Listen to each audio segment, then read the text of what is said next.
happened to Jagdeep Dhankhar, rather than saying, what do we do next? Let's announce our vice presidential candidate first. Let's create a momentum where we build up not just India bloc, but also NDA outliers and those who are sitting on the fence. Let's build up. Did they lose that opportunity? Were they too obsessed with Jagdeep Dhankhar and the politics around it, rather than looking at what do I do with the optics beyond? No, absolutely, Anand, but not just then. Even right now, in fact, you have the speciousness of some Congress leaders saying having habeas corpus to find out where Mr. Dhankhar is. Even this morning, many leaders are saying, where are the whereabouts of Mr. Dhankhar? They don't even know that as late as a week ago, he was spotted at a dentist at an army referral hospital. So, they're unnecessarily bringing this out. Of course, a bit more than he could chew. Yeah, he says he bit off more than he could chew. That's why. That was a good one. But I think the nub of the issue is the following: both for the NDA and for the alliance, the NDA has realized that without the RSS, you cannot win elections. And the last few elections that NDA has been winning, hands down in the states particularly, have been because it has realized this, and RSS is actively canvassing and participating. That's point number one. So perhaps this is a realization that without RSS, BJP is nothing.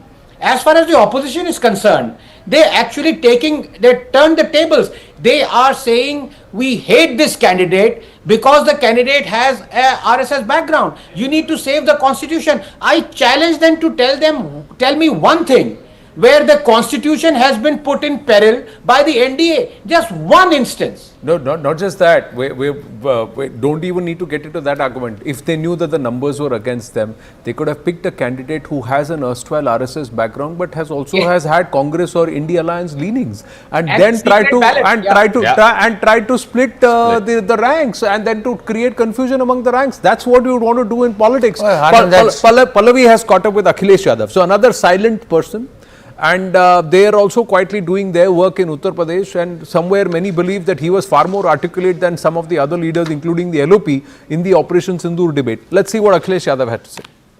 With Jagdeep Dhankhar stepping down on health grounds as the Vice President of India, this sudden kind of mid-term Vice Presidential elections, you can see right behind me inside Parliament that one by one all the MPs have begun to pour in.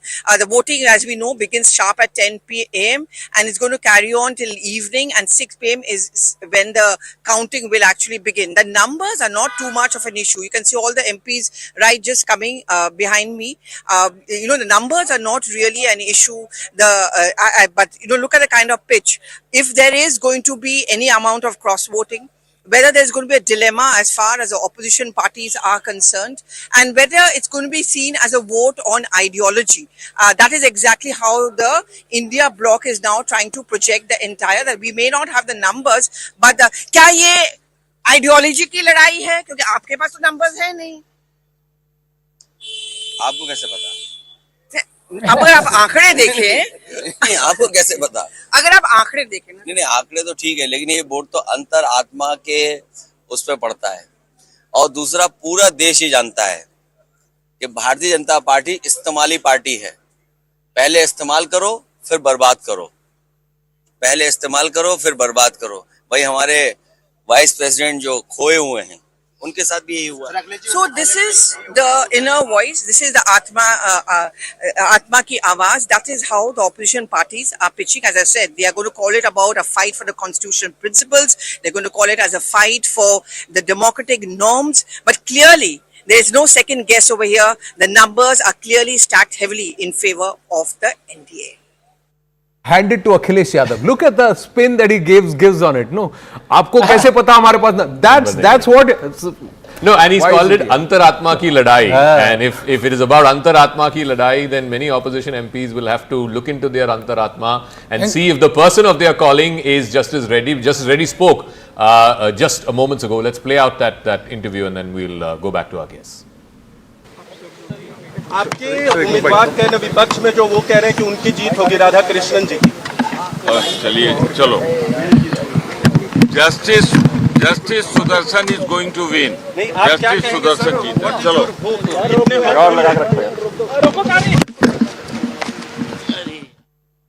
who's the Congress MP in the Rajya Sabha, he's supposed to be the minder, if I can use that phrase, of Justice Reddy. He's the one who's bringing him to Parliament, etc. So I think that was Pramod Tiwari. But you know, I'll tell you a fascinating story. And Rashid, you can check with your sources in the India Alliance, because you have more sources in the India Alliance than certainly I do. After Jagdeep Dhankhar resigned, Rahul Gandhi in one of the India Alliance meetings told all the opposition leaders who had gathered there, we should convince Mr. Dhankhar to be the opposition's candidate for Vice President.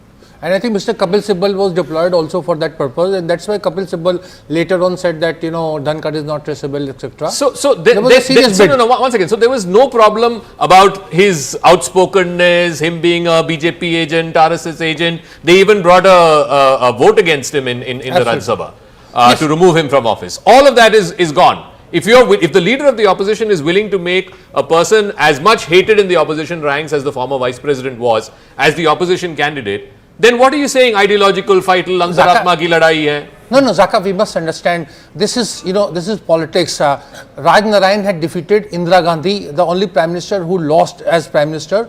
And when, you know, the downfall of Janata Party began, Indira Gandhi, Sanjay Gandhi met Raj Narayan, and Raj Narayan was instrumental in toppling of Morarji Desai government. So this is not something, you know, sort of very new or so. This is being done in politics that for a purpose. If Mr.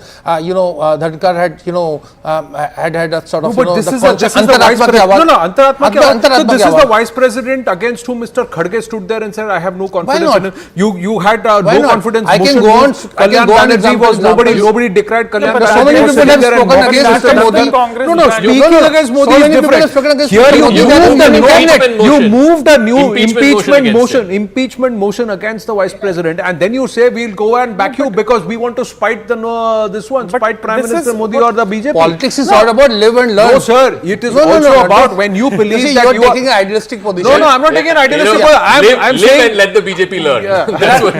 That is there are so many people in the cabinet and otherwise who have spoken against Mr. Modi at one point or other. Okay, Mallikarjun Kharge ji, we just mentioned him. He's spoken. Let's listen in.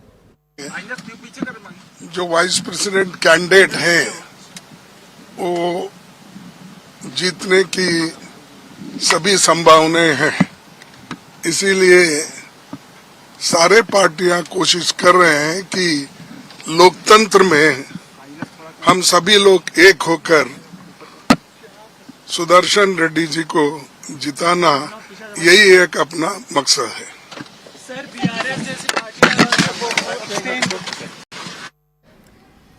Till the time he mentioned Sudarshan Reddy, I thought Kharge ji is going to keep it ambiguous. Then he mentioned Sudarshan Reddy and I said, all right, he's talking about the India bloc candidate, because otherwise it was a generic statement that it's the responsibility of everybody to get the candidate to win.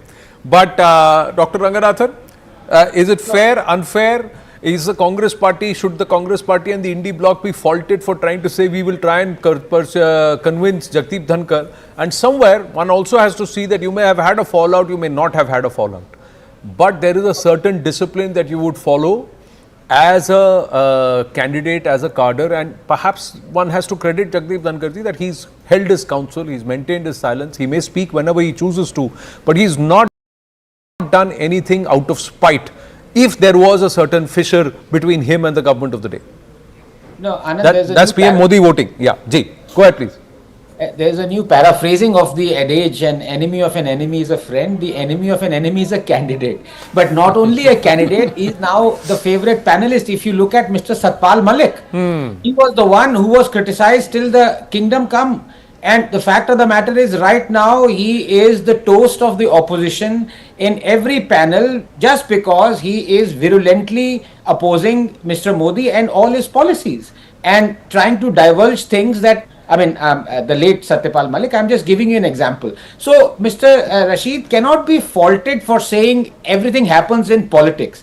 The only issue is, if he is so entrenched in this belief that, you know, politicians and politics can be hypocritical, then why talk about morals at all?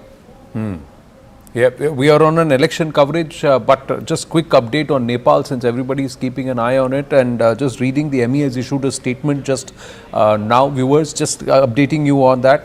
The MEA is saying we are closely monitoring the developments in Nepal since yesterday and are deeply saddened by the loss of many young lives.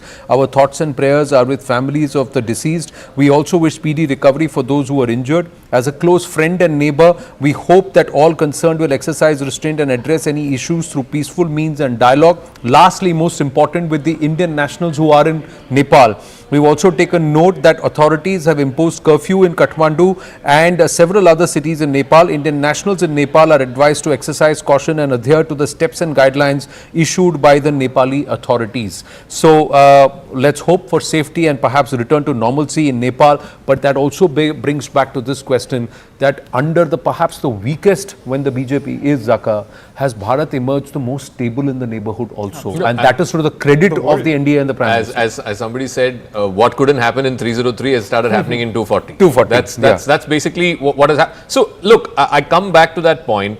What happened after the 2024 general election is the opposition started thinking that they're already 1 foot they're 1 foot away from power. They to their absolute peril underestimated Mr. Mody and Mr. Shah and said, okay, the Mody story is over, he's in his third term, this is it, this is the end of the story, so on and so forth. What did the NDA and what did the BJP do? They went back to the basics and they said that, look, these are temporary sort of wins as far as politics is concerned. It's about Hawa. All we need to do to get the Hawa back in our favor is to win a couple of states, and which is what they did. Going against the tide, they won Haryana and they won Maharashtra.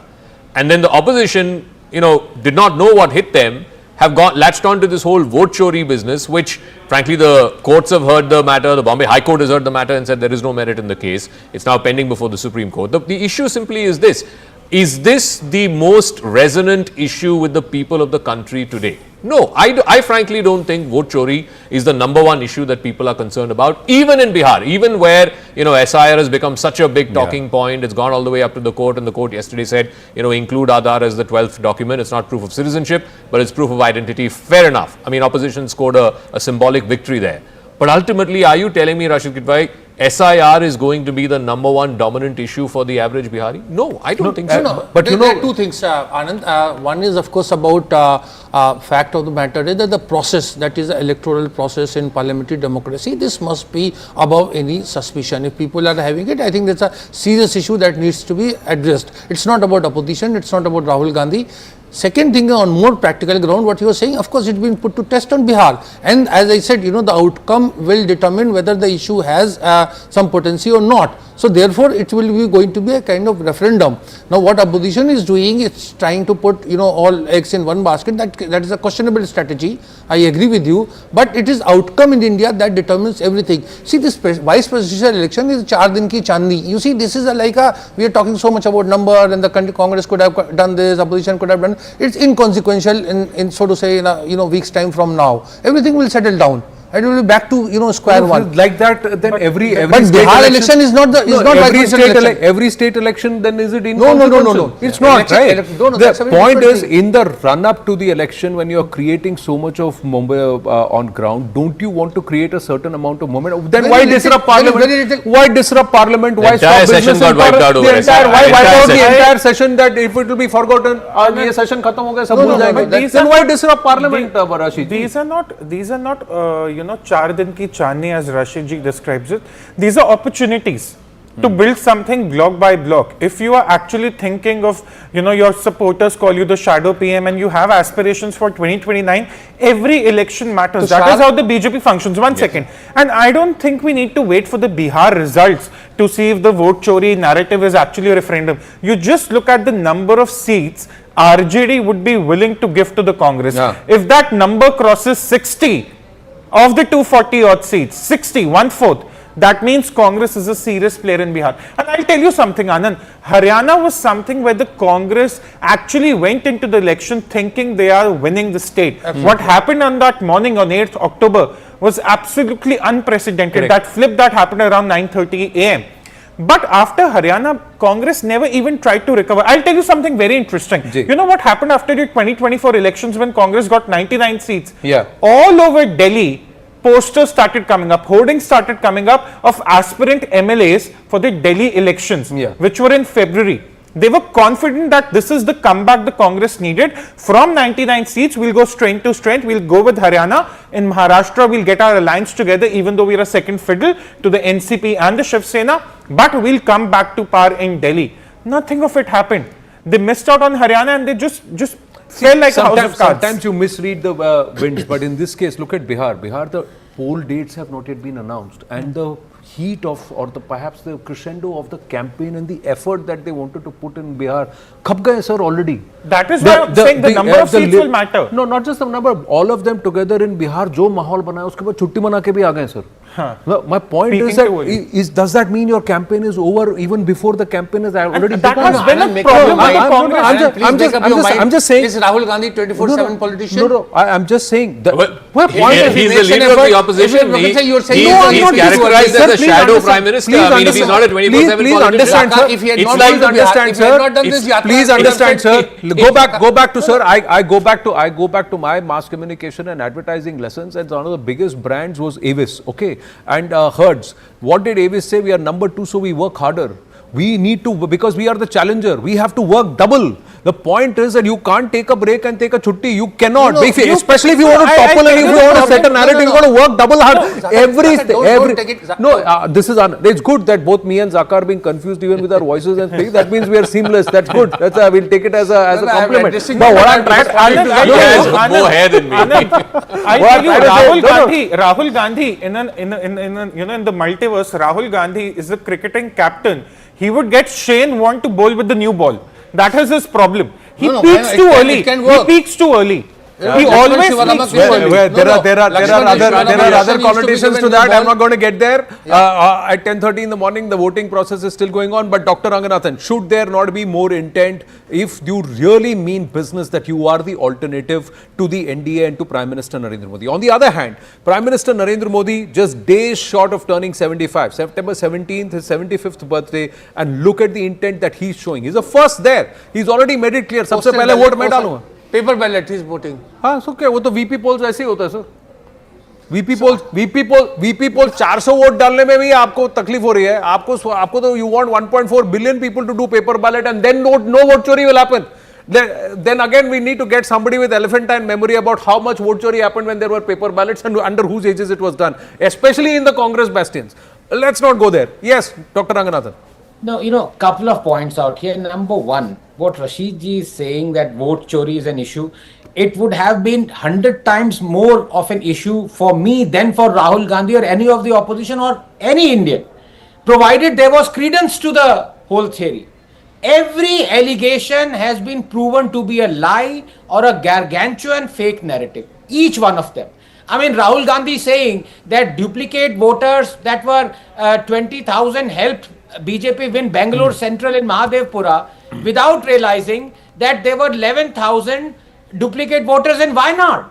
So it is not a question that there were discrepancies or irregularities in the elections.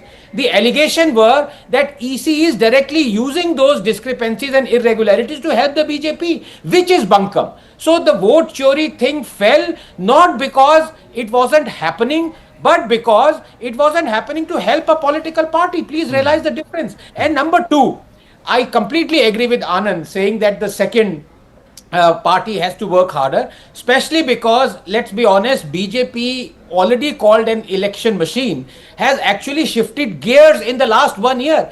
मतलब अब उनको हराना मुश्किल ही नहीं नामुमकिन लग रहा है. The reason is there is freebie haywire that is going on with the BJP also having realized that yes, we were winning, but we will be certain of winning if we promise the earth.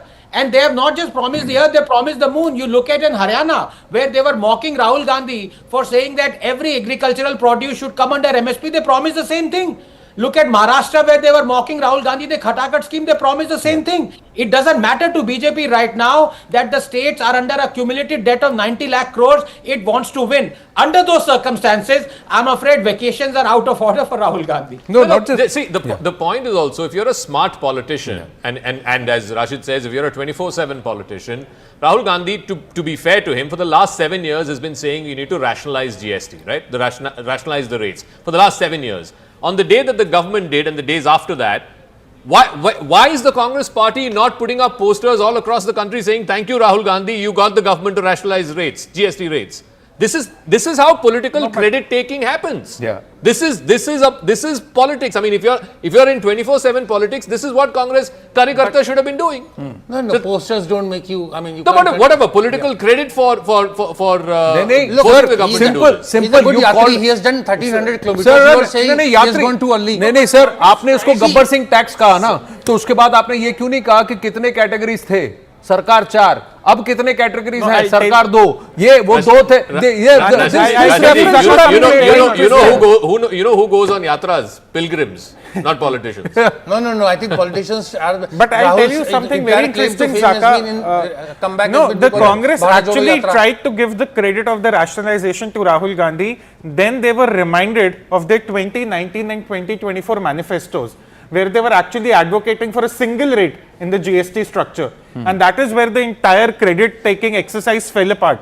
They wanted to credit Rahul Gandhi, but the problem was he was always advocating for a single rate, which would have been possible in a country like ours. You may do it in Switzerland, you may do it in some European nation, but in a country like ours, you can't have a Maruti and a Mercedes being taxed at the same rate. And that is where the problem with Rahul Gandhi is. For 8 years, he's been talking about the GST, but his criticism of the GST is more to do with the ideological difference he has with the BJP, not with the economic understanding. And when people point that out, suddenly it becomes, that this is about vote chori, this is about EVMs and all that nonsense. Right. So Tushar has to plies where as elsewhere we are given to understand. You're most welcome to stay on with us. But Sudarshan Reddy has spoken with News 18. Let's listen in. Message आज का क्या है? आपका message already दे चुका हूँ. देश के लोगों से जो प्यार मिला और जो सिविल सोसाइटी का रिस्पांस है और आप सब लोगों का जो कोऑपरेशन है, इसके लिए मैं धन्यवाद देता हूँ और मैं आप सब लोगों के आभारी. आपके उम्मीदवार कह रहे विपक्ष में जो वो कह रहे हैं कि उनकी जीत होगी राधा कृष्णन जी की. वो और क्या कहेंगे? मेरी जीत होगा वो कहेंगे क्या? ये भी कोई सवाल है क्या? नहीं, आप क्या कहेंगे sir? What is your hope? कितने होपफुल हैं?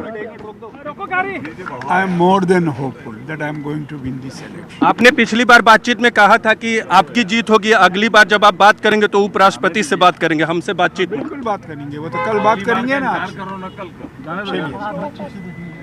देखिए, बिल्कुल Radha Krishnan.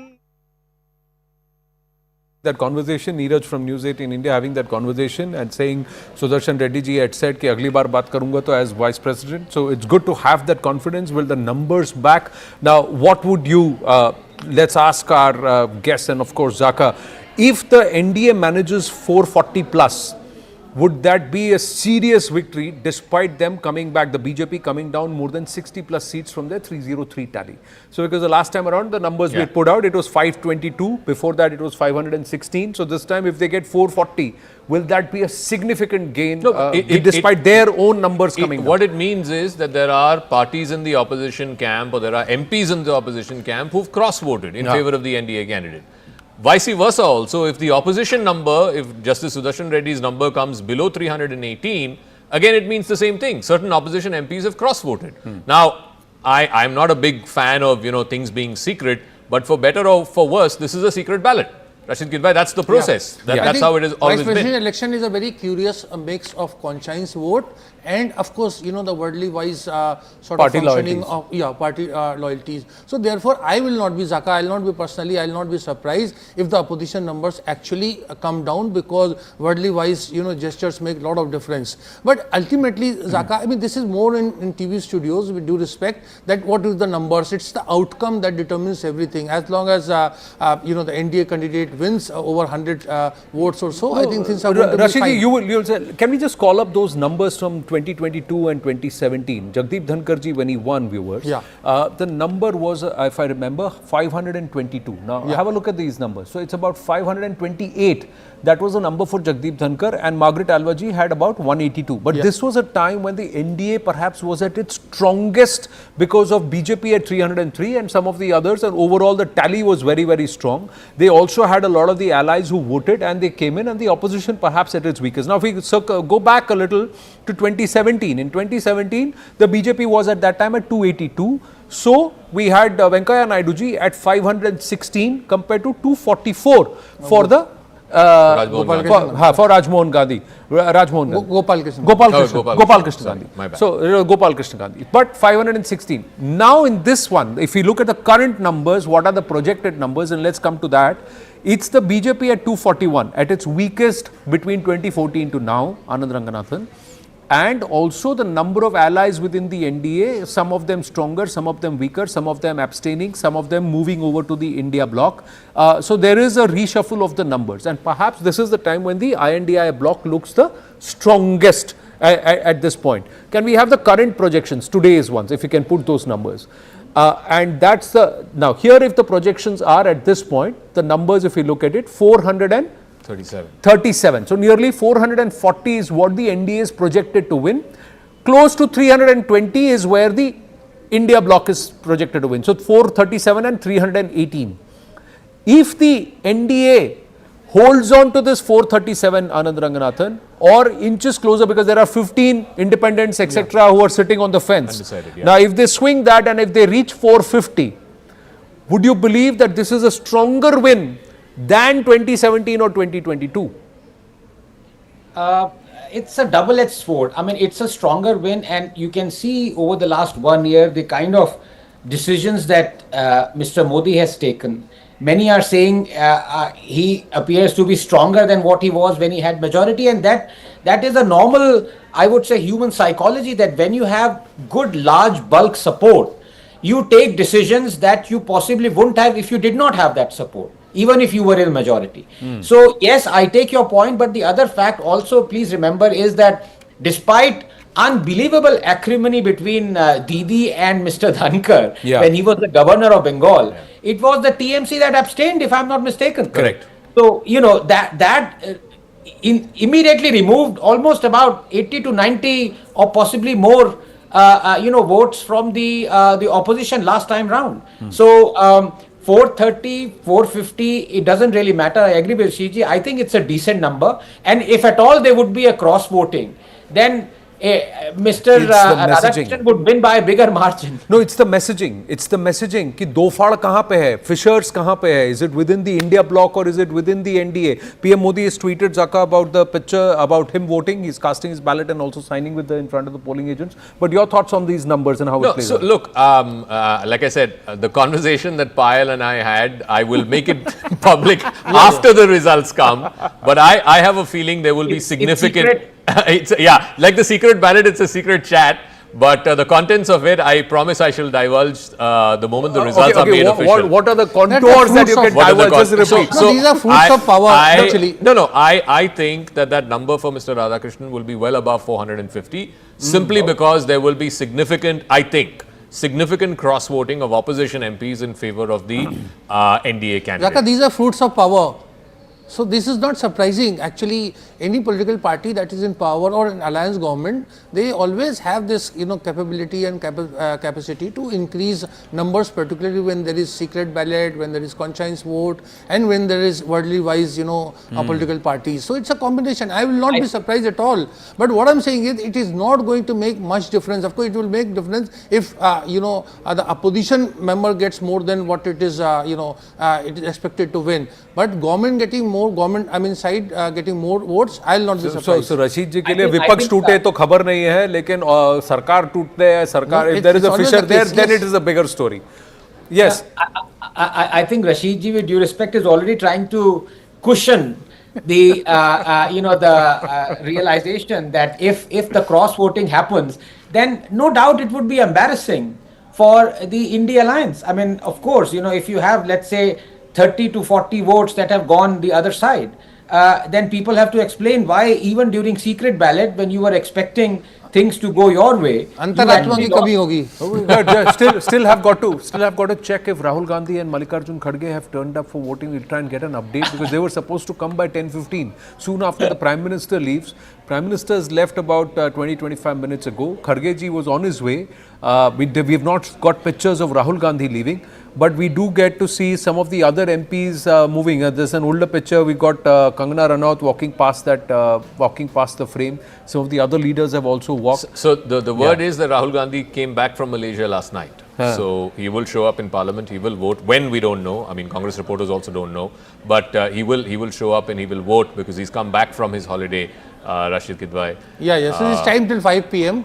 I think it's good to, 6 p.m. Yeah, so it's good to vote early, but it's still, as long as you are there to vote, it's fine. Okay, PM is already en route. He's left after voting. He is after posted. Now he's left for Himachal Pradesh. He's scheduled to reach Himachal Pradesh and do an aerial survey of the flood affected areas. And by about afternoon, by about 1 p.m, he's supposed to be in Himachal. And then later on, by about 4 p.m, he is heading towards Punjab. He's going to do an aerial survey of the floods in Punjab and then address a rally and a gathering in Gurdaspur. So he's just put down a tweet where he said that leaving for Himachal Pradesh and Punjab to review the situation in the wake of floods and landslides, the government of India stands shoulder to shoulder with those affected in this tragic hour. So, no, for me, the fascinating decision that the NDA made to choose Mr. Radhakrishnan, couple of factors I think were at play. Obviously, Mr. Radhakrishnan, traces his roots all the way back to the RSS, what Professor Ranganathan was making that point as well.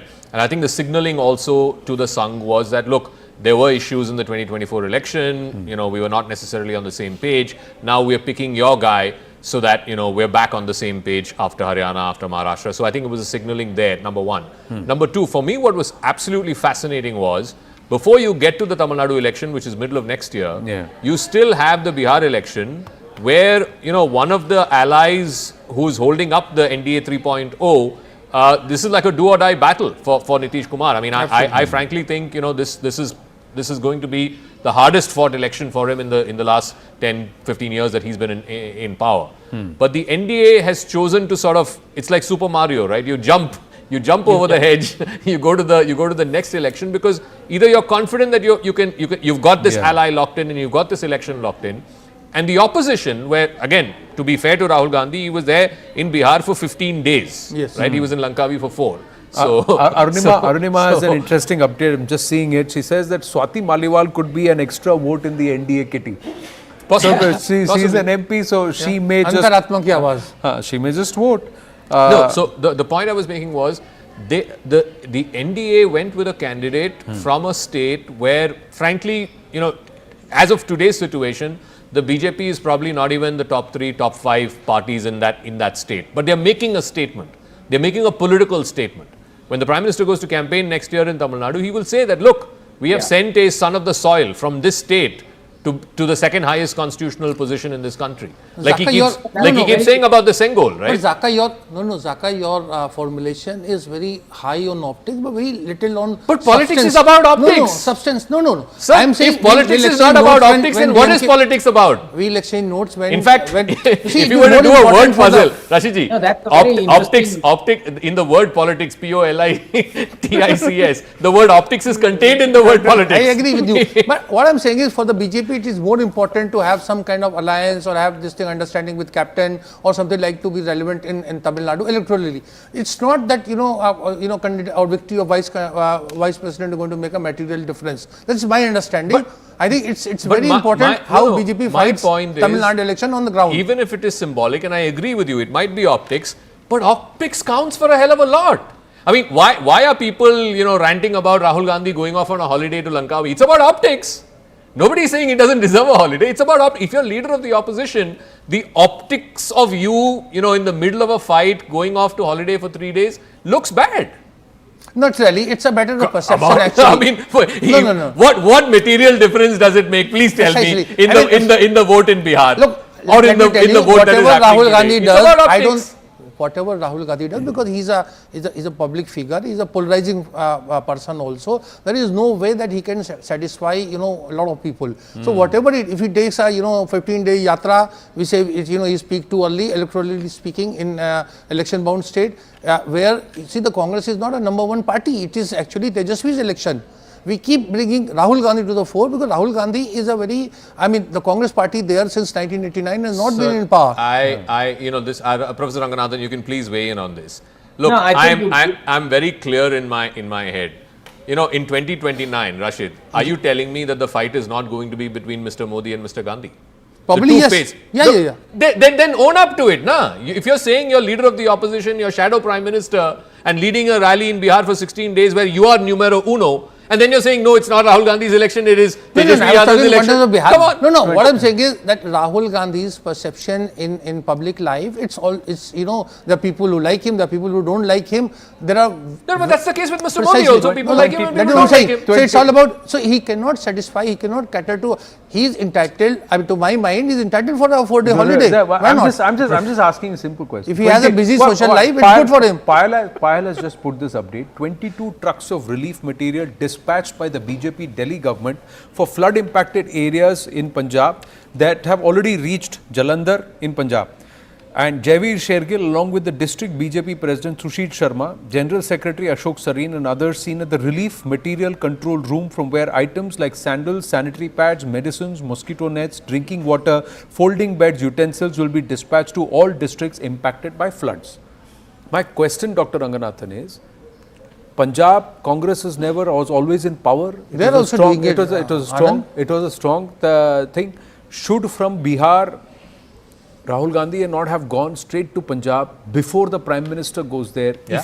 If you are looking at the optics part and saying we are far more responsive than the government of the day, and especially when you're taking somebody like the Prime Minister on and you believe that you deserve to be the Prime Minister of the country, he may go whenever he chooses to go, but I'm just saying the optics, does it not matter that my first flight out from I Patna definitely agree with you. It's an is to opportunity Punjab. missed. He should have gone to Punjab. From Patna to Patiala straight I would have gone. I would not have gone anywhere else. I would have gone to Punjab and I would have spent 2 days or 1.5 days on ground just meeting a few people, being there before I take a break, or voted here and then taken a break. I'm just saying, planning the optics, is it not important? Is it not significant, especially when you're trying to send this messaging that I am the alternative to the current leader? You are jealous. No, sir.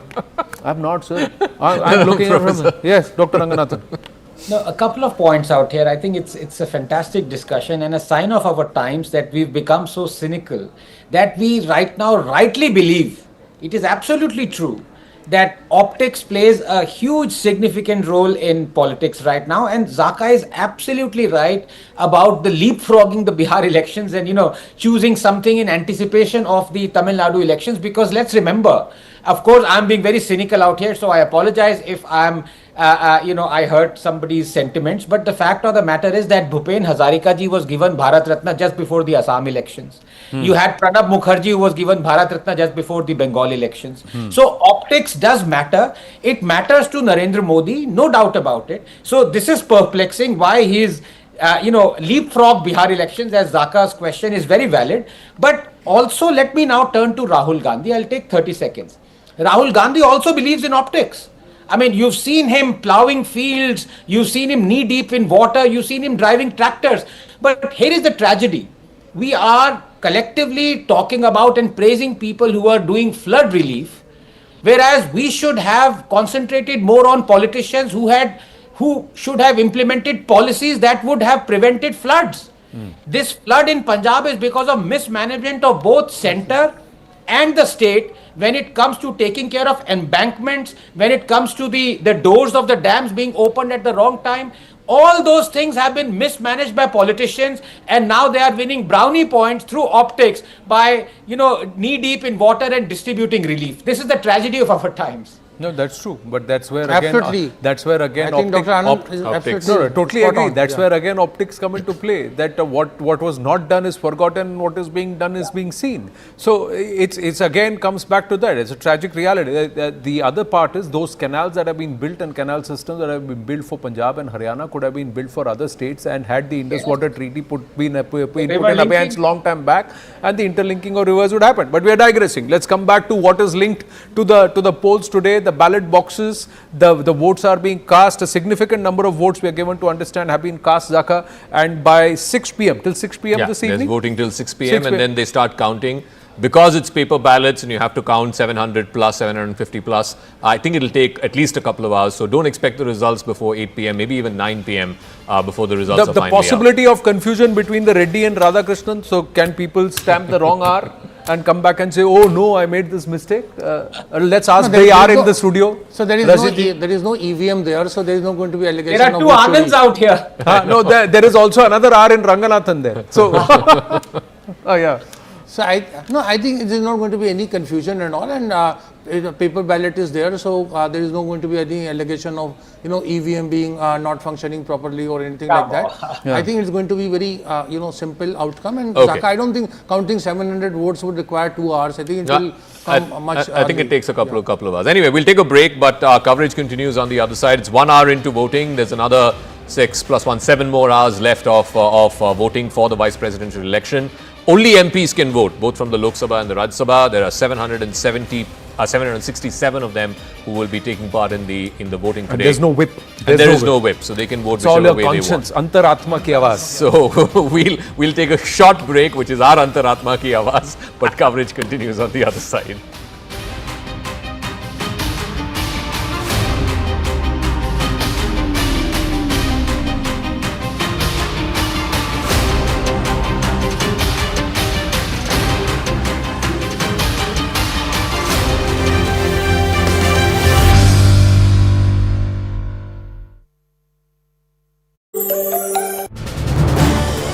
This is News 18 Network.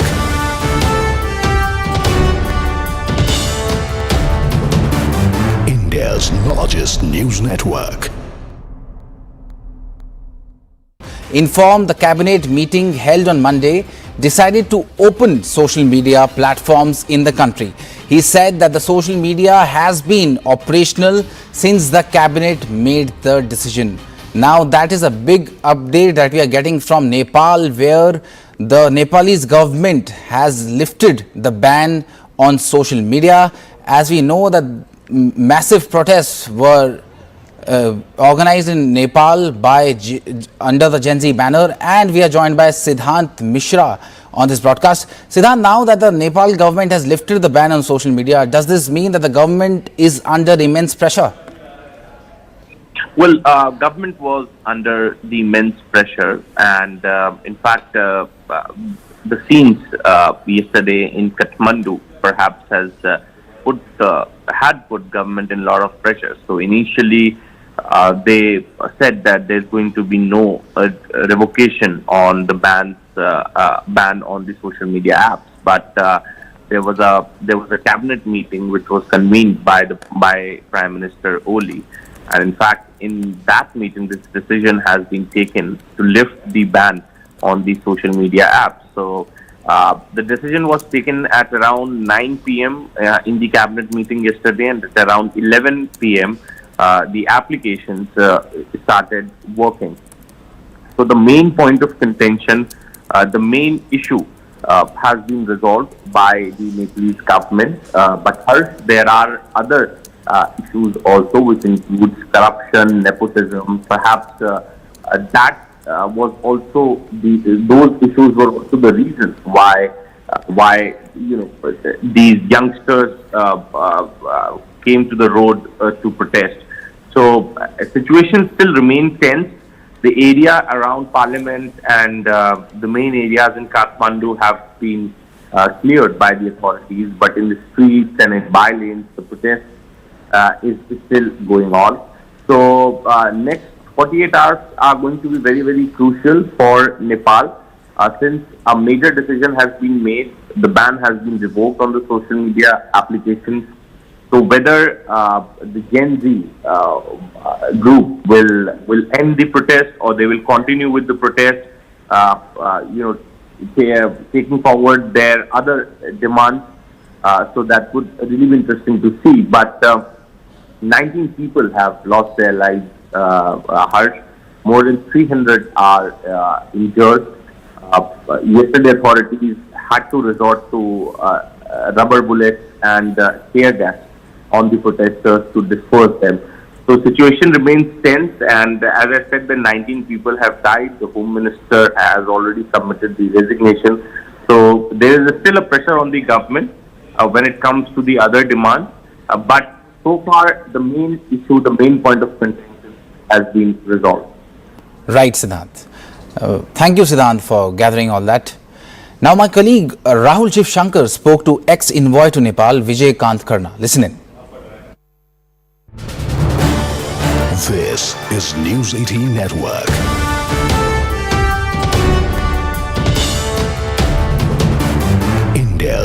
largest news network. Informed the cabinet meeting held on Monday decided to open social media platforms in the country. He said that the social media has been operational since the cabinet made the decision. Now that is a big update that we are getting from Nepal, where the Nepalese government has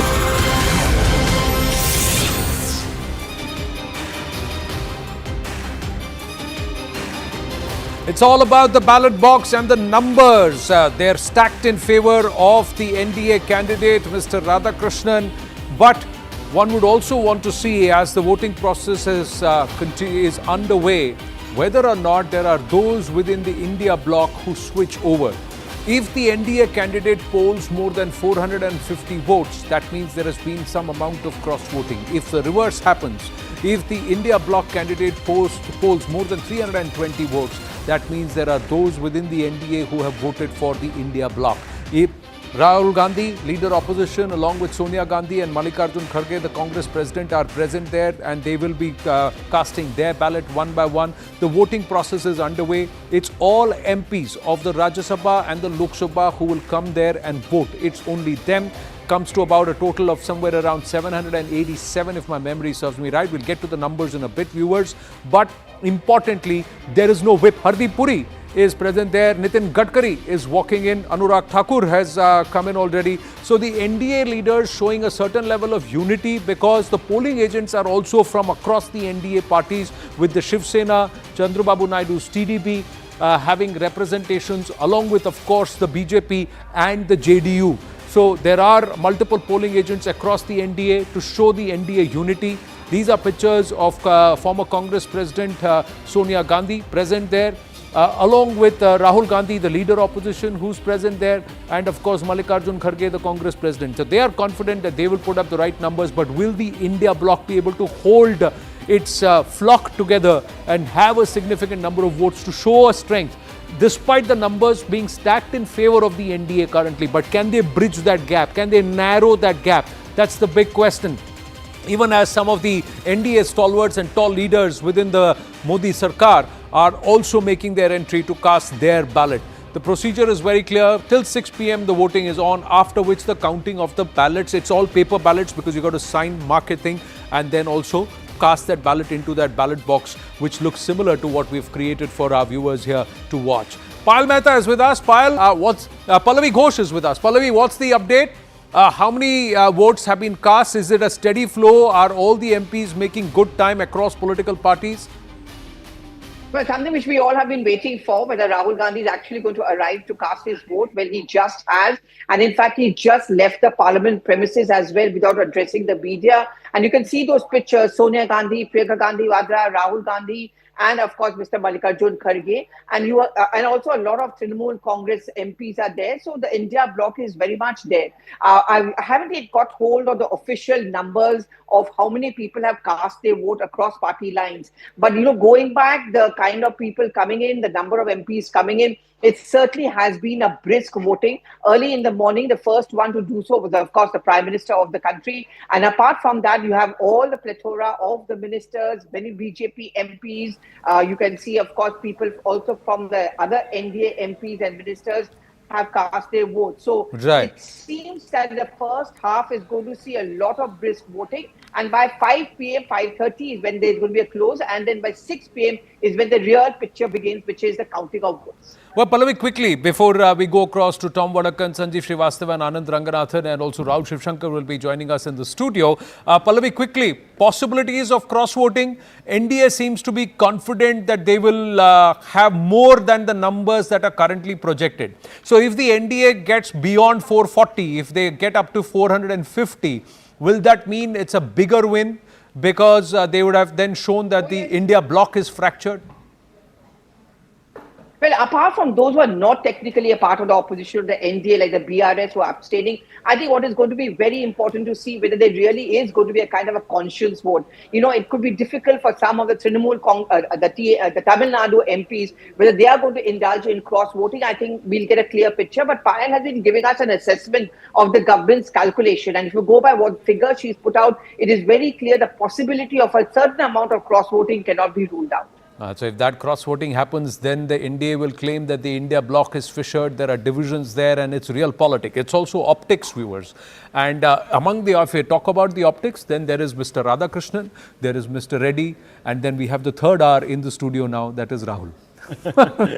Well, there was an R that was missing for a few days, but that R is back. That R is also back. That's also Rahul. That's also Rahul. He's cast his ballot apparently, and he just has, yes, indeed. And those are the pictures there. That's Sonia Gandhi casting her ballot. Very important moment, actually, isn't it, Anand? Very important moment, because you've been building up to this whole event on the back of something quite, at some level cataclysmic, which was the vice president sort of being asked to basically, presumably asked to go. Whether or he decided to go, whatever, but it is unprecedented. But it's very unprecedented and something that, of course, set the rumor mills completely abuzz and brought out once again the opposition saying that this government walks over people who show a bit of a spine, want to sort of break loose. So it's an important moment in narratives also. It's a narrative setting exercise. Because there's another narrative that perhaps the NDA is strongest when the BJP is weakest. It's because 303 में वो नहीं किया जो 240 पे कर दिया है. Yes. If you look at the last 1 year, so many things that have happened. When the NDA post June 2024 looked very vulnerable, PM looked weak, the opposition was already celebrating a victory in defeat. And look at that, exactly about a year down the line, year and a half. Nana Lokesh was saying that we're there forever with the Prime Minister. No, and along with sworn enemies. That's right. TDP and the YSRCP are on the same side in the vice presidential elections. Amazing. That's an amazing balancing act. Absolutely amazing balancing act. Well, Anand, let me take this forward. Thank you very much. But important moment, as I said, viewers, because also in the narrative setting exercise, if this is a big thumping win for the NDA, they will say that, look, even within Parliament, there are people who support the Mody model. And there are people who want to align with the Mody model. And therefore, what is being said about our government, about our governance, is obviously a whole big gaslighting exercise. Well, viewers, we'll have to look at the numbers 385. Many people say that's going to be the halfway mark. We still don't know what two other important formations are going to be doing in this, the BSP and of course one northeastern party. We don't know where they're going to go, but let's open this up. I want to quickly go across to Pallavi. Pallavi, this is, as I said, an important moment, a watershed. Bihar elections looming, momentum could be built up. The narrative would suggest that the NDA is stronger on the ground, more unified. The India alliance fractured, and of course Payal is there also. Payal, how do you see the result? What do you think? Look, I'm not going to say it's foregone, but it would be tough to bet against an NDA win. May not be as big as the Dhankhar win, but certainly it will be as imposing, at least when the narrative is stretched out. No, well, of course, numbers are not a doubt at all, Rahul, and you have to go miserably wrong to see the results go the other way around, given the fact that number calculations are clearly in favor as far as the government is really concerned. And mind you, Rahul, they've made a lot of efforts. It's not happened overnight. They've kept all the alliance partners together. They've kept them into confidence. The government flow managers are extremely confident that a lot of people will cross vote. And, they are also making every vote really count. But, that's similarly been the narrative as far as the opposition is also concerned. For the longest in the last few sessions, we haven't seen the likes of Sudeep Bandyopadhyay and Jagdeep Roy really come up to the national capital because they've been unwell. But they've been brought in today to vote. But there is a big, message which is going to be there on this as well. Given the fact that the numbers are just one thing, but the Prime Minister yesterday, when he spoke, he said that many people in many countries do not want us to prosper, but we are still trying to prosper. We're trying to mitigate. India needs to become Atmanirbhar. India needs to become self-reliant. India needs to focus towards Swadeshi. So, the number crunching was never a problem. Yes. As far as the NDA is concerned, the Prime Minister is looking at a larger growth and as a larger number as well. And in the Prime Minister's own word that C P Radhakrishnan has been his friend for the last 40 years, when both of them had black hair. And he went on to say that C P Radhakrishnan sports को बहुत पसंद करते हैं, पर राजनीति में खेल नहीं करेंगे. Well, that's very interesting. Of course, CPR, as he's also called. Will he be giving CPR now to opposition dreams? That's the fundamental point, viewers. The opposition wanting to make this into a massive contest. of a reckoning, really, perception. But the perception might change depending on the numbers. And let's open this up. Dr. Ranganathan, let me bring you in. Very good morning. Sanjeev Srivastava also there with us. Tom Vadakkan of the Bharatiya Janata Party. Dr. Ranganathan, how do you see it? Look, this is what is known as the hurly-burly of politics. This is where it all comes down to just pure numbers. And of course, numbers, you know how that goes. Morning, Rahul, and good morning to everyone.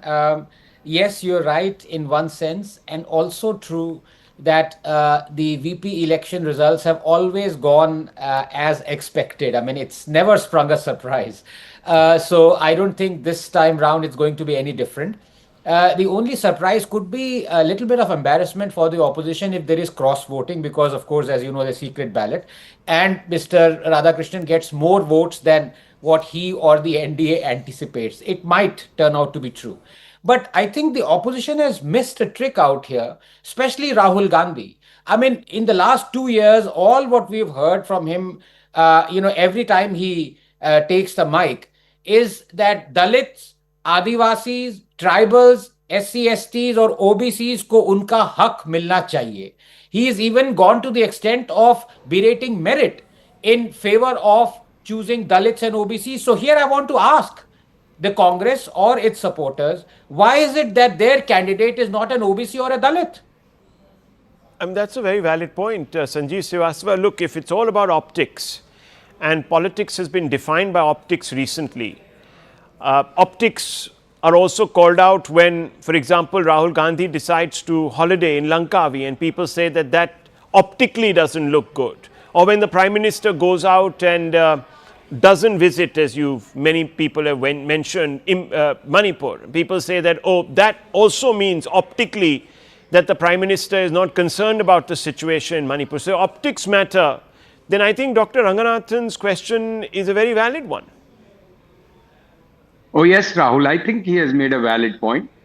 But I think, I don't know, but I think the opposition got, once CPR was announced as a candidate, they got into this act of South politics, and they thought of that they should get a candidate from Andhra or some other southern state, because they also had, I think, in their mind how to somehow get Mr. Naidu to change his mind or put him into a spot on the Telugu issue or whatever. So yes, but frankly, what happens in politics is also, had they put up a Dalit, nobody would have talked about that Rahul Gandhi is sticking to his optics. Now that they have not, this issue is can be raised, and with a fair degree of, I think, righteousness as well.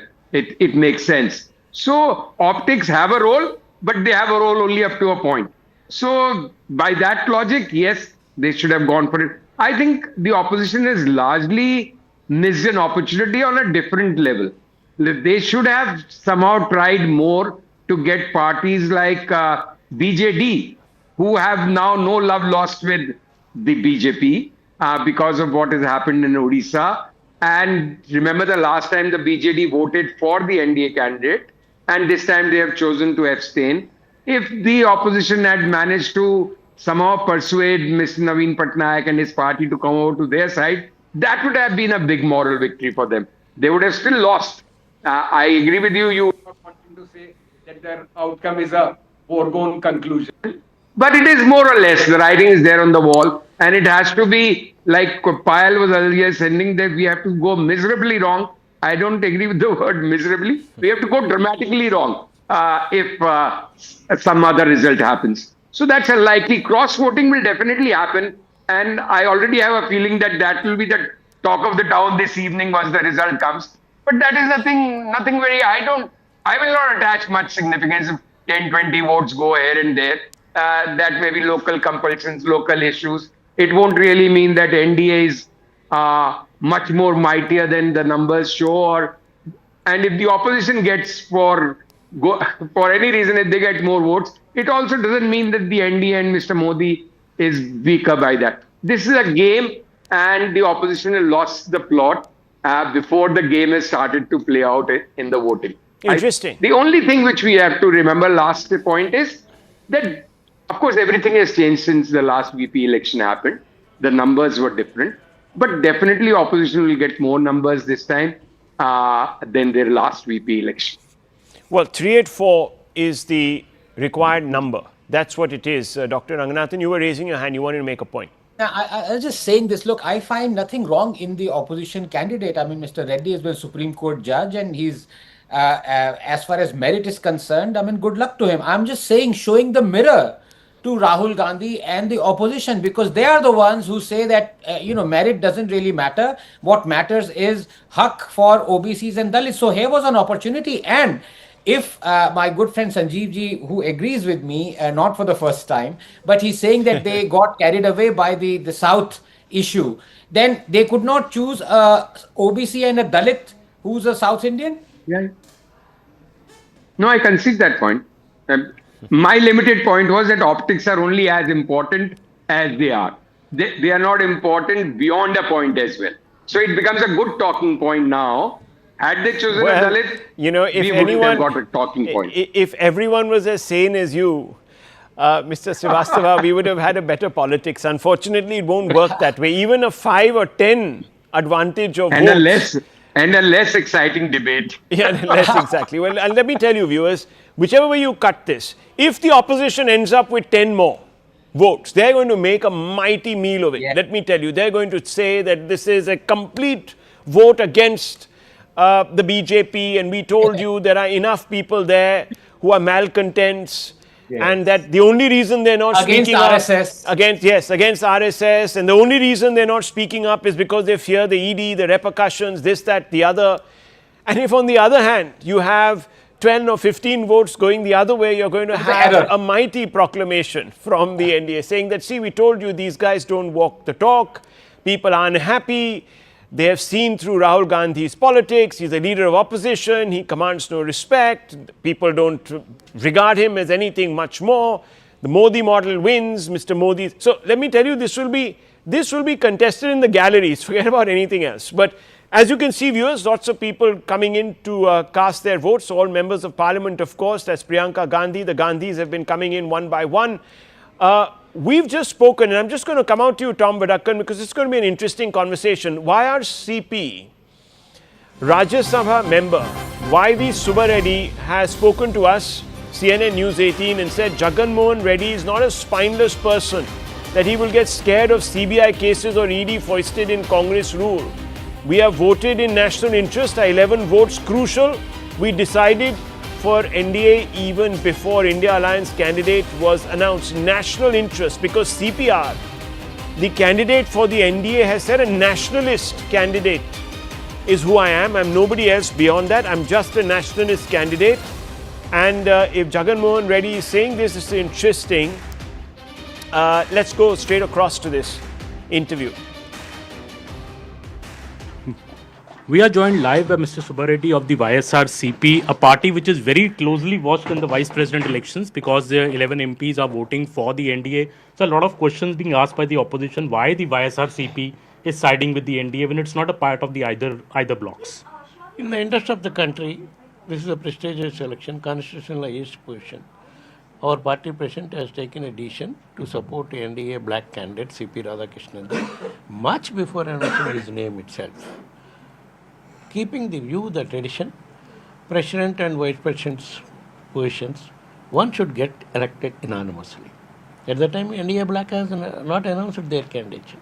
That is the reason when NDA seek the support from our party, we are 11 members, both in Rajya Sabha and Lok Sabha together. We have extended our support to NDA candidate. Because two other big parties, the BJD, the BRS, have decided to abstain. That is why this question is being asked. I don't know that. Reasons, you should ask them. Keeping the highest values of democracy, one should go for a voting. That's what. So, taking that spirit forward, we are going for voting and we are going to vote for NDA candidate. As you said, the YSRCP decided much in advance. So if the opposition alliance had also maybe declared in advance, maybe things would have been different. What do you think? We don't know. But situation has come like this. When the NDA candidature, before declaring itself, they have approached our party president. Yes. Though they have numbers. Yes. Though they have winning numbers. But they have approached us. That is the courtesy they have extended towards our party.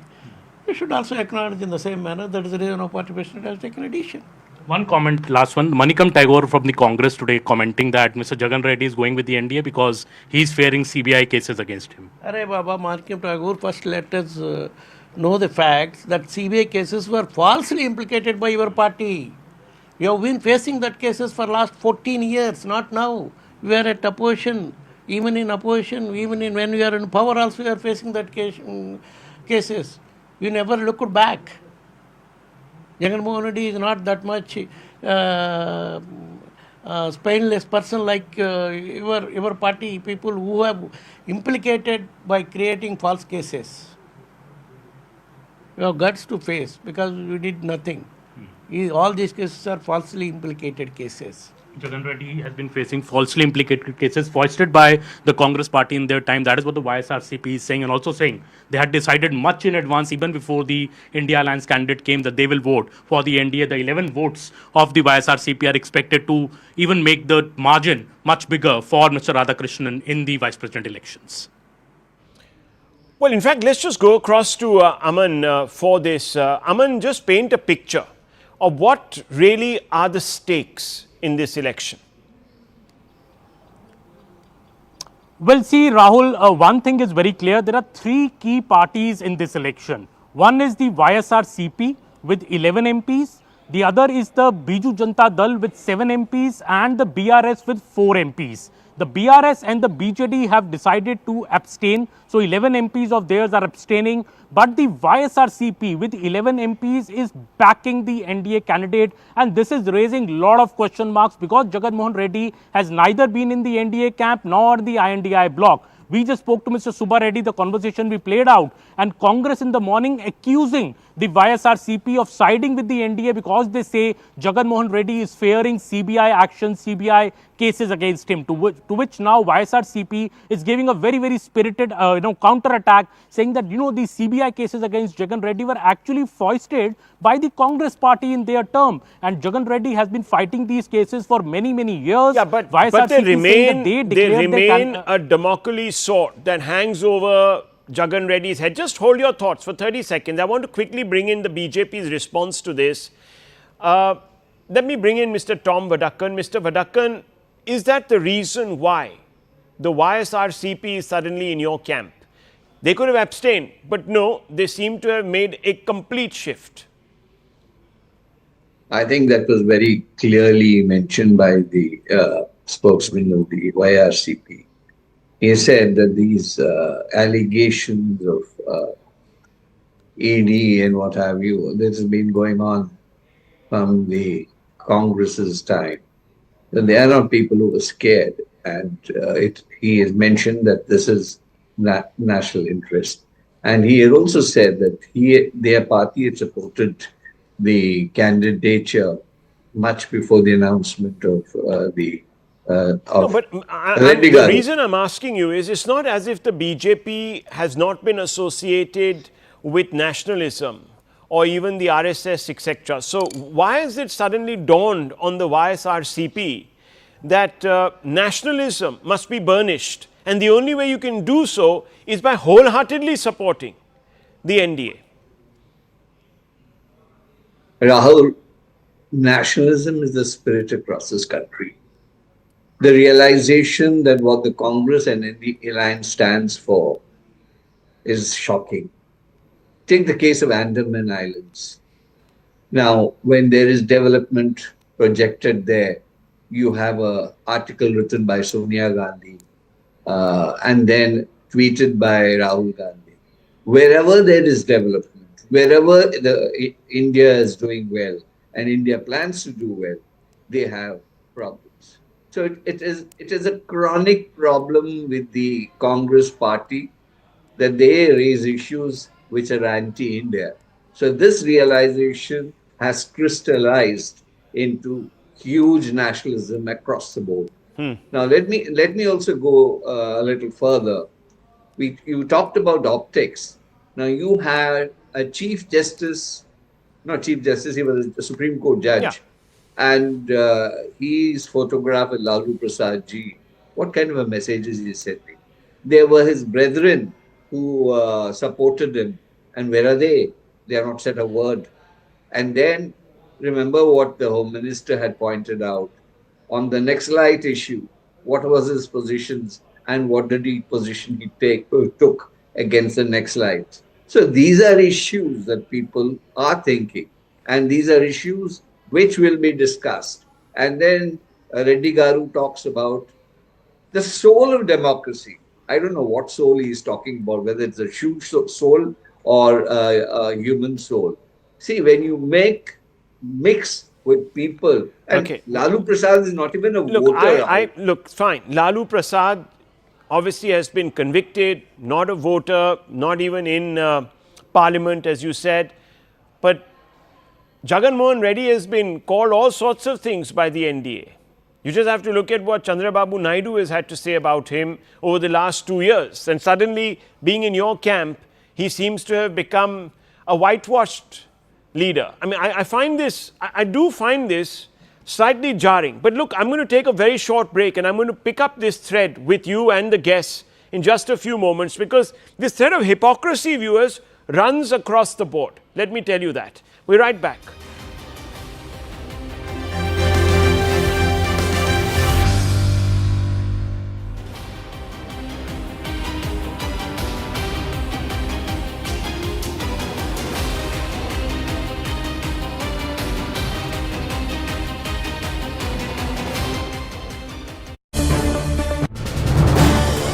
This is News 18 Network.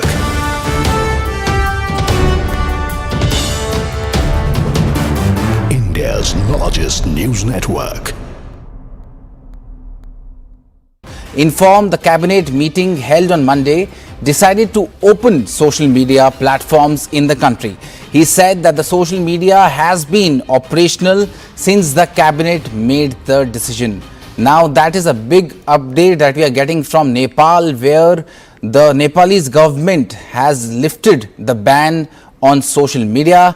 As we know that massive protests were organized in Nepal by under the Gen Z banner, and we are joined by Siddhant Mishra on this broadcast. Siddhant, now that the Nepal government has lifted the ban on social media, does this mean that the government is under immense pressure? Well, government was under the immense pressure, and in fact, the scenes yesterday in Kathmandu perhaps has had put government in a lot of pressure. So initially, they said that there's going to be no revocation on the ban on the social media apps, but there was a cabinet meeting which was convened by Prime Minister Ooli. And in fact, in that meeting, this decision has been taken to lift the ban on the social media apps. So the decision was taken at around 9 p.m. In the cabinet meeting yesterday, and at around 11 p.m. The applications started working. So the main point of contention, the main issue has been resolved by the Nepalese government. But first, there are other issues also, which includes corruption, nepotism. Perhaps that was also those issues were also the reason why these youngsters came to the road to protest. So situation still remains tense. The area around Parliament and the main areas in Kathmandu have been cleared by the authorities, but in the streets and in by-lanes, the protest is still going on. So next 48 hours are going to be very, very crucial for Nepal, since a major decision has been made. The ban has been revoked on the social media applications. So whether the Gen Z group will end the protest or they will continue with the protest,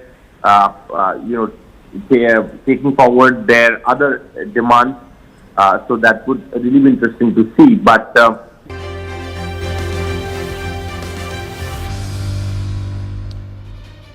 viewers, voting is underway in what is being billed as a big contest between the NDA and the UPA in the run-up to the Bihar elections, a sort of dipstick really in trying to set the narrative ahead of that massive election. Both sides will hope to rest the momentum, the initiative, hopefully come out with some talking points that will enthuse their cadre on the ground as they go into that election. Of course, two very different kinds of exercises. One is an election that is conducted wholly by members of parliament, and the numbers for both candidates, the golden number is 384. Whoever gets 384 or more wins this particular election. As of now, one has to say that the NDA's candidate, CPR as he is called, the governor of Maharashtra, Mr. Radhakrishnan, is heads and shoulders above his India bloc rival, Mr. Reddy, Justice Reddy rather.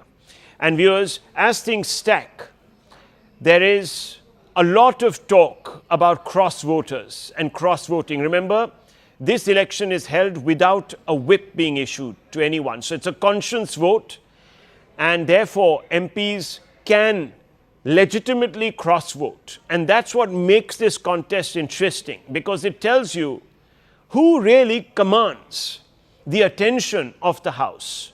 They might be parliamentarians who, obviously fearing repercussions, fearing disqualifications, may not want to vote alongside their political party, because they might think the other side is making a better point, has connect with the public, and therefore they don't want to be seen, of course, as working against that alliance, that bloc, or that particular party, or that particular leader. But viewers, as this contest plays out, there's another contest, and I'm going to come back to our guests in just a short period of time. But I have to take some breaking news. There's another contest of a very different, violent kind taking place on the streets of Nepal. Following violent protests that left about 19 dead and over 300 injured yesterday, the Nepalese government has lifted its own order banning internet. But viewers, that hasn't stopped the public from hitting the ground again. These are live pictures from Kathmandu, and what we are hearing now is that there have been a number of attacks that have been taking place against government officials. In fact, we are being told that at least 2 cabinet ministers, their homes have been targeted. People are restive. They're in unforgiving mood. The Ooli government, Prime Minister Ooli's government, that's the individual. That's what he looks like, the Prime Minister there. His government, which is, let me put it in context for you viewers, a very pro-China government, by the way, wants to put distance between Kathmandu and New Delhi, wants to cozy up to Beijing, is facing the wrath of the public because of allegations of widespread corruption, allegations of dominance which crushes dissent, and worse, in trying to also curb the freedom of expression by policing the internet. And this has brought masses of people out, viewers, as they see their government is not representing their interests. I want to go across to Siddhant. Siddhant, what's the update that you're getting? Well, that's right, Rahul. 2 of the ministers in the Ooli government have submitted their resignation to the Prime Minister. In fact, they both have told us that they have resigned on the grounds of morality, as 19 people have lost their lives. Situation still remains tense. In fact, the curfew is still in place in Kathmandu.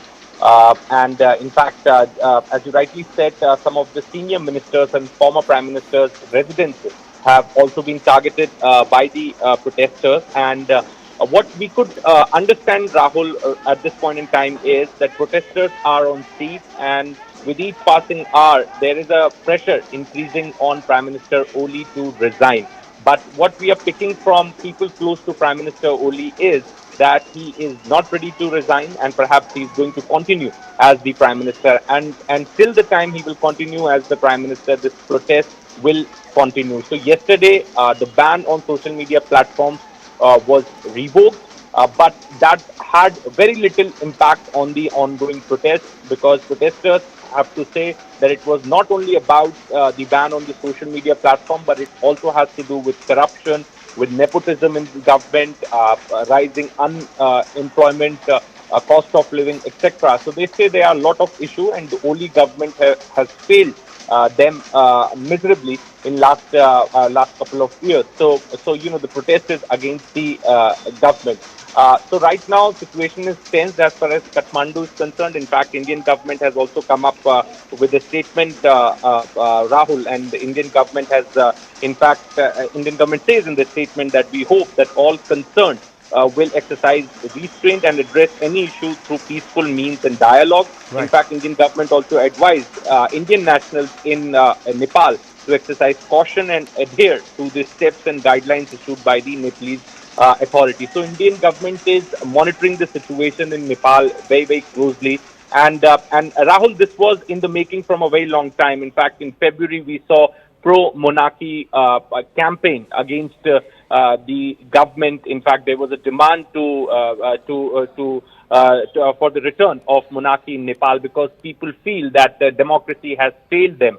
And there have been more than 18 governments in last 20-25 years, if I'm not mistaken. So, that is the level of, that is one of the reasons for the frustration and the anger of people against the government and the politicians. Also, one of their demands, Rahul, is that now the baton needs to be passed on to the new generation. The new generation of leaders, coming up in Nepal, because these are the old veterans who are running the country, and the young generation feel that they are unable to handle the crisis. They are unable to manage the country. So the baton needs to be passed on to the new generation. So this was in the making, Rahul, from a very long time, and now we're getting to know that two ministers have already resigned, and pressure is mounting on Prime Minister Oli to tender his resignation. But that doesn't seem to be the only demand. I mean, even if Oli does step down, that doesn't really mean, Siddhant, that the government redeems itself in any way, because the accusations are fairly deep and they cut across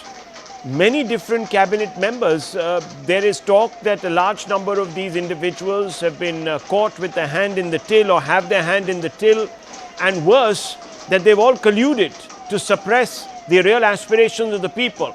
Also, I just want you to paint a little bit of a background on Mr. Oli's own relationship with New Delhi and Beijing in that context.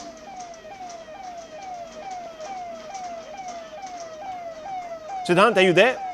Yes, that's right. So, Rahul, as far as Mr. Oli's relationship with New Delhi is concerned, perhaps he visited China first. There is no doubt about it. In fact, he was there at the parade in Tiananmen Square. He is definitely cozying up with Beijing. And in fact, what I have been told, perhaps this is something which has not been confirmed to me by the officials, but what I have been told, that he was asking for a time to visit India from a long time. But, because of the differences and because both sides not being able to come to the on one page, perhaps his visit was not possible. And in fact, he was expected to visit India next week, but that also got postponed. So definitely his equation with New Delhi was not great, Rahul. New Delhi always looks at him with somebody who is cozying up with China. In fact, the strategic experts here, the think tankers, they all believe that he's somebody.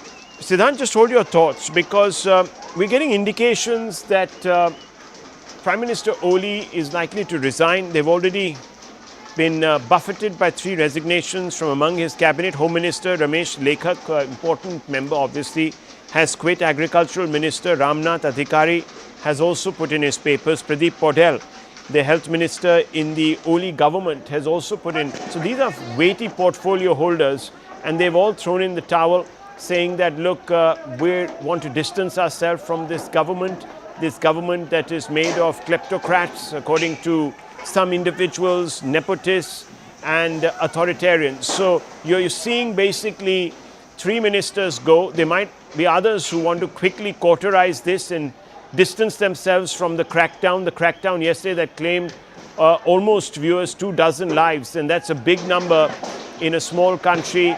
It's a big number of youth, and many people have been accusing the government of having the blood of innocent children, youth on their hands. Many people have been taunting the government for using the kind of tactics that you're seeing, because this protest was initially peaceful and then suddenly something changed. The government thought that they'd got too close to government buildings and decided to push back the protesters, which resulted, as it always does, in skirmishes. We don't know, of course, if some of these protesters or protests had been infiltrated by other elements, sometimes viewers, to justify a crackdown, sometimes to also impose curfew or emergency. So a lot of scenarios, New Delhi taking a distant view, saying that we hope that peace prevails, that both sides work out some sort of a solution via media. But that's going to be difficult given the scenes that we're seeing and the fact that the youth, Gen Z as they brand themselves, are not backing down. They have continued their protest for a second day. It's going to lead to repercussions. They're going to force the hand of the government, and there's going to be more clashes. You can already see tear gas shells being fired, mild lathi charge. And we've been also been speaking with higher-ups in the Nepalese government, Nepal minister. We've just spoken to one, and the situation is very precariously placed in the mountain kingdom, in the Himalayan kingdom, and it appears that KP Oli, the Prime Minister, might actually be contemplating stepping down. Now, this would mean further instability. Let's go straight across to Mr. Ramnath Adhikari for more on this. Mr. Adhikari, yes, what's the latest? What's happening?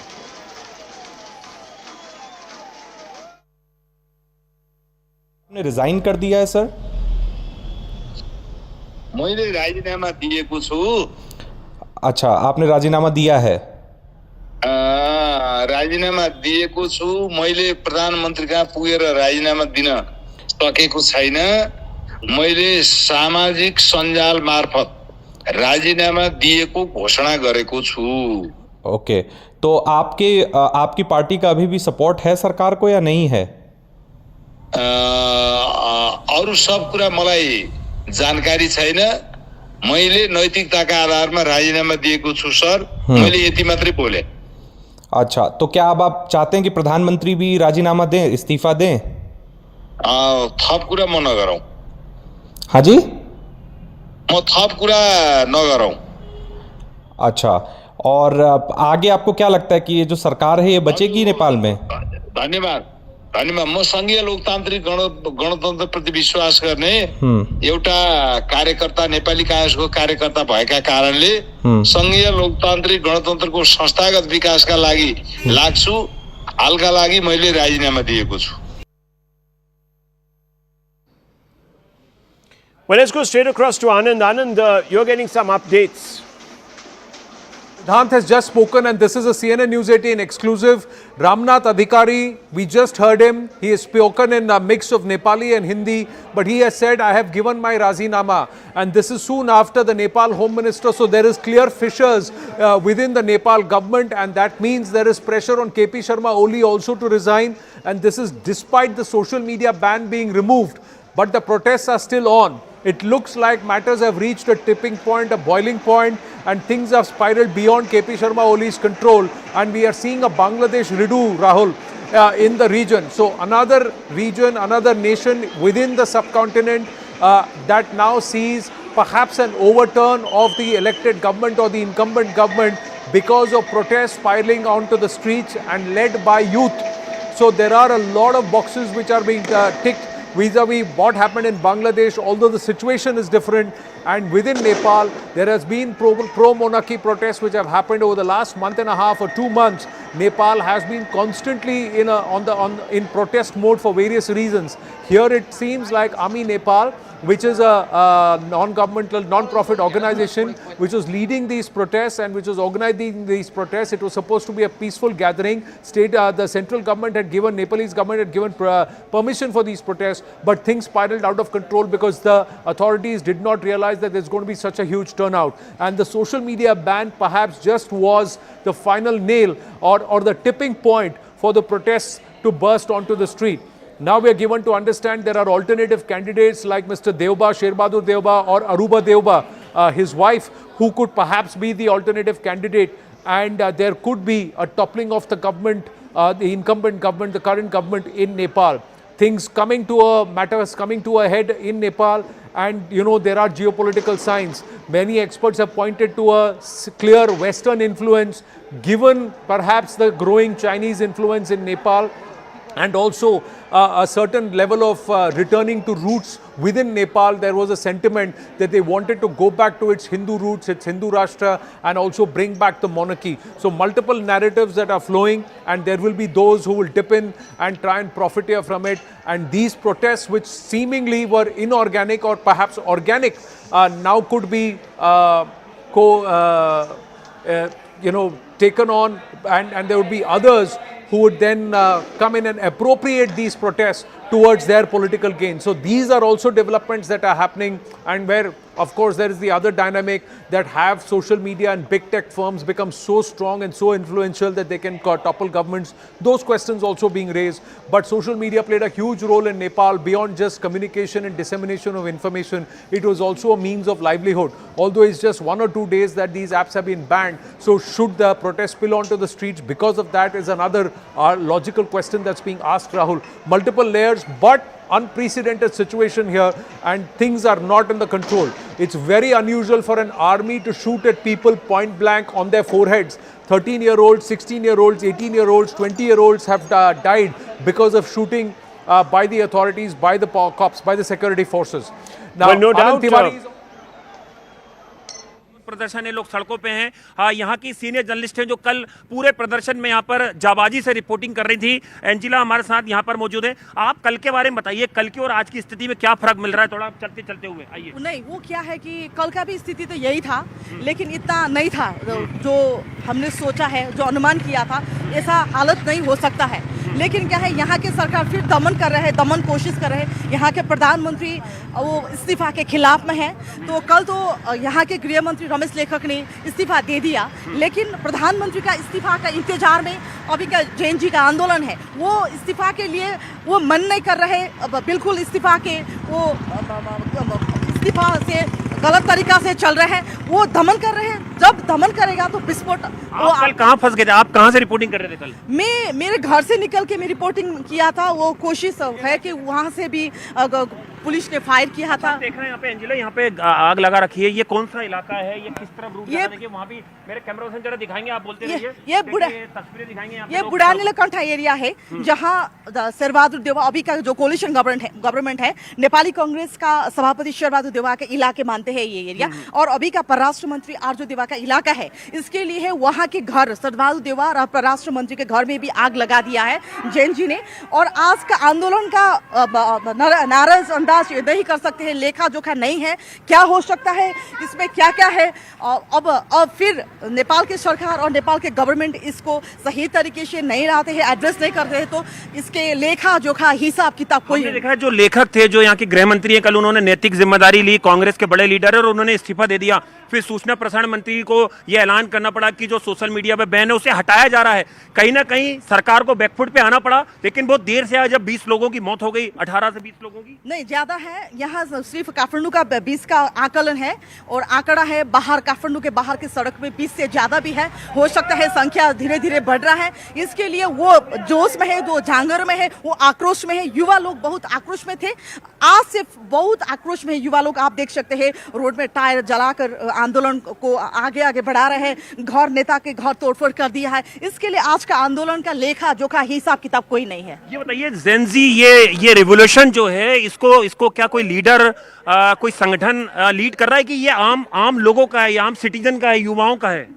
इस बार के आंदोलन क्या है कि Bangladesh model में जा रहा है। इसमें नो लीडर है, no political party, no anybody. सिर्फ वो जेनजी का मीन्स वो युवा का संख्या का एक दर है, जो कि 18 तो 25 तक, 28 तक वो युवा वो बोल रहे हैं कि कल मैंने भी इंटरव्यू लिया था कि आपका लीडर कौन है। वो बोल रहे हैं हम जो सड़क में है, जो रोड में है, वो सारे लीडर है, वो सारे अध्यक्ष है। तो देखिए, बिल्कुल ये यहाँ की जर्नलिस्ट हैं, यहाँ की जमीन से ये बहुत अच्छे से वाकिफ हैं, और कल किस तरह से पूरा घटनाक्रम रहा, किस तरह से लोगों की मौत हुई, और उसके बाद से कैसे लोग जो हैं वो सड़कों पे आए, प्रदर्शन किया, उसकी ये चश्मदीद हैं। आज भी हमारे साथ हैं, हम पूरे दिन हमारे साथ ये रिपोर्टिंग करेंगी। हमें उस हर जगह पे ले जाएंगी जहाँ पर कि कल हिंसक झड़पें हुई, जहाँ पर कि आगजनी हुई, गोलीबारी हुई, और उसके बाद लोगों की मौत हुई।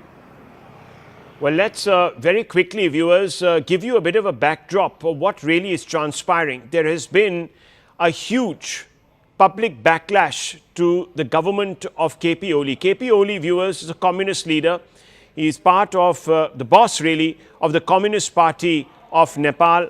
He is someone who came to power very consequentially on the back of difficult relations between Kathmandu and New Delhi. This, I'm talking about, dates back to about 2015, 2016. And it is at that time where he forged his reputation as someone who stood for the autonomy, strategic autonomy and otherwise of Nepal. Let's go back to the ground and get Nepali Congress भी कर रहा है. नेपाली कांग्रेस का खासकर शेखर कोइराला वाला जो मंत्री है, शेखर कोइराला का कैंप के जो मंत्री सरकार में शामिल है, वो अभी इस्तीफा के लिए तैयारी कर रहे हैं. वो प्रधानमंत्री निवास में इस्तीफा लेकर अभी प्रधानमंत्री के कार्यालय में है. ये बताइए, प्रधानमंत्री निवास की बात कर लें, राष्ट्रपति आवास की बात कर लें, वहां पर किस तरह के अभी क्या प्रदर्शनकारी वहां पर भी मौजूद है, और जो यहाँ के मेयर हैं वो पूरी तरह से प्रदर्शनकारियों के सपोर्ट में और सरकार के मुखर विरोधी हैं. हमने देखा उनकी जो उनके ट्वीट वगैरह से. हाँ, नहीं, वो क्या है कि बालेन शाह नेपाल में वो इसी स्टाइल से आया कि दिलचस्प स्टाइल में आया कि नेपाली राजनीति में वो दल ने इतना वो भी नहीं किया था कि वो इतना ख्याल भी नहीं किया था कि ऐसे स्टाइल में बालेन शाह आएगा. बालेन शाह के यूथ का जो है ना, यूथ उसने उसको आगे बढ़ाने के लिए, आगे लाने के लिए उसको बहुत कोशिश कर रहा है. इसके लिए मेरे ख्याल में बालेन शाह को यूथ ही सपोर्ट कर रहा है. आगे आज राजनीति क्या हलचल रहने वाली है काठमांडू में? कैबिनेट की, सरकार की आगे क्या रणनीति रहेगी? देखिए, सोशल मीडिया पे जो बैन है उसको हटा लिया गया है, कर्फ्यू जो है वो अभी लगा हुआ है, लेकिन हम देख रहे हैं सड़कों पे अभी भी लोग अपने घरों के अंदर हैं, आम रोजगार बंद है, दुकानें बंद हैं, प्रदर्शनकारी अपनी मांगों को लेके हैं. सुना अस्पताल में भी कुछ पत्रकारों के साथ, कुछ लोगों के साथ मारपीट की गई. नहीं, सिर्फ जैन जी का नहीं, कल तो पत्रकार को भी हमला किया था ये गवर्नमेंट ने.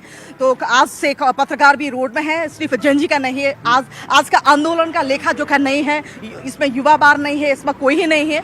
तो आप देख सकते हैं ना, वो बिल्कुल यहाँ के जो यूथ हैं उनसे हम यहाँ पर बात करेंगे, जो यहाँ के यूथ हैं. और एंजिला हमारे साथ यहाँ पर है, ये लगातार अपनी बातों को लेकर यहाँ के यूथ हैं, इनसे बात करते हैं. आप कुछ कहना चाहेंगे? हम लोग देखिए, यहाँ पे काफी लेडीज भी हैं यहाँ पर. मैम, हाँ, हम लोग दिल्ली से हैं, नेशनल चैनल से हैं. आप अपनी बात रखना चाहेंगी? आप यंगस्टर हैं, आप लोग ही सड़कों पर हैं. आप लोग करेक्ट ब्रॉडकास्टिंग नहीं करते. मैम, आप अपनी बात रखिए. आप क्या कहना चाहते हैं? आप नेपाल के सिटीजन हैं. Okay, I will speak in Nepali. हाँ, तपाईहरु करेक्ट हेडलाइन नै राख्नु हुँदैन. यो प्रोटेस्ट खाली सोशल मिडियाको मात्र होइन. This is against corruption. All the nepo babies are living, या unemployment, everything. So it is not limited to only social media ban. Okay, तो मैम आगे आपकी स्ट्रेटेजी क्या रहेगी आप लोगों की? देखिए, बिल्कुल एंजिला, हम देख रहे हैं प्रदर्शन जरूर कर रहे हैं, कैमरे पे शायद नहीं बोल पा रहे हैं, लेकिन अपनी बातें, लेकिन अवाम तक, सरकार तक जरूर ये अपनी बात पहुंचाना चाह रहे हैं, इसलिए सड़कों पर हैं. नहीं, वो देख सकते हैं आप, वो 22 साल की उम्र के, 18 साल की उम्र की बच्चा लोग आंदोलन में शामिल हो रहा है. इस देश में क्या है कि अभी भ्रष्टाचार सरकार को खिलाफ में जाकर, भ्रष्टाचार सरकार को शट डाउन करके, नई सरकार, नई संविधान निर्माण करके नेपाल को नई दिशा देना चाहिए. तो अभी का जो नेपाल कम्युनिस्ट पार्टी का प्रधानमंत्री केपी शर्मा ओली है, वो अभी भी जिद्दी कर रहे हैं, वो हट कर रहे हैं, वो त्याग नहीं कर रहे हैं, वो ये बात को नहीं मान रहे हैं. इसके लिए देश आग से जल रहे हैं. ये काठमांडू शहर नहीं. हमने देखा था कुछ टाइम पहले भी यहाँ पर ऐसा ही प्रदर्शन हुआ था, ऐसे ही लोग सड़कों पे थे. क्या ये उसकी दूसरी तस्वीर है? ये नहीं, इससे पहले आप देख सकते हैं, इससे पहले नेपाल में आंदोलन हुआ था 2-3 महीने पहले राजशाही की मांग लेकर. अभी भी वो आंदोलन तो है, लेकिन वो आंदोलन का मकसद, आज का आंदोलन का मकसद क्या है? भ्रष्टाचार सरकार के खिलाफ है. संविधान, वो अभी का संविधान जो है वो वो संविधान टीयर करने वाला है. और दूसरी चीज क्या है, अभी का जो जेनरेशन वाला नेपाल में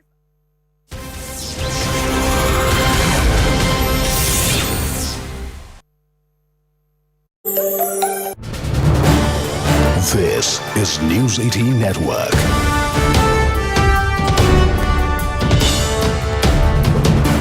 India's largest news network.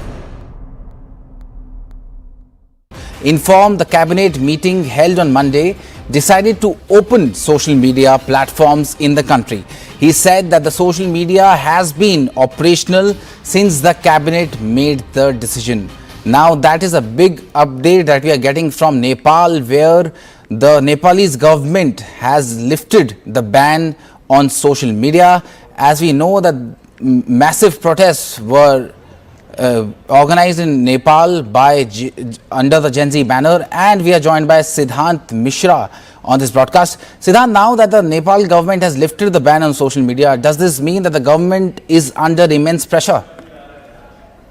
Well, government was under the immense pressure, and in fact, the scenes yesterday in Kathmandu perhaps has put government in a lot of pressure. So initially, they said that there's going to be no revocation on the ban on the social media apps, but there was a cabinet meeting which was convened by Prime Minister Ooli, and in fact, in that meeting, this decision has been taken to lift the ban on the social media apps. So the decision was taken at around 9 p.m. In the cabinet meeting yesterday, and at around 11 p.m. The applications started working. So the main point of contention, the main issue has been resolved by the Nepalese government, but there are other issues also, which includes corruption, nepotism. Perhaps that was also those issues were also the reason why these youngsters came to the road to protest. So situation still remains tense. The area around Parliament and the main areas in Kathmandu have been cleared by the authorities, but in the streets and in by-lanes, the protest is still going on. So next 48 hours are going to be very, very crucial for Nepal, since a major decision has been made. The ban has been revoked on the social media applications. So whether the Gen Z group will end the protest, or they will continue with the protest, taking forward their other demands. So that would really be interesting to see. But 19 people have lost their lives, Harsh. More than 300.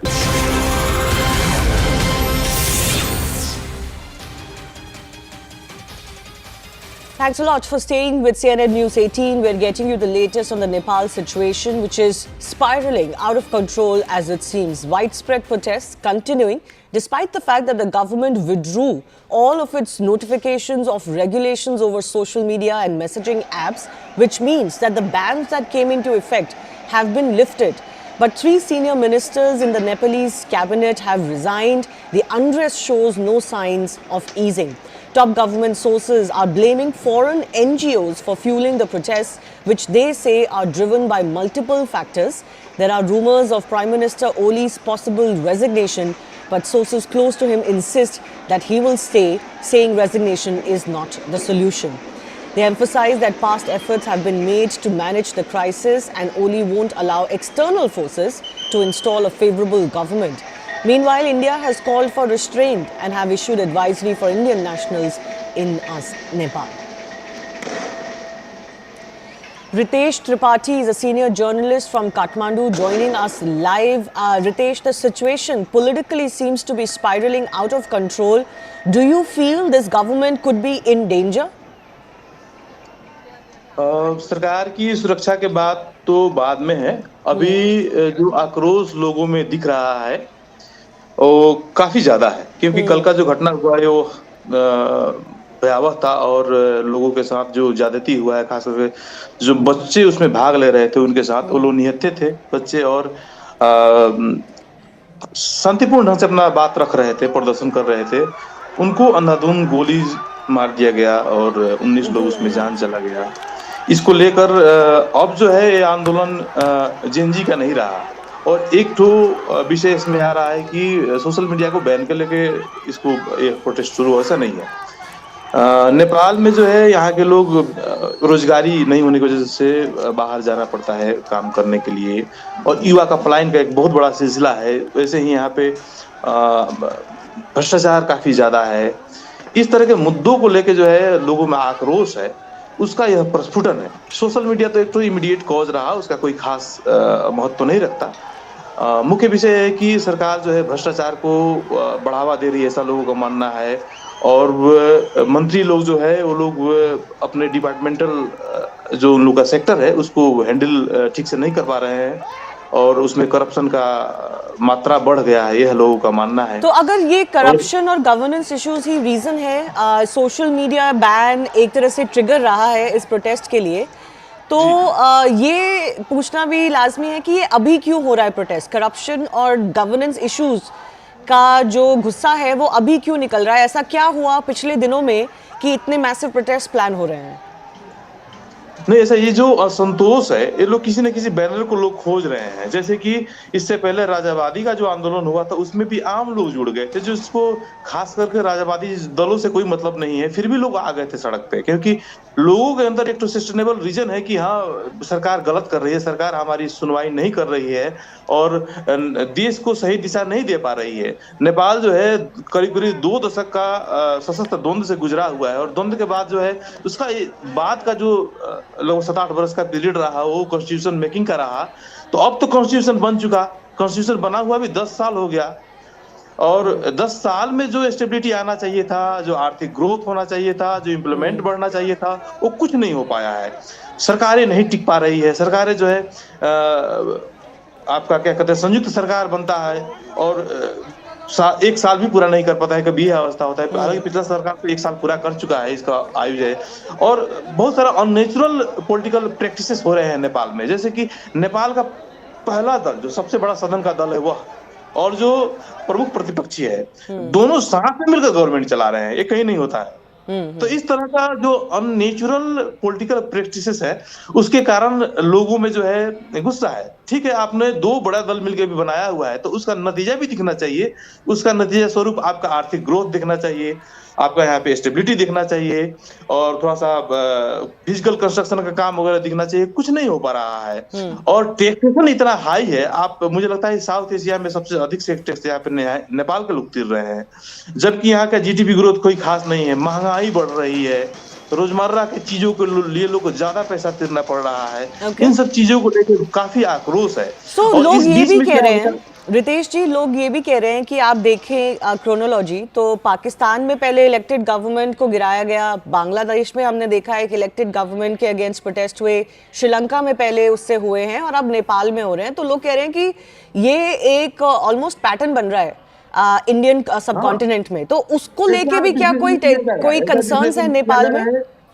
जी, ऐसा विश्लेषण किया जा रहा है और इसे सतह पर देखने पे दिखता भी है, लेकिन इसके पीछे का कारण जो है वह सिर्फ वही नहीं हो सकता है, क्योंकि ग्राउंड रियलिटी यह है कि लोगों में असंतोष है। तो असंतोष रहेगी तभी तो लोग उसमें अपना दिमाग लगा पाएंगे, बाहरी तो या फिर कोई इसमें खेलने वाले लोग हो तो असंतोष तो है, असंतोष काफी स्तर पे है और बहुआयामिक है, जिसका यह उदाहरण है। आज का सिचुएशन यह है कि काठमांडू का हर एक चौराहा, हर एक गली में आज जो है प्रोटेस्ट हो रहा है, महिलाएं निकल पड़ी है, छोटे छोटे बच्चों को लेकर लोग महिलाएं निकल पड़ी है, और राजनीतिक दलों का जो छोटा छोटा इकाई कार्यालय है, वड़ा कार्यालय होता है और किसी पर्टिकुलर एरिया में एक कार्यालय है, वो सारा जला दिया गया है। नेकपा एमाले के जो अध्यक्ष हैं के पी शर्मा ओली और प्रधानमंत्री, उनके निवास के आगे अभी भी गोली चला है, जैसे कि मैं आपसे बात करने से पहले जुड़ रहा था, वहां पे प्रोटेस्ट हो रहा है। पूर्व प्रधानमंत्री शेर बहादुर का निवास में आग लगा दिया गया है। इसके अलावा जो गृह मंत्री हैं यहाँ के, जो राजीनामा दे चुके हैं, उनके निवास में भी आगजनी हो चुका है। बड़ी दलों का पार्टी कार्यालय आंदोलनकारियों के कब्जा में है, और संसद के लोग जो है दूसरे दल के लोग राजीनामा देने शुरू कर दिए हैं। तो एक तो बहुत बड़ा हंगामा खड़ा हो गया है, और इसका कारण ये नहीं लगता है कि अब जैसे कि पाकिस्तान में हुआ, फिर बांग्लादेश में हुआ और यहाँ भी हो रहा है। तो आप कैसे देखते हैं कि सरकार जो एलिगेशन लगा रही है कि इसमें बाहरी फोर्सेस का हाथ है, आप उस एलिगेशन को कैसे देखते हैं? नहीं, सरकार जो है पहला उसका अपना क्लियरिफिकेशन ये रहा है कि हम लोग जो है पब्लिक एसेट्स को बचाने के लिए फोर्स का यूज किया, बॉल का प्रयोग किया, लेकिन वैसा नहीं है। क्या वो लोग नुकसान कर रहे थे? 4 कुर्सी टूट जाता उसमें ज्यादा नुकसान हुआ कि होता कि 19 लोग मारे गए उसमें ज्यादा नुकसान हुआ? तो ये जस्टिफाई नहीं हो पाया। तो अब नया बहाना फिर वो लोग नेक्स्ट ले आए कि इसमें घुसपैठिए आ गए, आंदोलन में अराजक तत्वों का प्रवेश हो गया, जिन्होंने आंदोलन को अराजकता की तरफ ले गए और यह माहौल बना बोल के सरकार दूसरा भाष्य यह सृजना करना चाह रही थी, वो भी नहीं स्टेबल हो पाया। तो अब कह रहे हैं कि बाहरी तत्वों का इसमें हाथ है। तो ये सारा का सारा अपना स्टेटमेंट पे लोग कायम भी नहीं रह पा रहे हैं। तो सरकार काफी कमजोर हो चुकी है और केपी शर्मा ओली का जो प्रवृत्ति है वो थोड़ा सा तानाशाही किस्म के है। इससे पहले भी लोगों का जो जीवन का मूल्य है उसका उपहास करते आए हैं वो।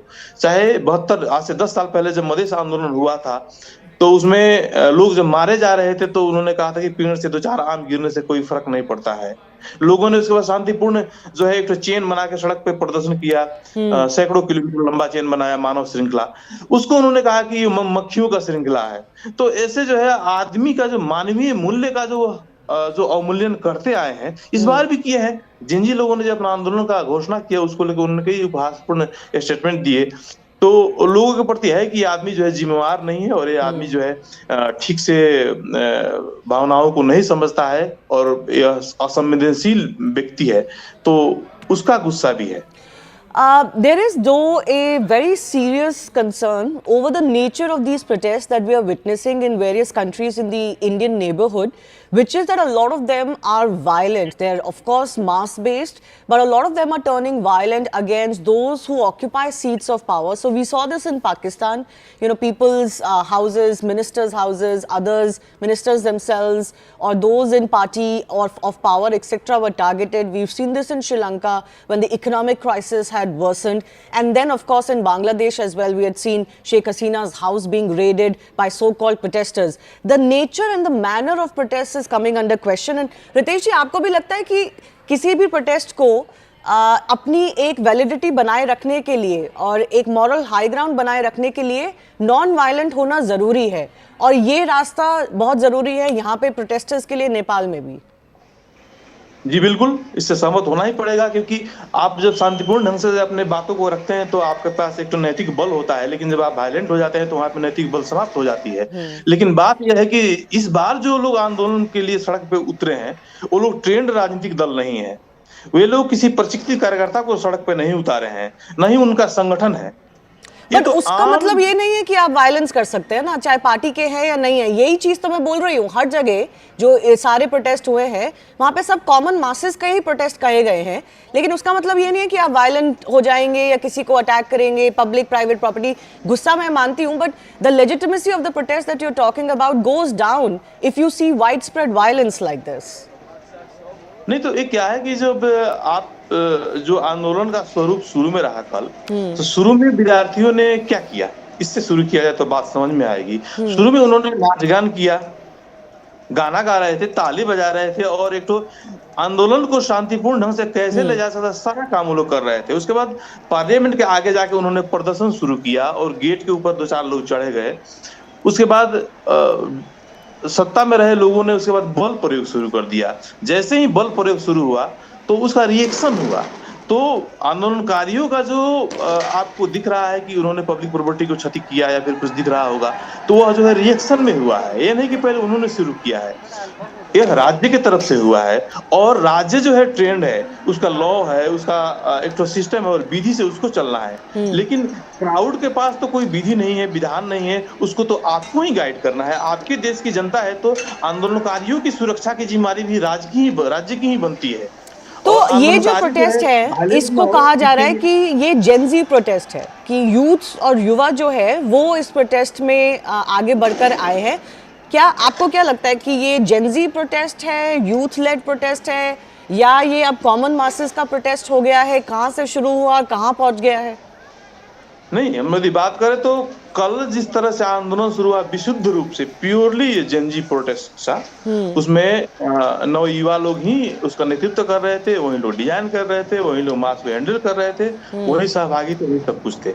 लेकिन जैसे ही लोगों का मरना शुरू हुआ है, जब 19 लाशें गिर चुकी, राजधानी की सड़क जब लाशों से बिछ गया, आज एक भी अस्पताल ऐसा नहीं जिसमें घायल लोग नहीं है, सैकड़ों लोग घायल हो चुके हैं। जी। जो है अब यह मास प्रोटेस्ट बन चुका है और माफ कीजिएगा उस अवस्था में हम बिल्कुल एक सवाल मैं बहुत जल्दी आपसे पूछना चाहती हूँ, हमारे पास और भी अपडेट्स आ रहे हैं। ये आपको कोई खबर मिल रही है कि सरकार या प्राइम मिनिस्टर का कुछ रेजिग्नेशन आने वाला है, उनके ऊपर ये दबाव है? देखिए अभी तक आधिकारिक बात करें तो कल शाम तक जो है यहाँ का संचार मंत्री का जो प्रेस नोट उन्होंने जारी किया, मंत्रिपरिषद की बैठक के बाद, कैबिनेट की बैठक के बाद जो उन्होंने जारी किया, उन्होंने साफ तौर पर कह दिया कि प्रधानमंत्री राजीनामा नहीं देने जा रहे हैं। इस बीच में कुछ डेवलपमेंट हुआ तो सामने आएगा, अभी नहीं दिख रहा है। जी, हमारे साथ बने रहिए Ritesh ji. We have some more updates coming in. Sources close to prime minister Nepalese Prime Minister Ooli are telling CNN News 18 that his resignation is not on the cards because they believe that it is not the solution, that he is not going anywhere amidst this crisis. The notification which led to the ban of certain social media and messaging apps is now withdrawn, and many experiments have been done in the past. Rumors that he is going abroad are there. We will try to get you more on that. The Home Minister, of course, has resigned, but he has been called ineffective, and therefore his resignation has come forward. Let me go across to my colleague Anand Narasimhan for more on this. So, Prime Minister Ooli not really buckling down despite the pressure mounting on him, Anand. Yes, Manoj Kumar Gupta is getting us these details, viewers and Shivani. Good afternoon. That KP Sharma Ooli believes his resignation is not the solution. He's actually digging in his heels. He believes the Home Minister Ramnath Adhikari was ineffective and that's why he had to go. So his office believes that they are aware of certain powers who want a favorable government, but they are not going to yield. The other aspect, viewers, we have to understand that these social media restrictions came after the Supreme Court, Nepalese Supreme Court's orders. And the government was only following those orders, but then again this ban has been withdrawn as of now. But despite that, the protests are going on, and there is an indication that they have been seeing that there have been repeated attempts in the past to also try and create something which would create a certain level of dissonance and uprising on the streets of Nepal, which could lead to toppling of the government. And KP Sharma Ooli there perhaps digging in his heels and saying, I'm not going anywhere. There was talk and there was rumors, and there was also a certain level of supposition that there is a chopper waiting for him to flee Kathmandu and head towards Dubai or some other place. But all that has been rejected by KP Sharma Ooli's office, and they've said that he's not going anywhere. He is staying put in Nepal, and he is going to get a handle or a control on the situation. Some of the dramatic drone shots, Shivani, that we've got also show that the main arterial road, which was chock-a-block yesterday, is seeing protesters at various points, and also a hard crackdown by the army and the security forces there to try and disperse these protesters, even as there is loot, arson and also vandalism that is visible. All right, we'll stay on top of this. Let's also quickly, we also have another guest joining us, Darshan Prajuli, journalist, is joining us live from Kathmandu. Darshan, आप हमें बता सकते हैं अभी क्या situation है काठमांडू में? So the situation is crazy here right now. I am just standing 2 minutes far from the Parliament building. You can see all people getting inside. Also, let me show you a few of the visuals. You'll see. I mean, everyone is running here. The real situation in the ground is crazy. I mean, but the protesters has I mean, घेर लिया है वो parliament building को. सो देश में क्या क्या हो रहा है, ये यहाँ का सिचुएशन ऐसा है. वहां पे अभी किस तरह की सिक्योरिटी प्रेजेंस है? क्या सरकार कुछ कर पा रही है प्रोटेस्टर्स के खिलाफ? So there is no existence of Nepal government right now. I think that's the one message that all international media should take, because every leader, every corrupt leader is in a run right now in the country, in the Nepal, and every protesters, every leaders who have looted this country, for 30 years. has to like go away. No chance on that. So for that, I mean, every youth in different political leaders' houses are attacked. You know, now I'm hearing the prime minister is in a run to a Hong Kong. Okay. I'm not sure. I'm in the field reporting, so I'm not sure about what's happening around. But the situation in the, I mean, field is quite crazy. So, I mean, this is the history in a making. Yes. Madam, if I can say that, yeah.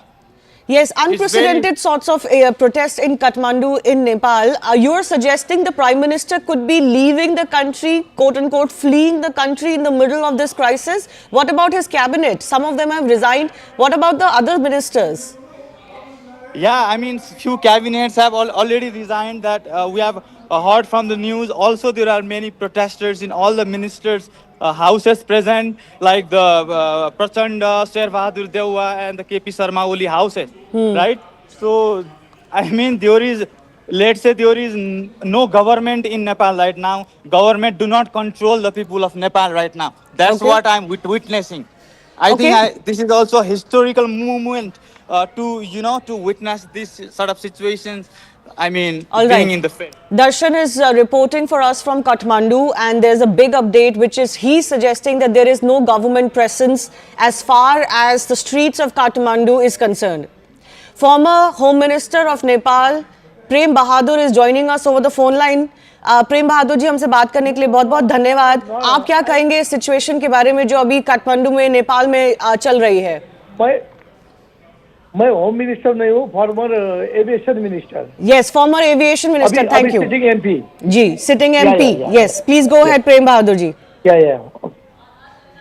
ये जो अभी नेपाल में आंदोलन, जी बोलिए. जी जी, go ahead. ये जो सिचुएशन चल रही है उसके बारे में आप क्या कहेंगे? सरकार बचेगी या नहीं बचेगी? लोग कह रहे हैं कि अब जमीन पे कोई सरकार का तत्व नहीं है और जो प्राइम मिनिस्टर है वो भी हांगकांग की तरफ जा रहे हैं, ऐसी रिपोर्ट्स आ रही है. अब देखिए, मैं भी काठमांडू राजधानी में नहीं हूँ अभी. कल से आंदोलन शुरू किया था जेनजी ने. यूथ लोग है इसमें. जेनजी के लगभग कल भी 50,000 से ज्यादा युवा लोग थे कल आंदोलन में. जब वो लोग का आंदोलन एकदम ही शांतिपूर्ण था. वो लोग का आंदोलन भ्रष्टाचार का विरुद्ध में, जो भ्रष्टाचारी है उसको कार्रवाई करो बोल के वो लोग का दबाव दिया था. और दूसरा ये फेसबुक और ये व्हाट्सएप जो बंद हुआ था, उसके लिए उसको खुला करना पड़ेगा बोल के सरकार को ये लोग दबाव दे रहे थे. आंदोलन के क्रम में जो घटना हुआ है वो एकदम ही दुखद है. देखिए, सरकार की तरफ से जो अभी तक भ्रष्टाचार को बचाने का काम चल रहा था और जेनजी के लोग उसको दबाव दे रहे थे कि भ्रष्टाचारी को कार्रवाई करो और ये सामाजिक संजाल को तुरंत खुला करो. लेकिन पुलिस ने जो दमन किया है, जो गोली चलाया है, उसकी वजह से 19 लोगों का जान चला गया. देखिए, अभी भी 200 से ज्यादा लोग हॉस्पिटल में का इलाज हो रहा है. इसलिए मैं जो मृतक है वो लोग को मैं हार्दिक श्रद्धांजलि देना चाहता हूं. और जो घायते वो लोग का मैं शीघ्र स्वास्थ्य का लाभ कामना भी करना चाहता हूं. अब ये आंदोलन रुकने वाला नहीं है. देखिए, अच्छा. और दूसरी बात जो आपने कहा था, सरकार का कोई भी उपस्थित, बड़े बड़े नेता लोग, पूर्व प्रधानमंत्री लोग, वो लोग का घर सब तोड़फोड़ हुआ है. पूर्व प्रधानमंत्री शेर बहादुर देउबा का घर धनगढ़ी में, काठमांडू में सब तोड़फोड़ हुआ है. मिनिस्टर लोग का घर तोड़फोड़ हुआ है. इसलिए अब ये आंदोलन रुकना बहुत कठिन है. अब ये आंदोलन रुकने वाला नहीं है. तो आपको लगता है कि एक नैतिक जिम्मेदारी बनती है अब सरकार की, प्राइम मिनिस्टर ओली की भी, कि वो इस्तीफा दे? वो तो इस्तीफा तो कल ही देना चाहिए था उनको. क्यों इतना लेट कर रहे हो? उनको इस्तीफा तो कल ही देना चाहिए था.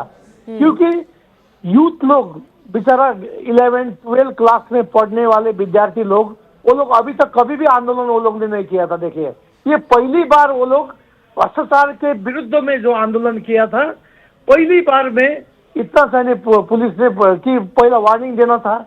वार्निंग के बिना सीधा वो लोग को छाती में गोली मार दिया, वो लोग को सिर में गोली मार दिया और 19 लोग का डेथ हो गया. घटना स्थल में। इसलिए इसलिए सरकार का इसमें बहुत कमजोरी है। होम मिनिस्टर ने तो रिजाइन कर दिया है और मिनिस्टर लोग ने भी रिजाइन दे दिया है।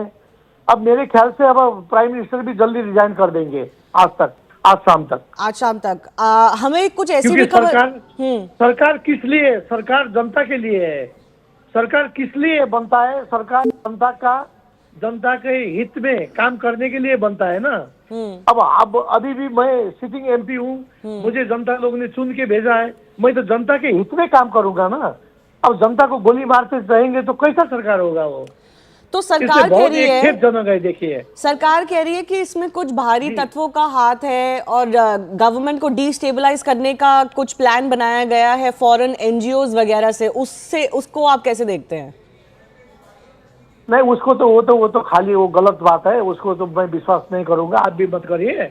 बात क्या है कि जब ये लोग आंदोलन के लिए जेनजी ने आंदोलन करने का मिति तय किया था कल, उसी समय वो लोग को बुला के सरकार को वार्ता करना चाहिए था। वार्ता से समस्या समाधान हो सकता था, लेकिन सरकार ने इसको बेवास्ता किया। उसी की वजह से ये सही घटना हो गया। देखिए, तो अभी ये जो सिचुएशन ग्राउंड पे है उसको भी कंट्रोल करने की जरूरत है। क्या आप भी कुछ अपील करेंगे कि प्रोटेस्टर्स भी थोड़ा शांत हो जाए ताकि सिचुएशन अंडर कंट्रोल आए? क्योंकि सरकार तो लग नहीं रहा कि कुछ काम कर रही है अभी, लेकिन सिक्योरिटी फोर्सेस शायद अभी भी ग्राउंड पे है, तो कोई और जान माल की हानि ना हो, इसलिए सबको थोड़ा सा शांत हो जाना चाहिए।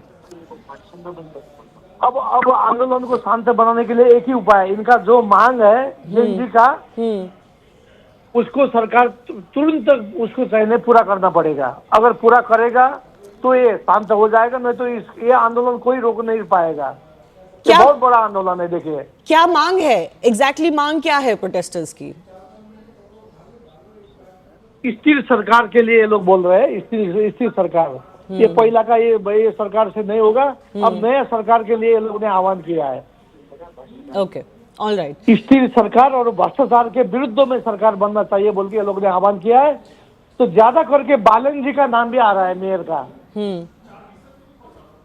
बालन है ना यहाँ काठमांडू महानगर पालिका का मेयर, उनके लिए भी युवा लोग, यूथ लोग, जेनजी के लोग, बहुत सारे लोग बालन को नेतृत्व करने के लिए वो लोग आह्वान भी कर रहे हैं। ओके, तो एक ऑल्टरनेटिव गवर्नमेंट की अब डिमांड हो रही है, fresh elections hopefully and some sort of alternative government. I do thank you Prem Bahadur ji, हमसे बात करने के लिए बहुत बहुत धन्यवाद।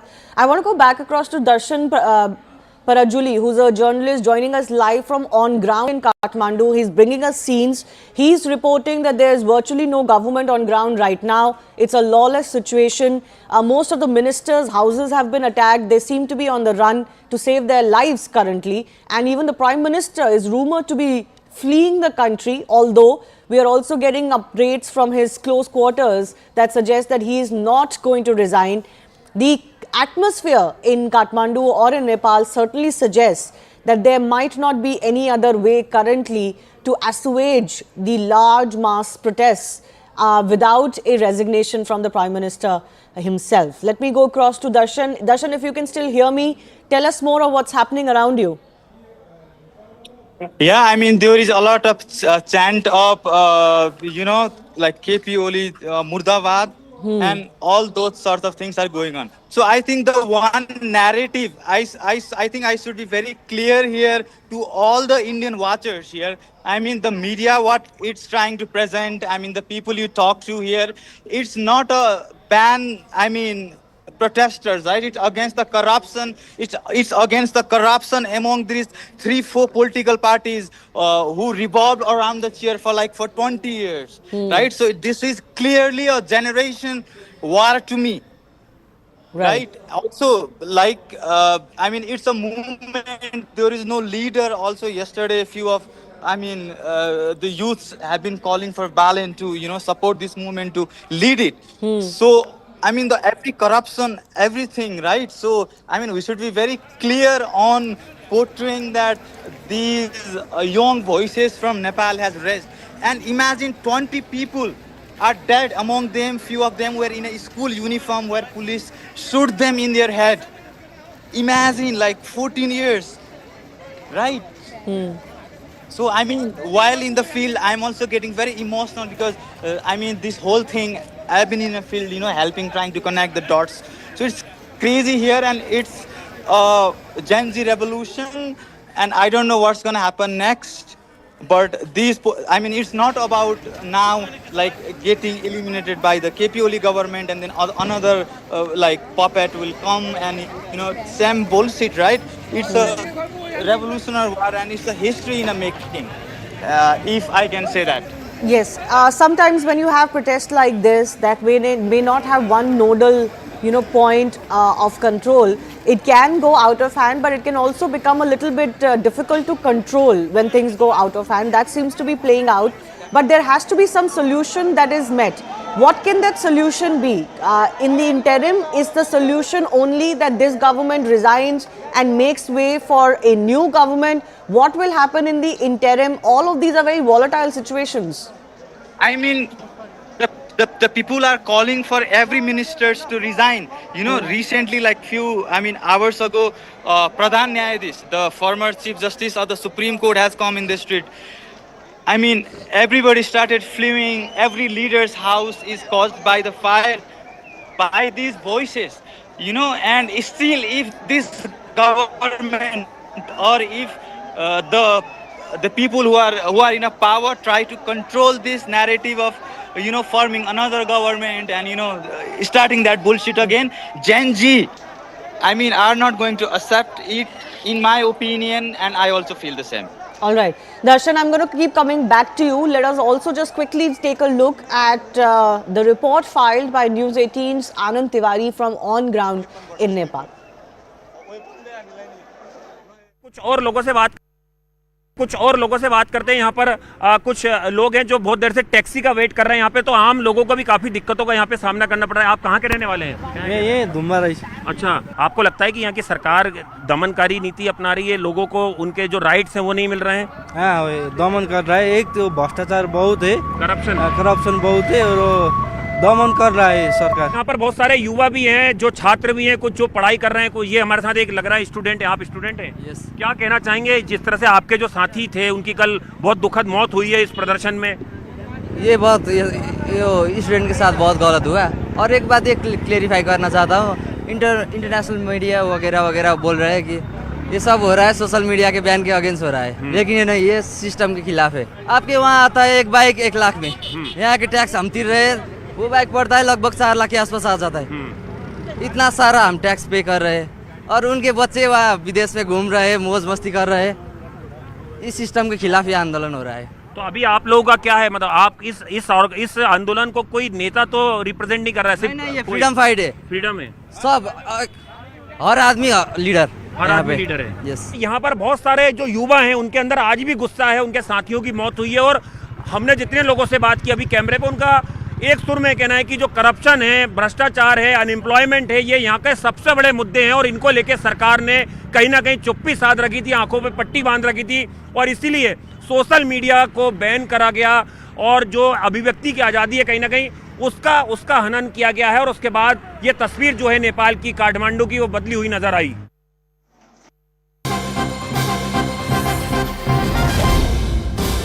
We're also getting breaking updates now that Nepal's Prime Minister KP Sharma Ooli has convened an all-party meeting this evening. He's also released a statement, and I quote, "I'm holding discussions with the concerned parties to assess the situation and reach a meaningful conclusion. For this purpose, I have also called an all-party meeting at 6 p.m. today.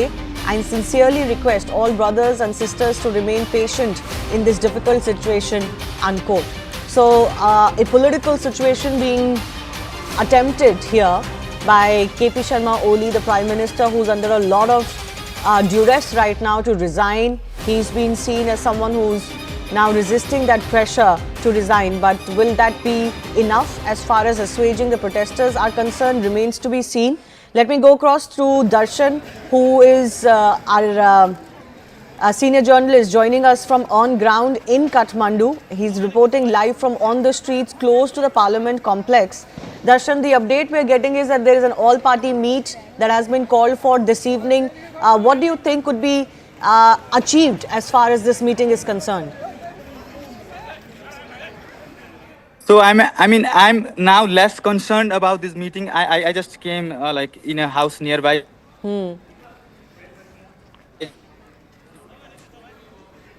Yes. All right, we'll try and recorrect with Darshan, but it seems the mood on the ground is, after speaking to multiple people, is that the mood on the ground is not so much about what happens to the future of this government or what is the fate of this government. The mood on the ground is that obviously something needs to be done to assuage the protesters and make sure that more lives are not lost. What has escalated the situation quite dramatically within 24 hours, of course, is the fact that close to 20 people have died, and all youngsters, all youth have died because of army and forces action shooting at them in an attempt to quell the protests. That has of course not worked, as it usually does not, and those deaths have really pounded the pressure on the cabinet of KP Sharma Ooli as well. Several ministers have resigned, including the Home Minister, taking moral responsibility for what has transpired. But the indications we're getting so far from the Nepalese Prime Minister is that he's not going to resign. He's attempting to get a political consensus on this situation. Will he manage to do so in an all-party meeting this evening? Remains to be seen. What is also, of course, happening is very concerning on ground, is that the residents of several leaders, those in seat of power, are being attacked. We are getting visuals of the Nepal president's private residence that has been vandalized. This house, the visuals that you're seeing, belongs to the Nepalese president that has been ransacked. Protesters entering Mr. Padel's residence, and you can see what is transpiring. This is an absolute redux of what has transpired in Bangladesh most recently. It has happened to a certain extent in Sri Lanka in the past and in Pakistan in the past. All elected governments coming under enormous duress for some reason or the other, whether it's economic distress or charges of corruption like in the case of Nepal, or conflict with the army like in Pakistan, and other issues over electoral practices like in Bangladesh. But this is now becoming a huge pattern. Maybe one protest in one country is fueling the other. The uprisings are causing more uprisings. People are looking at the examples that are being set in some countries in their neighborhood and attempting the same. But of course, in all of these countries, it has been said by those protesting that these are organic protests, that they are not planned with any agenda. It is just the anger of the community and the people that is spilling out onto the streets. What it is leading to, though, is attacks on those in the seats of power, their residences, and of course many of them and their lives in danger as well. This is also happening in Nepal after some 20 youth have lost their lives in army firing in an attempt to quell the protests, and that has escalated the situation quite dramatically. So Darshan is continuing to be with us from Kathmandu. Darshan, जो situation ground पे है वो बहुत serious है. The government is attempting some all-party meeting this evening, maybe to get a consensus and chart a way forward. But it seems that those attempts might be too little and too late now. I mean, the news that I've been hearing, there are like 4 helicopters ready in the airport on a flew mode. I mean, the ministers, are flying in a helicopters. That's the latest news that I can tell you. 4 helicopters. Confirmed by the, airport sources. So ministers are fleeing the country. They're fleeing because the situation is completely out of hand. Their residences are coming under attack. Their lives could be in danger. Kathmandu, see, there right now while we are talking, there are streets burning in every cities. By these young people chanting, naras of, now, like, don't show your face. So, the situation is crazy. I don't know what happened next, but I think the situation of how this should go would be, people are also, hopeful on the, directly elected, president. So that could be one of the option, or I'm not sure what to say, but Yeah. things are going crazy. I also request India media, since I myself studied journalism at Asian College of Journalism, I know how it works. So the narrative should be very clear. It's a protest against corruption, against these 5, 6 political leaders whose faces were around the politics in dirty playing game for like 20, 30 years. And in 62, 63, there were 19 people died when the monarchy was, abolished. And it took 19 days to, kill 19 people. But in this, Gen Z revolution, like 20 people, innocent people were killed. And still there are, dozens of people who are missing, who are trying to, locate. S- uh, so, I mean, that's the narrative that I would like all Okay. Indian journalists to know. And thank you. Yeah.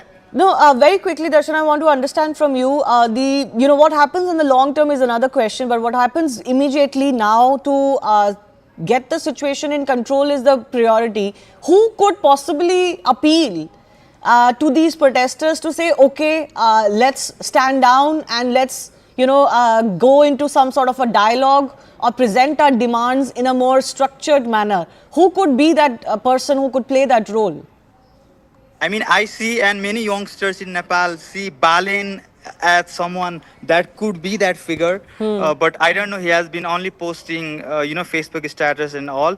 But I also really call for Balin to, like, Balin can stop this. That's what I feel, as for my, experiences with And what has the been his reported view leader. so far? What has he said so far? I mean, he have supported the movement. I mean, right now also he have been mobilizing his, Kathmandu metropolitan city resources to help the injured. I mean, now there is, the shortage of blood, the shortage of all those things that happens after a violence protest, against the government, just the cruel government, I would say.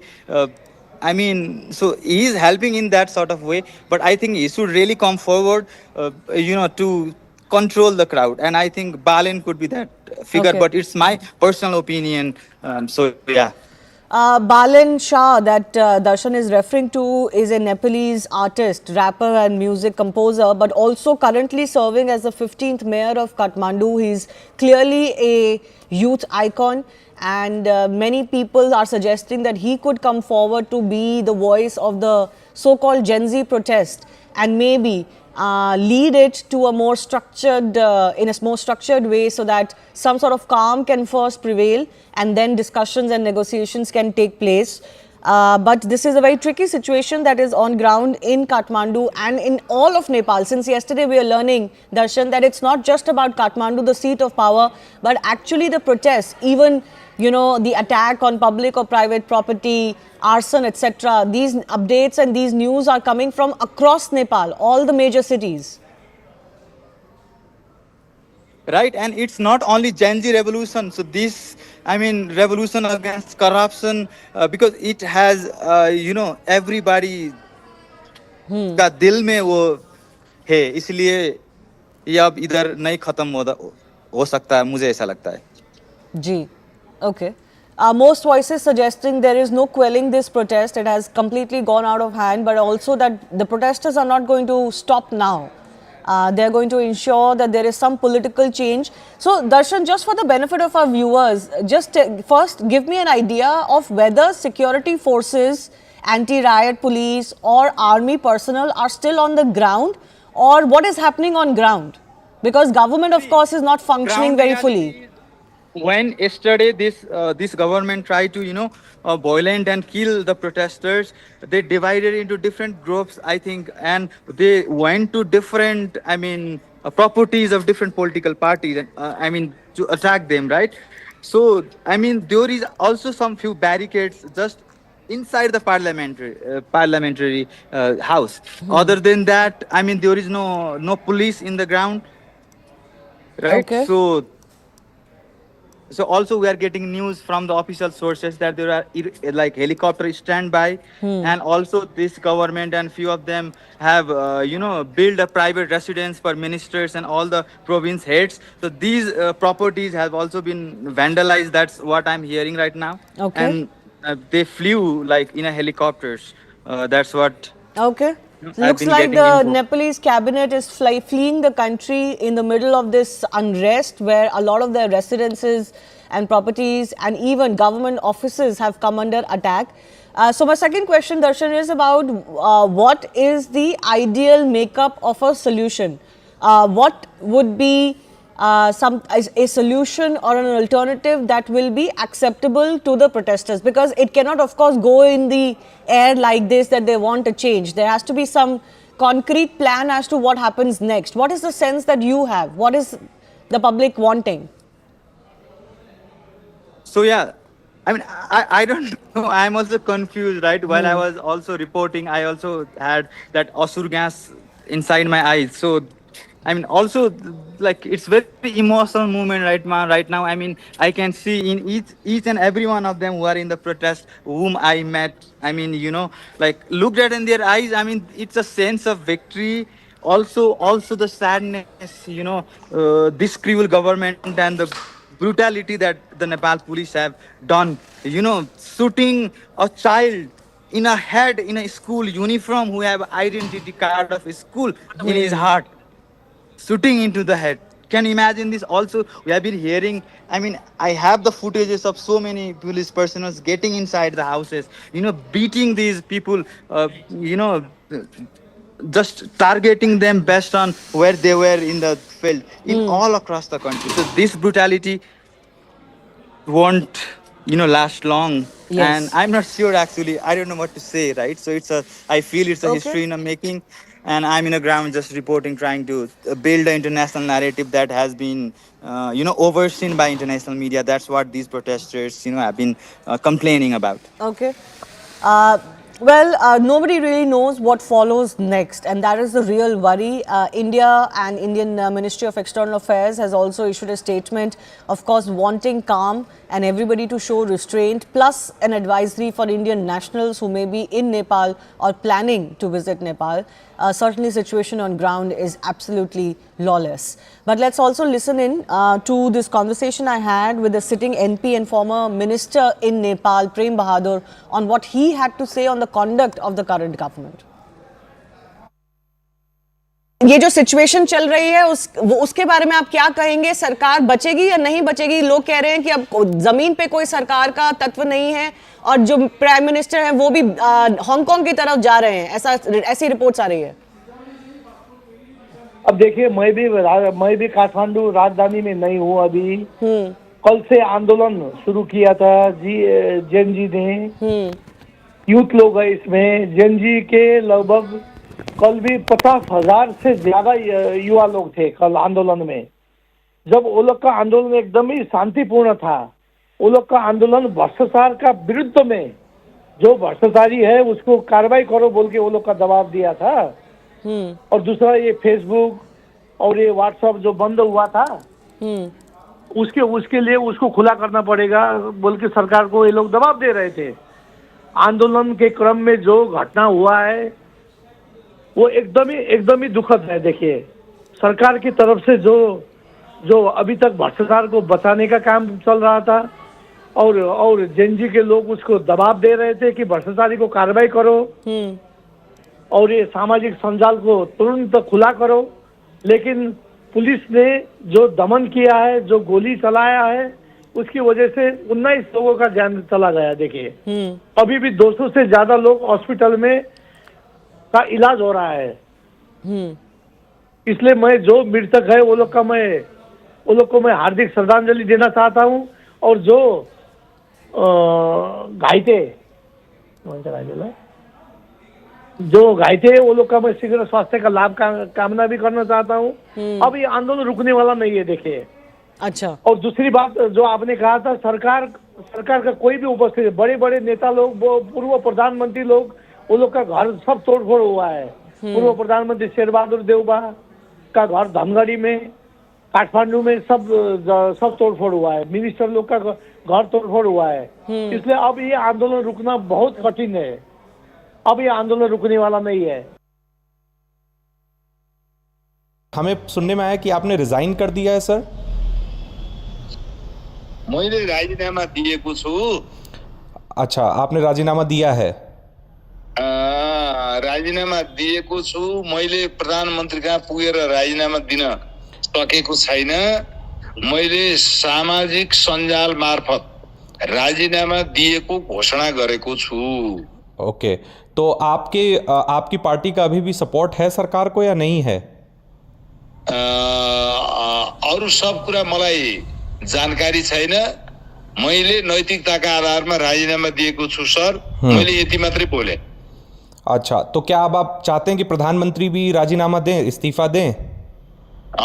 थप कुरा म नगरौँ। हाँ जी, म थप कुरा नगरौँ। अच्छा, और आगे आपको क्या लगता है कि ये जो सरकार है ये बचेगी नेपाल में? धन्यवाद। म संघीय लोकतान्त्रिक गणतन्त्र प्रति विश्वास गर्ने एउटा कार्यकर्ता, नेपाली काङ्ग्रेसको कार्यकर्ता भएका कारणले संघीय लोकतान्त्रिक गणतन्त्रको संस्थागत विकासका लागि लाग्छु। हालका लागि मैले राजीनामा दिएको छु। As news is coming in from Nepal, absolutely nobody has been spared. It's not just about the current government or the current party, but even former prime ministers, the current president, former ministers and other leaders. All of their houses and other establishments have been attacked. It seems that the anger has completely spilled out of control. And as protesters want to emphasize, this isn't about the social media apps or messaging apps ban that may have been the trigger as seen on ground, but this is about institutional corruption and decades of governance issues in Nepal. Darshan Parajuli is a journalist based in Kathmandu who's joining us, a young journalist himself, who's also, of course, talking about the sentiments or the emotions that the protesters have been talking with. Those sentiments and emotions, of course, have completely gone out of control now. Nobody really knows who can control this situation. But Darshan, very quickly, I want to understand from you that it's not just the current government or the current Prime Minister, President whose properties have been attacked. Even former Prime Ministers, their residences have been attacked. So is this in anger against all political parties in Nepal, the entire polity of Nepal? Yeah, I mean, it's about the whole, against corruption and against these people who have been in the scene since 20, 30 years. So, I mean, the anger among the young people is not just on, few political leaders. That's why I'm telling you it's a generational versus. It's young versus old, right? It's young versus old. It's the people who have already, not proven anything at all, right? They have got chances for like being prime minister if you name 3-4 people from past 20 years. So they are like tested and proven. Darshan, just stay with me. I want to go across to former Deputy PM of Nepal, Upendra Yadav, who's now joining us. Mr. Yadav, आप सबसे पहले जो situation Nepal में अभी बनी हुई है उसके बारे में क्या कहना चाहेंगे? सरकार ने एक ऑल पार्टी मीटिंग बुलाई है 6 बजे शाम को, बट क्या उससे कोई सोल्यूशन निकल पाएगा? हमें नहीं लगता है कि सिचुएशन निकल पाएगा, लेकिन सवाल है कि स्थिति और दिन और खराब होती ही जा रही है और ये मूवमेंट जो है वो देश भर में फैलता जा रहा है।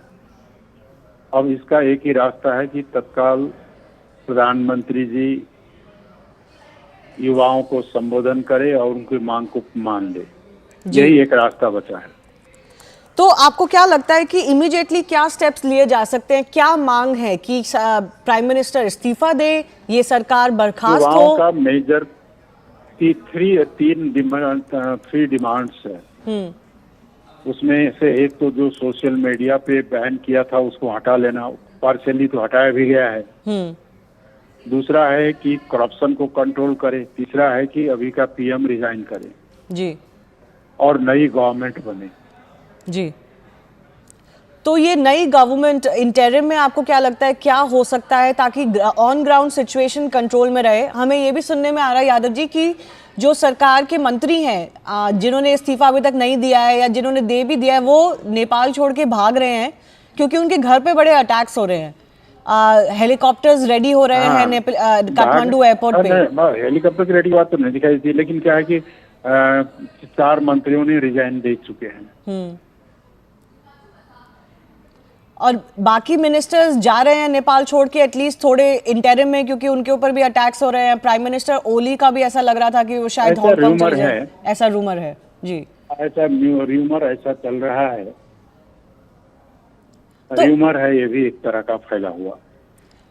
तो आपको क्या लगता है इंटरिम में क्या हो सकता है अगर प्राइम मिनिस्टर ओली इस्तीफा देते भी हैं? ऑल्दो अभी तक तो उनके ऑफिस से ऐसी खबर आ रही है कि वो नहीं देंगे, उन्होंने तो ऑल पार्टी मीटिंग बुलाई है शाम को, तो लगता नहीं कि वो इस्तीफा दे रहे हैं। लेकिन इस्तीफा दे भी दें तो इंटरिम में क्या होगा? नहीं, देने के बाद में जो डेमोन्स्ट्रेशन में जो युवा लोग हैं, यूथ लोग हैं, वो समझेंगे कि हमारी बातों को सुनी गई, तो वो शायद कूल डाउन हो जाएंगे। उनकी बातों को, उनके मुद्दों को एड्रेस करने की शुरुआत हो चुकी है, ये जान करके वो पीछे हट जाएंगे और फिर सिचुएशन नॉर्मल हो सकती है। तो प्राइम मिनिस्टर इस्तीफा दें बट ये सरकार बनी रहे और सिचुएशन को कंट्रोल करें, या फ्रेश इलेक्शंस हो, क्या आपको लगता है करना पड़ेगा? नहीं, अब क्या है कि पार्लियामेंट है, पार्लियामेंट नेक्स्ट गवर्नमेंट बनाएगी। गवर्नमेंट बनाना बड़ी बात नहीं है, सिचुएशन का हैंडल करना अभी सबसे कठिन बात है।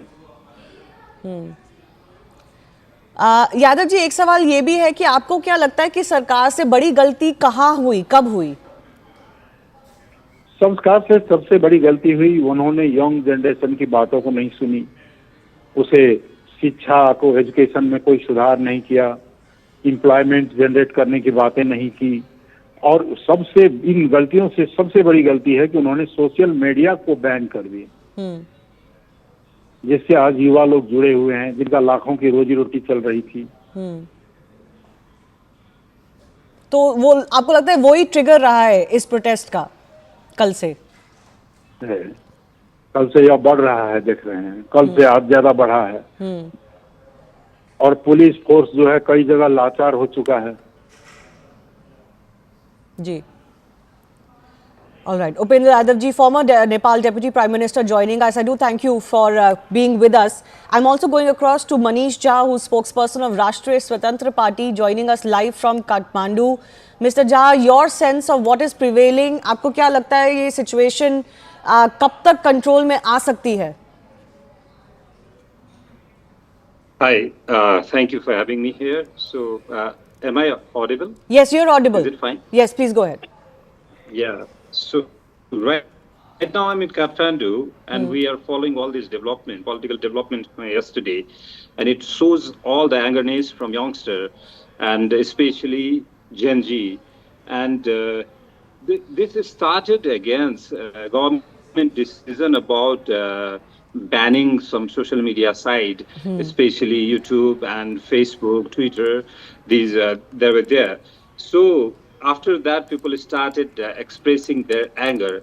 Lots of people says that the Prime Minister and his government team took this decision to stop angerness and expression, disappointment and dissatisfaction against Oli's government. And inside the party, few people who supports former President Vidya Devi Bhandari, and outside the party, new generation political parties like us, Rashtriya Swatantra Party, and some people who supports Balen's movement, who is mayor of Kathmandu Valley, Kathmandu Metro.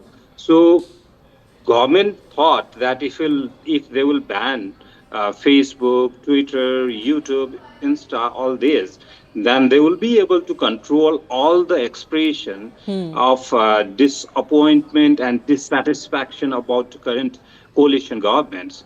But that did go other way around, and it becomes something which is not controllable for the government. And they announced, this Gen Z announced, Generation Z announced September 8 movements, which was yesterday. It was expected that people will come down to the street, but preparation from the government side and local authority was a kind of carelessness. They are not, they're underestimating all these movements. Yes. And they're thinking that जो past में जो movements हुआ था in support of King's support, they were government, only government were able to control them. So they equally thought that इस बार भी संभाल लेंगे. So इस बार भी संभाल लेंगे became disaster for the government. Your party has demanded the resignation of Prime Minister Oli. We are getting to know he's called an all-party meeting this evening. Do you think some sort of political consensus can be arrived at? We started raising our voice to ask for his resignation since yesterday only, and the way he responds to people's demand is not people's friendly, is not people's person. So we are not sure if he has already accepted the situation and all the reason behind this situation. So we are not that excitingly hopeful about his favorable decision to control all this anger, which has been spread out throughout the country. Yesterday, it was only for 5 or 6 cities of Nepal. Now we can see it's climbing to the hills area and Himalayas districts as well. So, do you think the only resolution in the interim, the first step that needs to be taken to control the anger on ground is that Mr. Oli resigns? Yeah, that can be first one, and the second one could be forming an investigation team to control all this. Investigation team can go and do investigation who took wrong decision to kill 21 people, 21 Gen Z.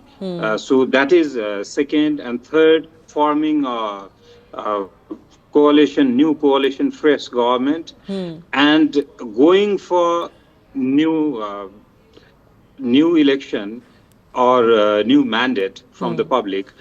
We are thinking about all these 4 steps, and we have already issued our official statement last night with all these 4 ideas. This issue of corruption is being talked about, and protesters maintain that that is really the main core issue that they're trying to, draw attention to. Just give me a sense of, why institutional corruption or scandals have become such a huge, point of disappointment amongst the Nepalese public. Why have parties failed to address this issue? So yes, if we understand the political changes in India in 1947, that was exactly the same year we had political changes or restructuring in Nepal. So after that, almost in all decades, we have been having new constitution, 7 constitution in 7 decades, 6 new political restructuring in all decades. But all the changes and everything was not, or were not able to improve the public service delivery. They were always busy on the power sharing. So that has added piled up angerness in all new generation.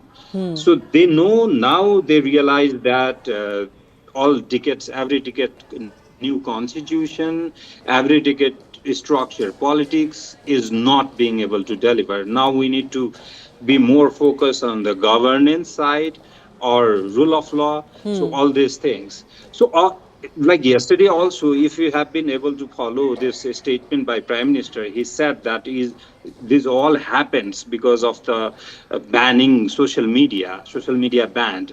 But he has never realized in that statement that it's also because of corruption, and my minister and my family members and my secretariat involvement in corruption. He has never accepted that. So if he had accepted last night, it would have been more easier for people. But he only blamed to Facebook, to Twitter and YouTube. So that's the side of his behavior. And I would like to add one more thing. Last Saturday, one of the state minister was going to attend one of the constitutional event of a UML, Prime Minister Oli related led party, and his vehicle hit a 19 years old girl, and then he ran away. So hit and run case happened. But Oli, during his party event, he he tried all his best to save that guy and said that, oh, nothing has happened, don't politicize all these things, rather than accepting and giving more sympathy Okay. to his citizen. He said like nothing has happened. So all this attitude showed that he is not being sensitive and serious to the country, rule of law, anti-corruption movement, and citizen. So Okay. that has created all this scenario. Absolutely. So high-handedness, corruption, not taking adequate steps, all of that has led to this. And social media messaging apps ban has only acted as fuel on fire. I do thank you for joining us, Mr. Jha. News and updates continue on CNN News 18. My colleague Akansha is joining you now.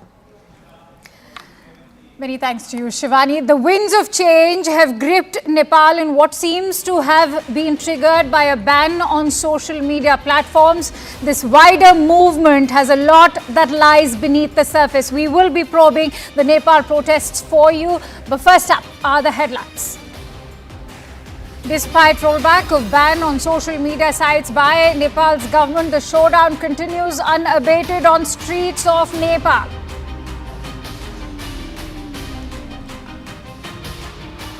Three minister tender resignations as protests turn violent and reign the supreme on streets of Nepal. Sources say Nepali Prime Minister KP Sharma Ooli may resign next.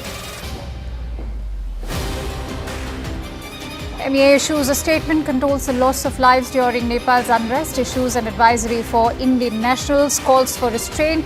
India-Nepal border on high alert. The high-stakes battle for India's next vice president gets underway. MPs make their choice. They are all casting their votes.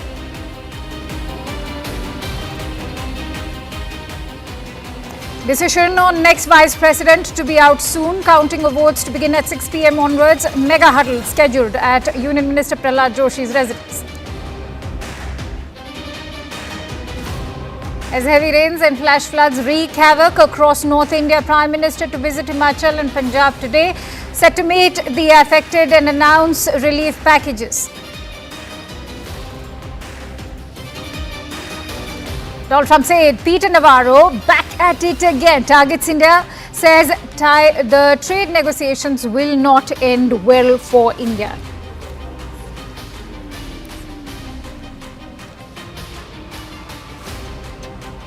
All right, Nepal's situation is spiraling out of control with widespread protests continuing despite the government withdrawing all notifications. In fact, 3 senior ministers in the South Asian state have now resigned, but the unrest shows no signs of easing. Top government sources blame foreign NGOs for fueling these protests, which they say are driven by multiple factors. There are rumors of Prime Minister Oli's possible resignation as well, but sources close to him insist that he will stay, saying resignation is not the solution. Nepal's Prime Minister KP Sharma Ooli has also convened an all-party meeting this evening. High alert has been declared in Nepal and bordering areas in North Bengal, and force deployment has also been increased, as you can see on the visuals that we are playing out for you. Remember, there have been nearly 20 people who have died in these protests, which have gripped Nepal since Friday, when the ban was being in fact objected to by the people of Nepal. Meanwhile, India has also called for restraint and have issued advisory for Indian nationals in the country as well. There is a lot of chant of, like KP Oli, Murdabad, and all those sorts of things are going on. So I think the one narrative, I think I should be very clear here to all the Indian watchers here. I mean, the media, what it's trying to present, I mean, the people you talk to here, it's not a ban, I mean, protesters, right? It's against the corruption. It's against the corruption among these 3-4 political parties who revolved around the chair for 20 years, right? So this is clearly a generation war to me, right? Also, I mean, it's a movement. There is no leader. Also, yesterday, a few of, the youths have been calling for Balen to, support this movement, to lead it. So, I mean, every corruption, everything, right? So, I mean, we should be very clear on portraying that these young voices from Nepal has raised. And imagine 20 people are dead. Among them, few of them were in a school uniform where police shoot them in their head. Imagine, like 14 years, right? So, I mean, while in the field, I'm also getting very emotional because, I mean, this whole thing, I've been in a field, helping, trying to connect the dots. So it's crazy here, and it's Gen Z revolution, and I don't know what's going to happen next. But I mean, it's not about now like getting eliminated by the KPOL government, and then another like puppet will come, and it's a revolutionary war, and it's a history in a making. ये जो situation चल रही है उसके बारे में आप क्या कहेंगे? सरकार बचेगी या नहीं बचेगी? लोग कह रहे हैं कि अब जमीन पे कोई सरकार का तत्व नहीं है और जो प्राइम मिनिस्टर है वो भी हांगकांग की तरफ जा रहे हैं, ऐसी रिपोर्ट्स आ रही है। अब देखिए, मैं भी काठमांडू राजधानी में नहीं हूँ अभी। कल से आंदोलन शुरू किया था जेन जी ने, यूथ लोग है इसमें। जेन जी के लगभग कल भी 50,000 से ज्यादा युवा लोग थे कल आंदोलन में। जब वो लोग का आंदोलन एकदम ही शांतिपूर्ण था, वो लोग का आंदोलन भ्रष्टाचार का विरुद्ध में, जो भ्रष्टाचारी है उसको कार्रवाई करो बोल के वो लोग का दबाव दिया था। और दूसरा ये फेसबुक और ये व्हाट्सएप जो बंद हुआ था, उसके लिए उसको खुला करना पड़ेगा बोल के सरकार को ये लोग दबाव दे रहे थे। आंदोलन के क्रम में जो घटना हुआ है वो एकदम ही दुखद है। देखिए, सरकार की तरफ से जो अभी तक भ्रष्टाचार को बचाने का काम चल रहा था और जेनजी के लोग उसको दबाव दे रहे थे कि भ्रष्टाचारी को कार्रवाई करो और ये सामाजिक संजाल को तुरंत खुला करो। लेकिन पुलिस ने जो दमन किया है, जो गोली चलाया है, उसकी वजह से 19 लोगों का जान चला गया। देखिए, अभी भी 200 से ज्यादा लोग हॉस्पिटल में का इलाज हो रहा है। इसलिए मैं जो मृतक है वो लोग को मैं हार्दिक श्रद्धांजलि देना चाहता हूं और जो घायते वो लोग का मैं शीघ्र स्वास्थ्य का लाभ कामना भी करना चाहता हूं। अब ये आंदोलन रुकने वाला नहीं है। देखिए, अच्छा, और दूसरी बात जो आपने कहा था, सरकार का कोई भी उपस्थित, बड़े बड़े नेता लोग, पूर्व प्रधानमंत्री लोग, वो लोग का घर सब तोड़फोड़ हुआ है। पूर्व प्रधानमंत्री शेरबहादुर देउबा का घर धनगढ़ी में, काठमांडू में सब तोड़फोड़ हुआ है। मिनिस्टर लोग का घर तोड़फोड़ हुआ है। इसलिए अब ये आंदोलन रुकना बहुत कठिन है। अब ये आंदोलन रुकने वाला नहीं है। हमें सुनने में आया कि आपने रिजाइन कर दिया है सर। मैले राजीनामा दिएको छु। अच्छा, आपने राजीनामा दिया है? राजीनामा दिएको छु। मैले प्रधानमन्त्री कहाँ पुगेर राजीनामा दिन सकेको छैन। मैले सामाजिक सञ्जाल मार्फत राजीनामा दिएको घोषणा गरेको छु। ओके, तो आपकी पार्टी का अभी भी सपोर्ट है सरकार को या नहीं है? अरू सब कुरा मलाई जानकारी छैन। मैले नैतिकताका आधारमा राजीनामा दिएको छु सर। मैले यति मात्रै बोले। अच्छा, तो क्या अब आप चाहते हैं कि प्रधानमंत्री भी राजीनामा दें, इस्तीफा दें? थप कुरा म नगरौं। हाँ जी, म थप कुरा नगरौं। अच्छा, और आगे आपको क्या लगता है कि ये जो सरकार है ये बचेगी नेपाल में? धन्यवाद। म संघीय लोकतान्त्रिक गणतन्त्र प्रति विश्वास गर्ने एउटा कार्यकर्ता, नेपाली कांग्रेसको कार्यकर्ता भएका कारणले संघीय लोकतान्त्रिक गणतन्त्रको संस्थागत विकासका लागि लाग्छु। हालका लागि मैले राजीनामा दिएको छु। यहाँ पे हमने बहुत सारे लोगों से बात की। करप्सन धेरै भइरहेको छ नेपालमा। जनताहरू अहिले टोलबाट जागिसकेका छन्, आफ्नो ठाउँबाट जागिसकेका छन्। अब यसै गरी हामीले यो केपी ओलीको सरकारलाई चाहिँ परास्त गर्नको लागि चाहिँ हामी सरकार विफल हो गई है। आम लोगों के जो मुद्दे थे उन पे ये खरा नहीं उतर पाई है। ये सबसे पहली बात क्या है कि जनता के लिए जो है ना, ये जनता के लिए कुछ नहीं सोच रहे हैं, सिर्फ अपने लिए, अपने बच्चे के लिए, अपने बेबी के लिए सिर्फ सोच रहे हैं। इसलिए यही वजह है कि लोगों को सड़कों पे आना पड़ रहा है। इस तरह से आगजनी हुई है, लोग विरोध प्रदर्शन कर रहे हैं। ये तो खुद उन लोगों को रास्ता दे रहा है करने के लिए ना, हम लोग क्या हमको कोई ऐतराज नहीं से करने के लिए, कोई हमको कोई मन से नहीं कर रहे हैं, लेकिन ये जो हो रहा है ये पूरा सरासर इसको आरोपी जो है केपीओली है। तो देखिए बिल्कुल सरकार पूरी तरह से विफल रही है और यही वजह है कि जो हालात थे वो बेकाबू हुए, बद से बदतर होते गए, लोगों की मौत हो गई, बहुत सारे लोग घायल हुए हैं, कुछ पत्रकारों को भी चोट आई है और जो लोगों का गुस्सा है वो अभी शांत नहीं है। कैबिनेट की एक महत्वपूर्ण बैठक होना है, दूसरी बैठक है, 2 बड़े मंत्री इस्तीफा दे चुके हैं और लगातार प्रधानमंत्री के इस्तीफे की मांग जो है वो पूरे नेपाल में गूंज रही है।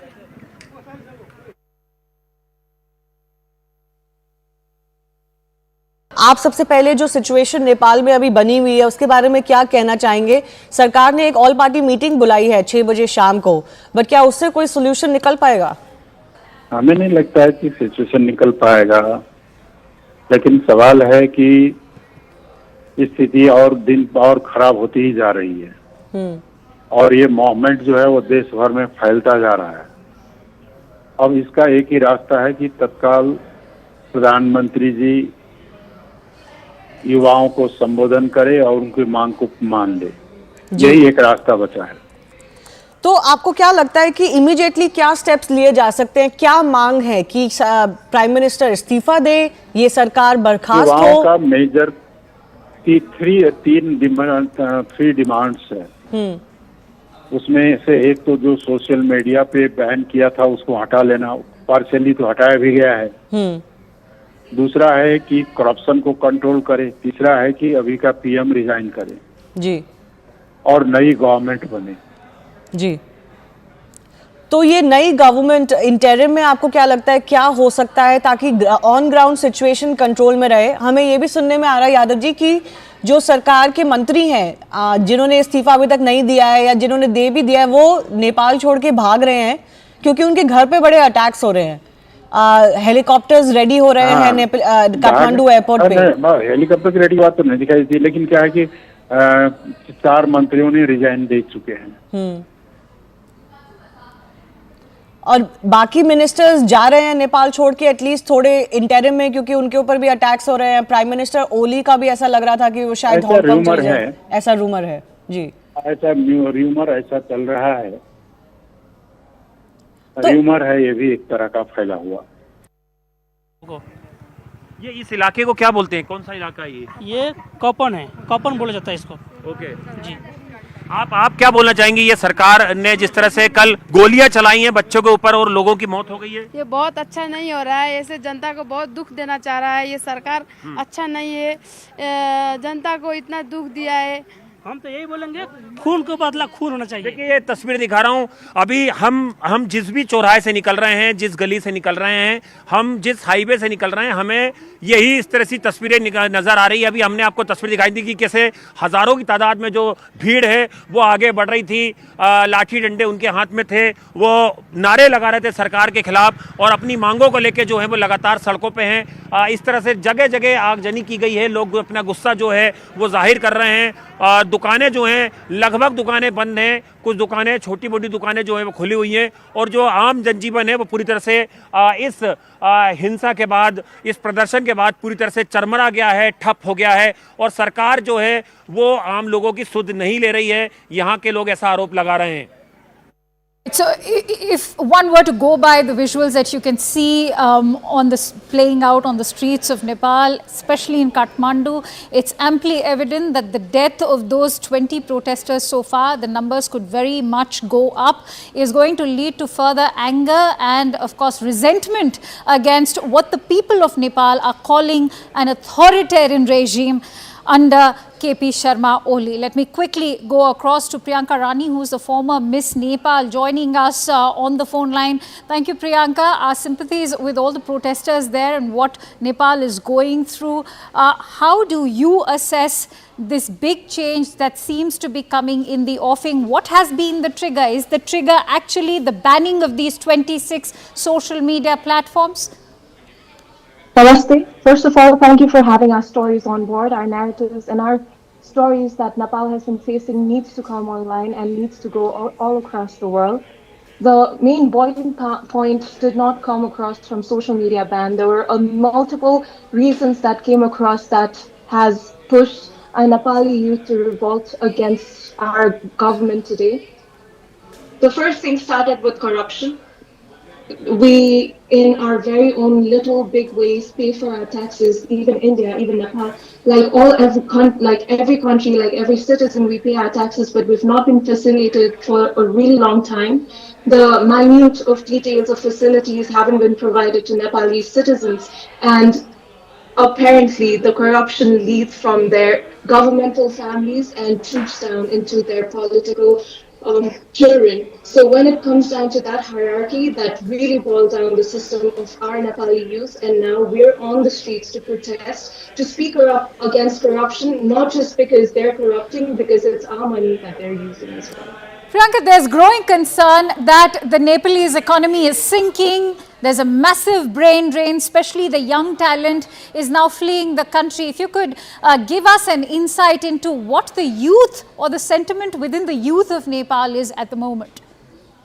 The youth of Nepal, like in every country, has been divided into micro and macro level. Once you look into it, you think you're not getting job opportunities, so people are fleeing out. But also for job opportunities and job seekers to step out of their ways and create businesses around the world, they need to be established and enforced by banks with loans with trust as youth of Nepal, with fundings that we can do better. We can do better than the generations that have forged ahead, and we've not been getting that macro level of support.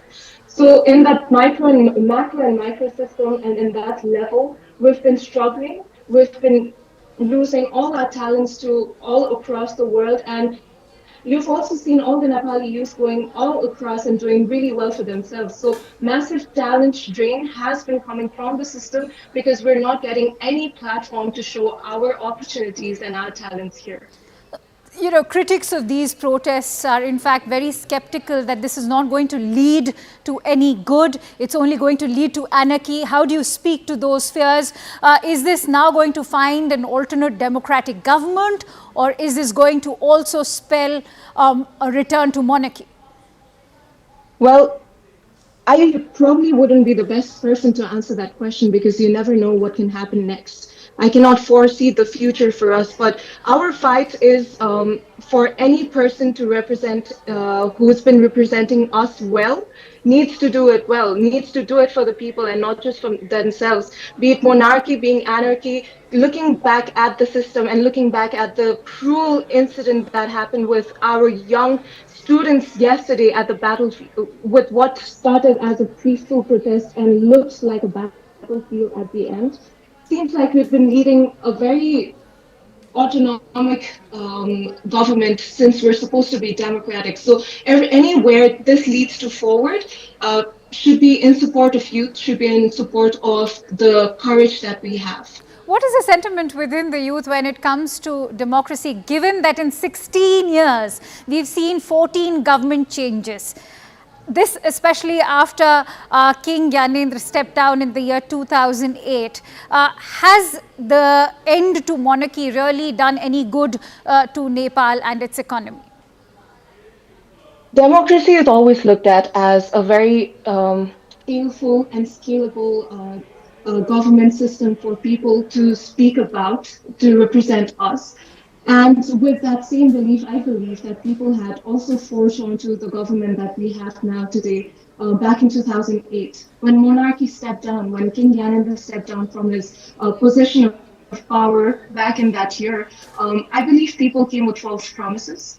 They're still struggling to deliver every inch and every pound of those same promises even today. And that is also the exact reason why people are out on the streets. It's the frustration, it's the analytical power that has been imposed upon us, and even a rumor that a support system that has started against corruption is looked and spread across the world as a thing that has been riled up against social media ban is just unacceptable.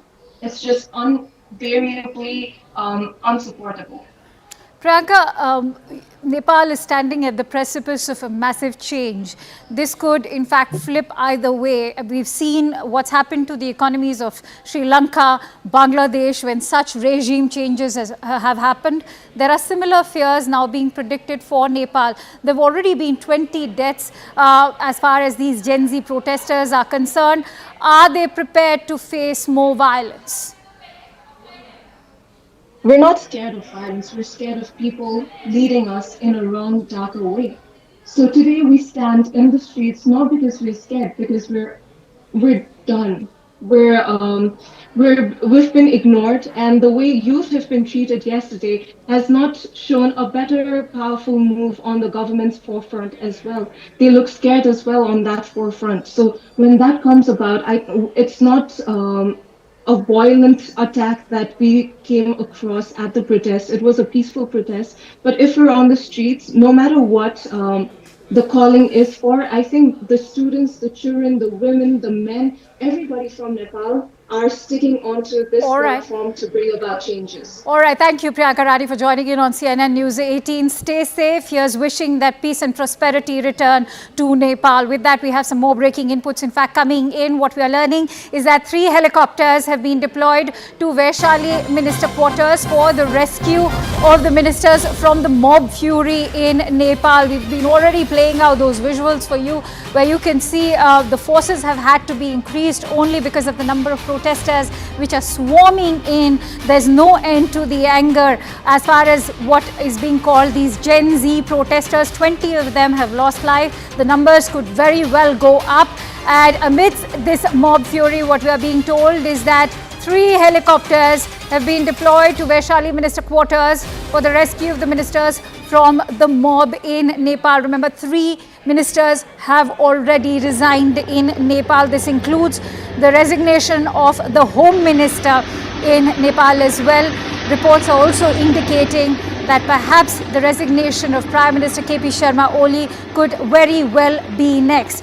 But remember, it will be at 6 p.m. today that the Prime Minister will also be convening an all-party meeting. What emerges out of that meeting is yet to be seen. There's much chaos and confusion in terms of whether or not KP Sharma Ooli will be resigning. But as of now, the breaking input that we are bringing to you is that 3 helicopters have been deployed to Vaishali minister quarters only to rescue the ministers from mob fury in Nepal. In fact, you can see those visuals in the vice presidential residence where the mob in fact actually swarmed in.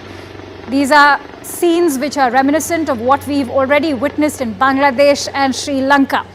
And now, in fact, the government also mobilizing the forces, helicopters to airlift these ministers only to save them from the kind of mob fury. 3 choppers have been deployed is what we are being told to Vaishali minister quarters for the rescue of these ministers. Now, remember, as we are bringing you all those voices from Nepal, what we are also learning is that these protests are only snowballing across the South Asian nation. They are also going up all the way to the Himalayan parts of the country as well. But Kathmandu has been the epicenter. Remember, it was on Friday that the Nepalese capital was gripped by this kind of anger amongst the youth. This after 26 social media platforms were banned. But remember, that's also a trigger to what is a larger problem as far as corruption-ridden government of KP Sharma Ooli in Nepal is concerned. What the youth want is greater job opportunities, a better economy,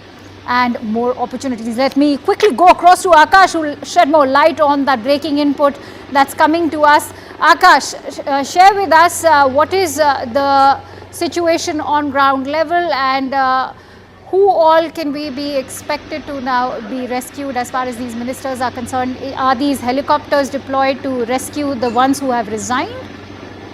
So this is what the understanding is, because we have been given to understand that these choppers, in fact 3 choppers have been in fact deployed to rescue these ministers. And you see, Akanksha, situation is not in control for sure, because we have seen this intensified turmoil not just at one place but at multiple places. In fact, you are aware of the gunfire that was reported near President's residence, where one person was injured too. But right now, these choppers have been brought in to rescue these ministers. We have been told, and Prime Minister has already announced that how he is going to, discuss with the relevant parties as to what can be the solution. But right now, we are seeing escalated conditions where this crowd is not in control. And, at multiple places, there are reports that how people have been protesting. And in fact, violent clash has been, in fact, reported from multiple places. These choppers, in fact, have been present to service to evacuate these ministers. And we have been given to understand that Prime Minister has already conveyed that how he is in dialogue with relevant parties to assess the situation and, to find a meaningful conclusion.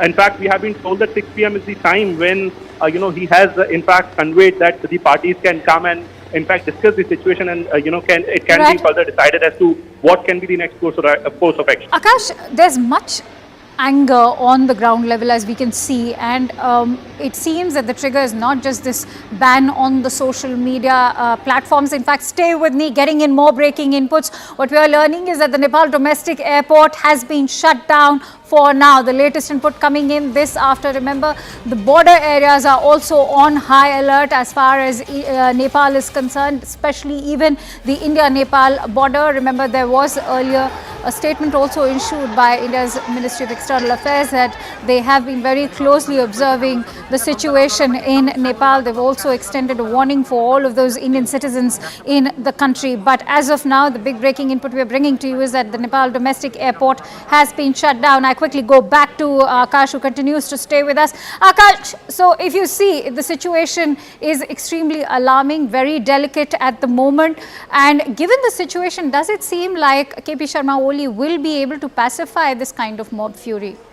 You see, Kanksha, first of all, the breaking input, of course, Nepal media, in fact, is reporting that how Nepal domestic airport is closed as of now. And remember, we were talking about the intensified situation where people are protesting not just at one place, but at multiple places.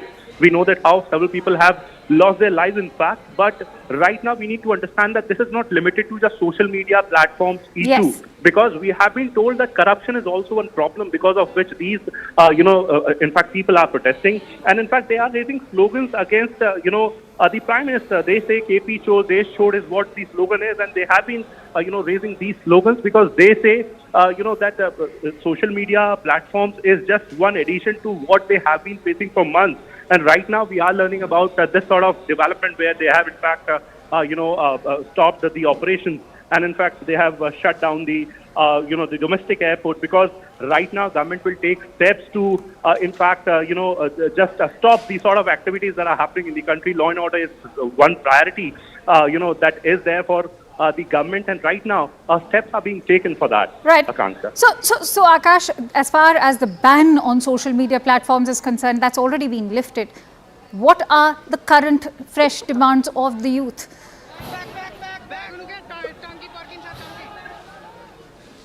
All right, I seem to have lost that connection with Akash, but what we can tell you right now, as Akash was rightly highlighting, that the trigger may have been this ban on the social media platforms, but what we can tell you is that it is in fact just a symptom of the larger problem which is plaguing Nepal, and that is the corruption and what the youth believe is an authoritarian regime of the KP Sharma Ooli government.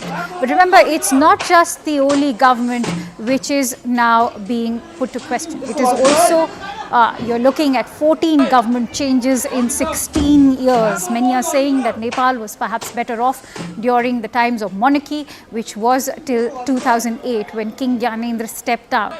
There's also, all right, Akash is back with us. Akash, please go ahead.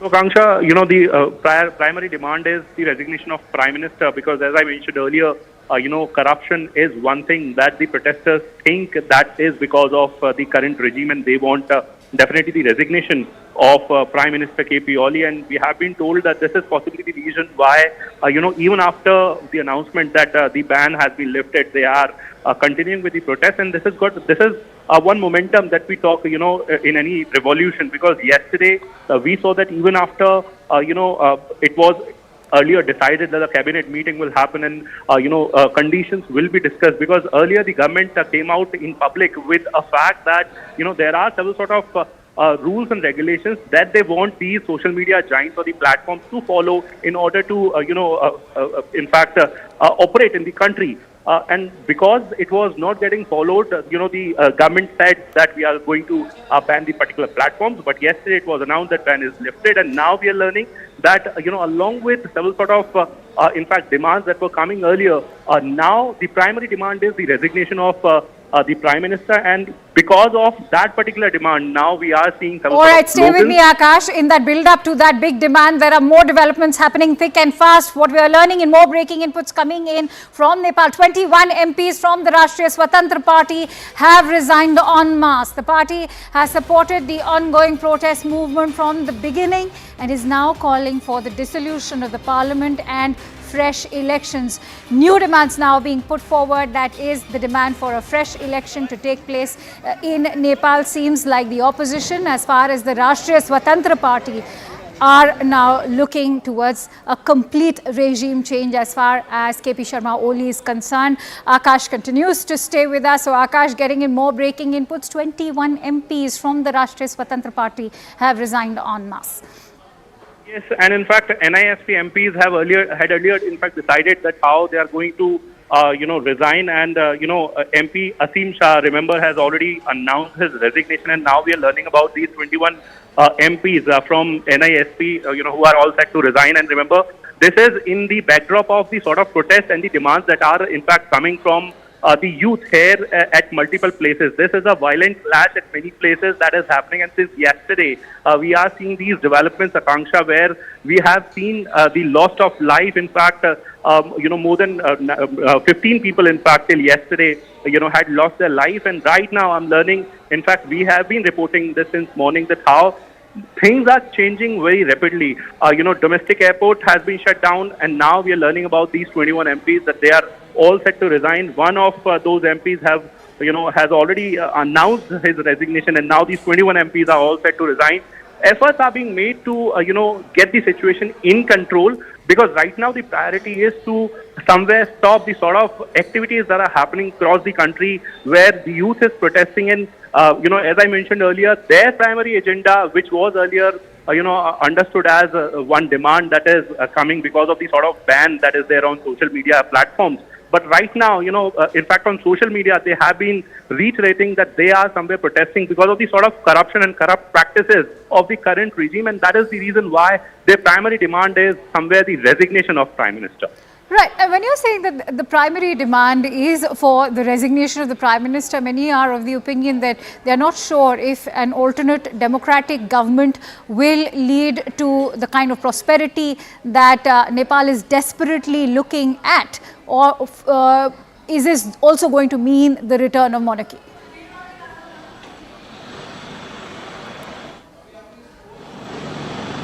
We seem to have lost that connection with Akash, but in fact, getting you latest visuals over there. As you can see, these choppers have now arrived to airlift those ministers who are stranded. This is also to save them from mob fury. We do not know as of now where the ministers are going to be headed. There are many reports suggesting that they are going to be fleeing out of Nepal, but where exactly, we await more confirmation on those reports.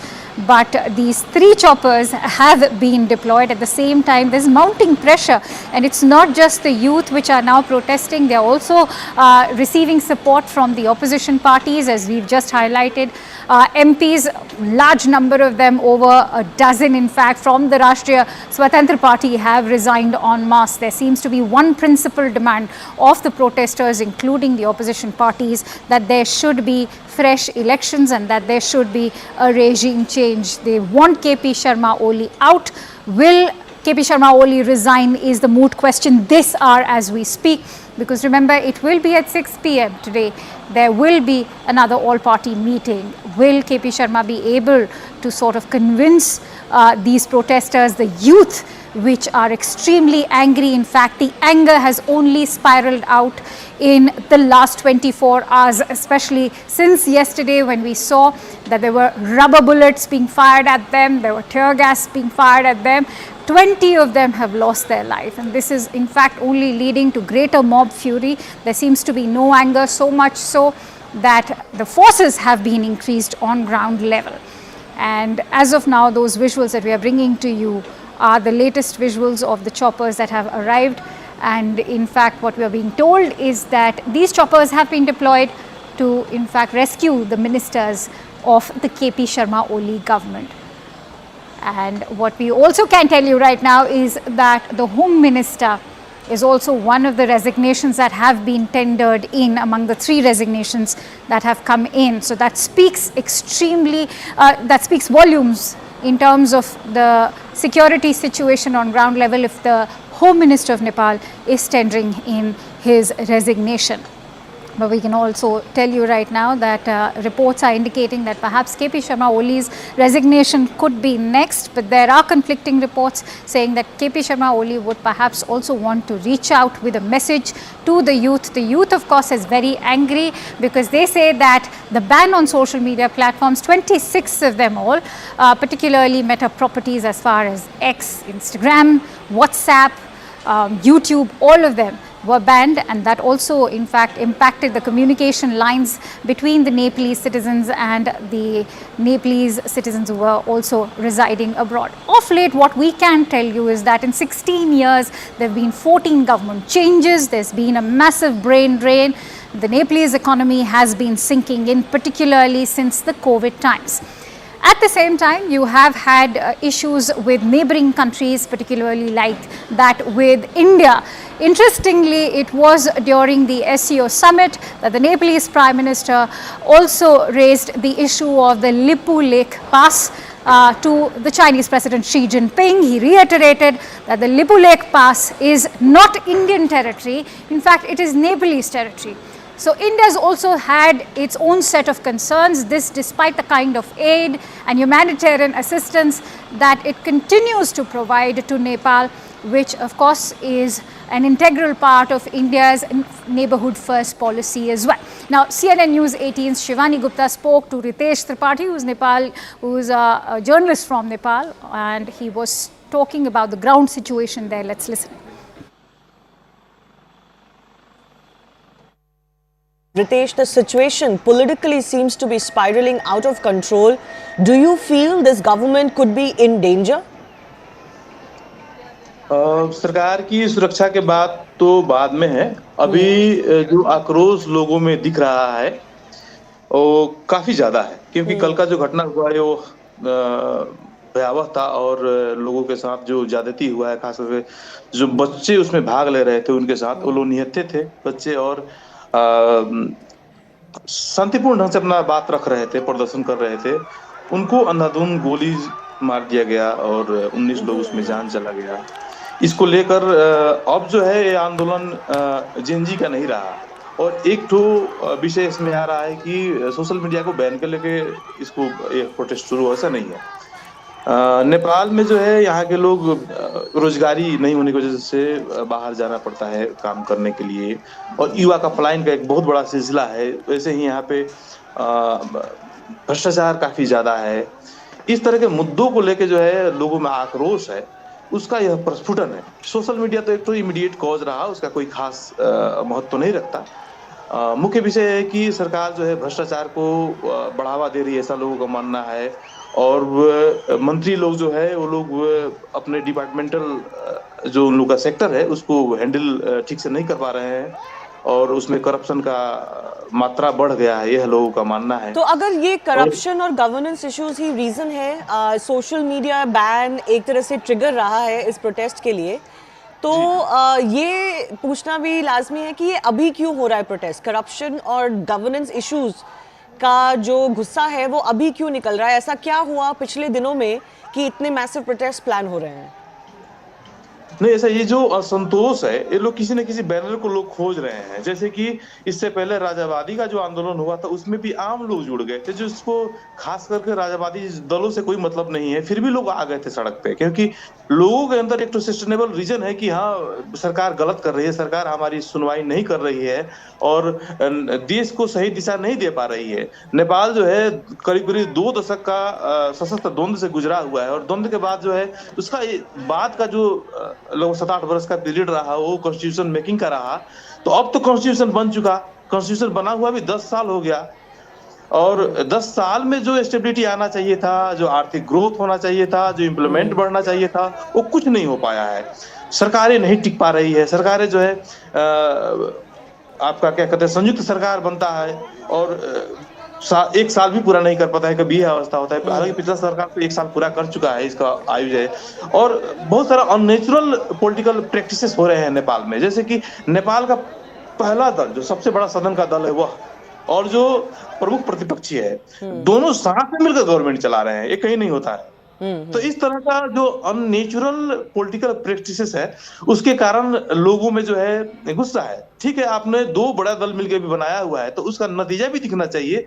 उसका नतीजा स्वरूप आपका आर्थिक growth दिखना चाहिए, आपका यहाँ पे स्टेबिलिटी दिखना चाहिए, और थोड़ा सा फिजिकल कंस्ट्रक्शन का काम वगैरह दिखना चाहिए। कुछ नहीं हो पा रहा है। और टैक्सेशन इतना हाई है, आप, मुझे लगता है साउथ एशिया में सबसे अधिक से टैक्स यहाँ पे नेपाल के लोग तिर रहे हैं, जबकि यहाँ का जीडीपी ग्रोथ कोई खास नहीं है। महंगाई बढ़ रही है, रोजमर्रा की चीजों के लिए लोग को ज्यादा पैसा तिरना पड़ रहा है। इन सब चीजों को लेकर काफी आक्रोश है। Mr. Jha, your sense of what is prevailing, आपको क्या लगता है ये सिचुएशन कब तक कंट्रोल में आ सकती है? Hi, thank you for having me here. So, am I audible? Yes, you're audible. Is it fine? Yes, please go ahead.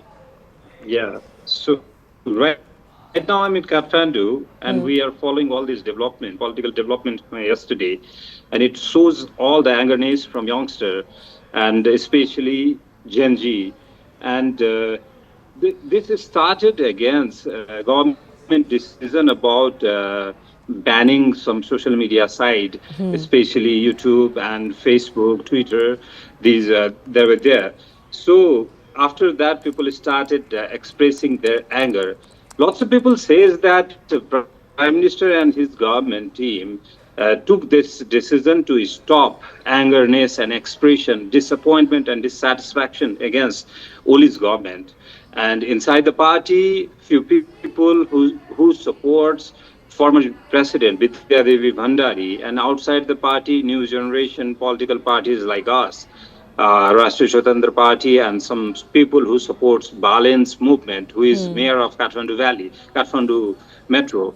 So government thought that if they will ban Facebook, Twitter, YouTube, Insta, all this, then they will be able to control all the expression of disappointment and dissatisfaction about current coalition governments.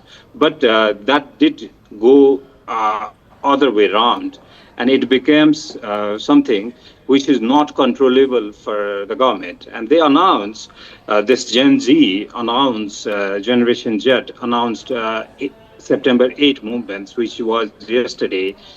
It was expected that people will come down to the street, but preparation from the government side and local authority was a kind of carelessness. They were not, they're underestimating all these movements. Yes. And they were thinking that जो past में जो movements हुआ था in support of King's support, they were only government were able to control them. So they equally thought that इस बार भी संभाल लेंगे.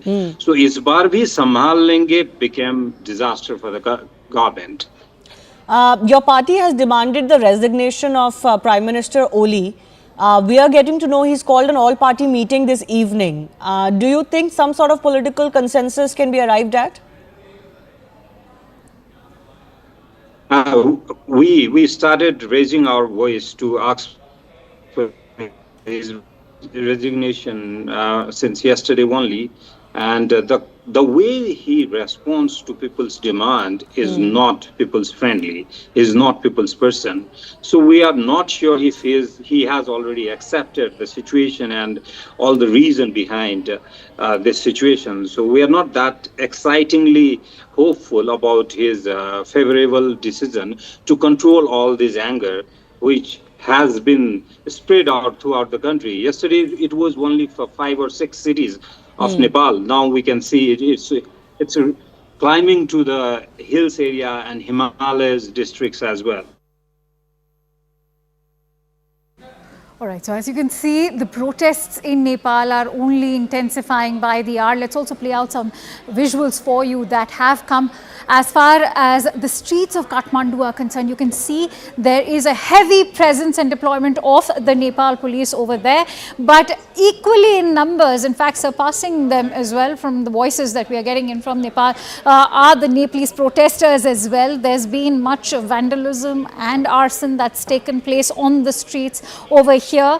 As you can see, there were rubber bullets also fired at these protesters. Many of them in fact have now gathered on the streets of Kathmandu. Let's also play out more visuals for you. In fact, over here you can see the police is in fact maintaining its presence. The forces have been increased, but people have taken to the streets of Nepal in full force, and they are not going to be bowing down to the tunes of KP Sharma Ooli. What their prime demand is that there should be fresh elections and that KP Sharma Ooli must resign. As you can see, these are only the youth which are protesting. That's why they are being called the Gen Z protesters. They feel cheated by the authoritarian government of KP Sharma Ooli. They're saying that there's been a brain drain in Nepal. There are no job opportunities. There's a lot of anger on ground level as far as Nepal is concerned. That's the kind of anger you can see in the mob fury. So much so the ministers in fact have to flee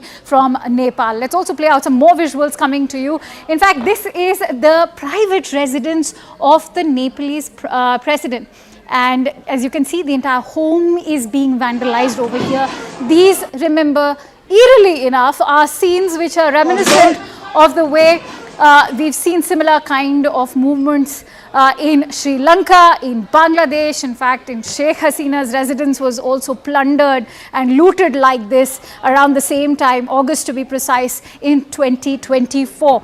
And so similarly, that's exactly the kind of scene that's now playing out in the private residence of the Nepalese president, where you can see the protesters have in fact completely taken over his residence. They are removing the portraits on the walls and have also taken to plundering and looting the entire residence. Of course, the president's not there, but what we can tell you is there's much anger. It doesn't seem to be getting under control anytime soon.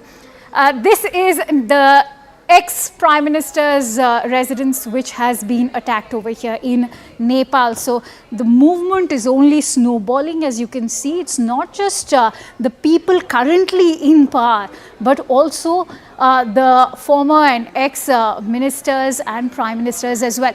Getting in some breaking inputs from Nepal, protests are intensifying across the entire country as far as Nepal is concerned, with ministers and high-ranking officials being moved to army barracks. The youth have spontaneously begun gathering since Tuesday morning at the premises of the new Singh Darbar, or the Central Secretariat complex in Baneshwar.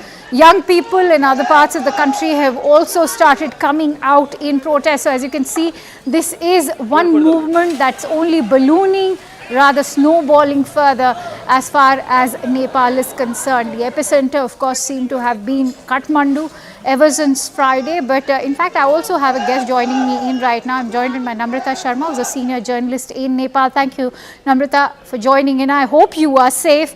But if you could also shed more light on how these protests are now shaping up into a wider civil liberties movement where they are looking towards a regime change.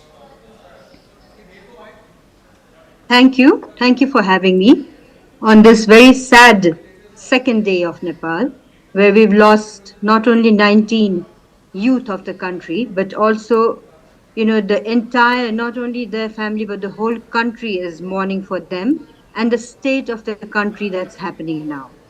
As you've been rightly showing the pictures, you know, like although curfew has been inflicted in the Kathmandu Valley and different parts of other all the 7 provinces in the country, the youth have defied the curfew and they've come out. But the vandalism has increased since morning till now in such a way, I am questioning as to who is actually behind the vandalism. I don't think it's the Zenji who is doing the vandalism, frankly speaking. Okay. They are protesting on the fact that lifting the ban on social media is not the only demand that they have. That was the demand that came later on, you know. They started their whole protest with a demand against corruption in this country. The so-called political leaders and the politically elected parties, in fact, quite a few of the Gen Z have cast their vote to elect these leaders. And they feel that these leaders have actually not done justice to what they pledged in coming, you know, like making Nepal a safe place for their generation, giving them good education, employment, you know, that hasn't happened. And a series of corruption where the political leaders and the political parties have been involved, have been exposed by the media. Unfortunately, corruption is not taken care of. It hasn't ended, but the lack of security in the country has increased. So Genji was planning to do this protest, and then came the social ban. They felt that the social ban was also inflicted to stop their movement, because Genji is very active in the digital medium, right? And they were actually exposing a series of very extravagant and flamboyant lifestyle of the different political parties and their families. And it started getting viral, you know, like something called the Nepo babies. So they felt that to control these things also, ban on social media was imposed. So, Namrata, correct me if I am wrong. Is this anger now not just towards the KP Sharma Ooli dispensation, but also against the wider political elite in Nepal, so to say? A. B. Also, now that you said that 19 people, young protesters, have lost their lives, is this going to lead to any good as far as KP Sharma Ooli convening that all-party meeting at 6 p.m. today is concerned? Will he be able to pacify this kind of anger on the ground? I don't think so, because now it's not only the Gen Z who is angry, you know, it's the whole living generations of this country, all the different whatever, you know, we grew up not identifying our generation with different alphabets, but at the moment, you know, what Gen Z has done is they have exposed the state of the corrupt leaders in this country in such a way that children and grandchildren are being killed, you know, and nobody can tolerate that. And the pictures you are showing of vandalism has actually brought a different escalation path. So whatever PM Ooli is going to do in a 6 p.m. proposed meeting, if he can make it to that long, is not going to pacify this anger. This anger will be pacified. I was talking to a couple of Gen Z leaders before I talked to you. Right. What they're saying is, ma'am, unfortunately, our movement has been taken out of hand by other interest groups that we also are not aware of, you know. So I feel the vandalism part is done by some other groups, which may not be the Zenji group. You know, thank you for highlighting and underscoring that point. That's exactly what I was coming to, because it's not just the KP Sharma Ooli government which has failed. We've seen 14 government changes in 16 years. That only goes on to indicate, or rather underscore, the kind of anarchy Nepal is witnessing at the moment. So when Gen Z protesters who spoke to you made that point, that it's our protests are being hijacked by other parties with vested interests, whether they have a foreign hand at it, or other political opposition parties are also involved. We don't know at the moment. But what is the guarantee that Nepal will be able to witness prosperity afresh, even if there is a regime change in the offing? You know, there's no indication of any guarantee to that question of yours as of this point. But what I would like to say is, you know, like we recently witnessed what happened in Bangladesh, right? Yes. So there was a protest by the government against certain quota system and corruption. In Nepal, the protest started with corruption, then the curtail of freedom of expression and speech via the social media. But the main focus was corruption. And now, because of yesterday's killing, just like in Bangladesh, there was 2 deaths, here there are 19 deaths. And the whole country, all the parents and grandparents cannot witness this, you know, and it's not at all palatable to us.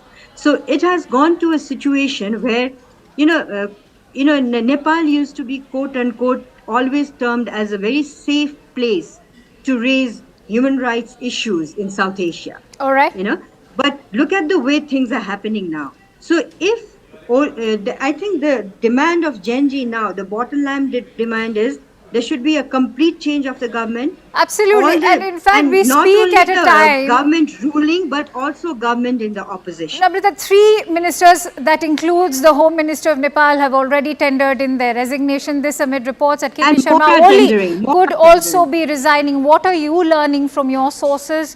How probable is that KP Sharma Ooli may be next now in terms of tendering in his resignation? You know, actually, there's a big pressurization on KP Sharma Ooli to leave. But knowing the way KP Sharma Ooli is and his love for the prime ministership and that chair, he is not giving in easily, and he's called this meeting for 6. But there's also talk of the fact that he might have to flee, you know. There are sounds of helicopters circling the Kathmandu Valley at the moment. The army is actually telling the prime minister, requesting the prime minister to resign. All right, stay with me, Namrata. In fact, Teju Ram Chaudhary, who's a sports minister and has just tendered in his resignation, is also joining me on the broadcast right now. Chaudhary साहब, आपने क्यों resignation दिया है? आप पे क्या दबाव डाला जा रहा था? राजीनामा तो देश का परिस्थिति खराब हो गया तो बैठने के उतना उचित नहीं देख रहे हैं ना।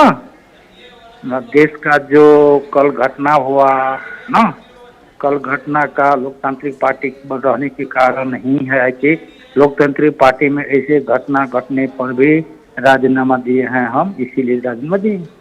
आप चौथे मिनिस्टर हैं जिसने अपना इस्तीफा डाला है। क्या केपी शर्मा ओली भी अब अगला अपना रेजिग्नेशन डालेंगे? अब देखिए, अभी राजीनामा हम तो उसके विषय में नहीं कर सकेंगे ना।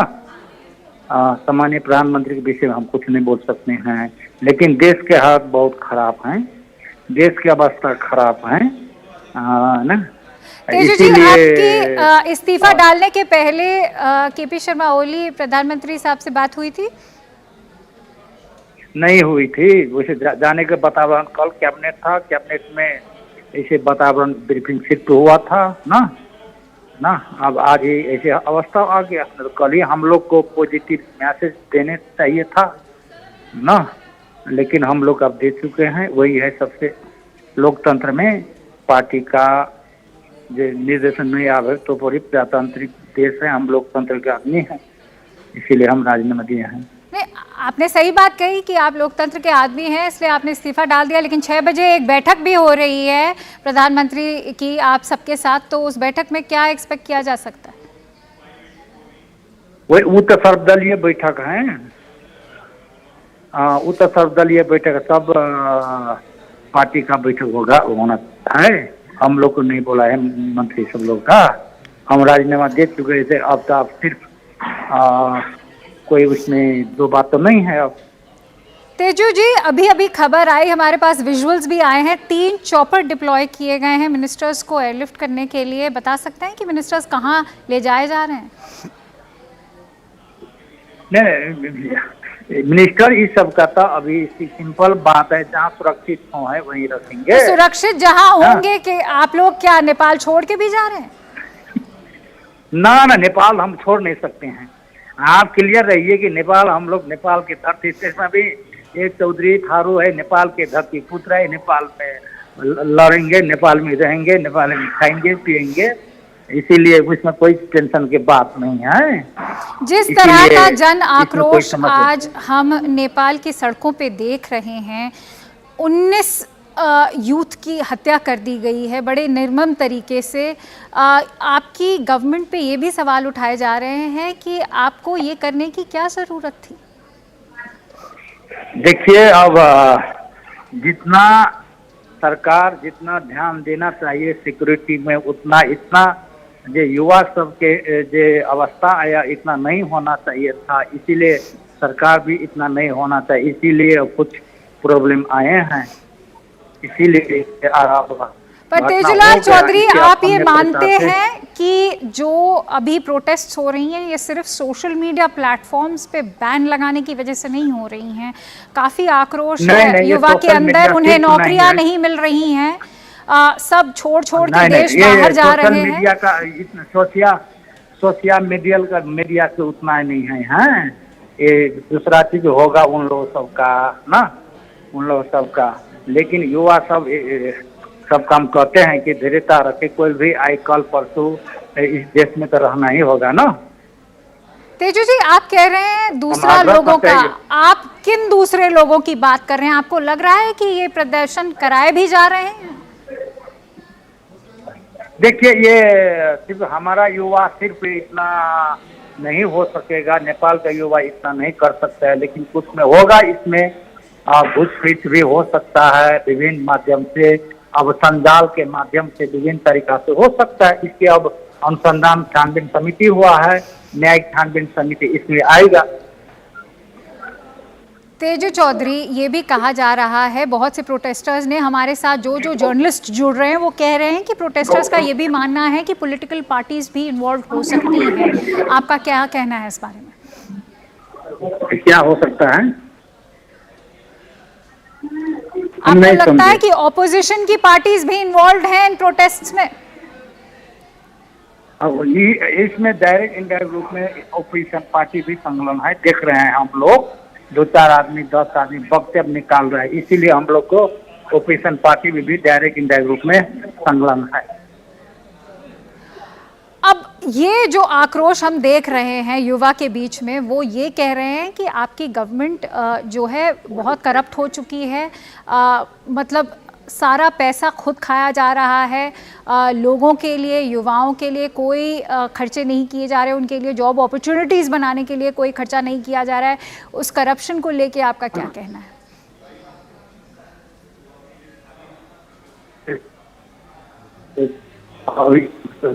तेजूलाल चौधरी, आपको मेरी आवाज आ रही है?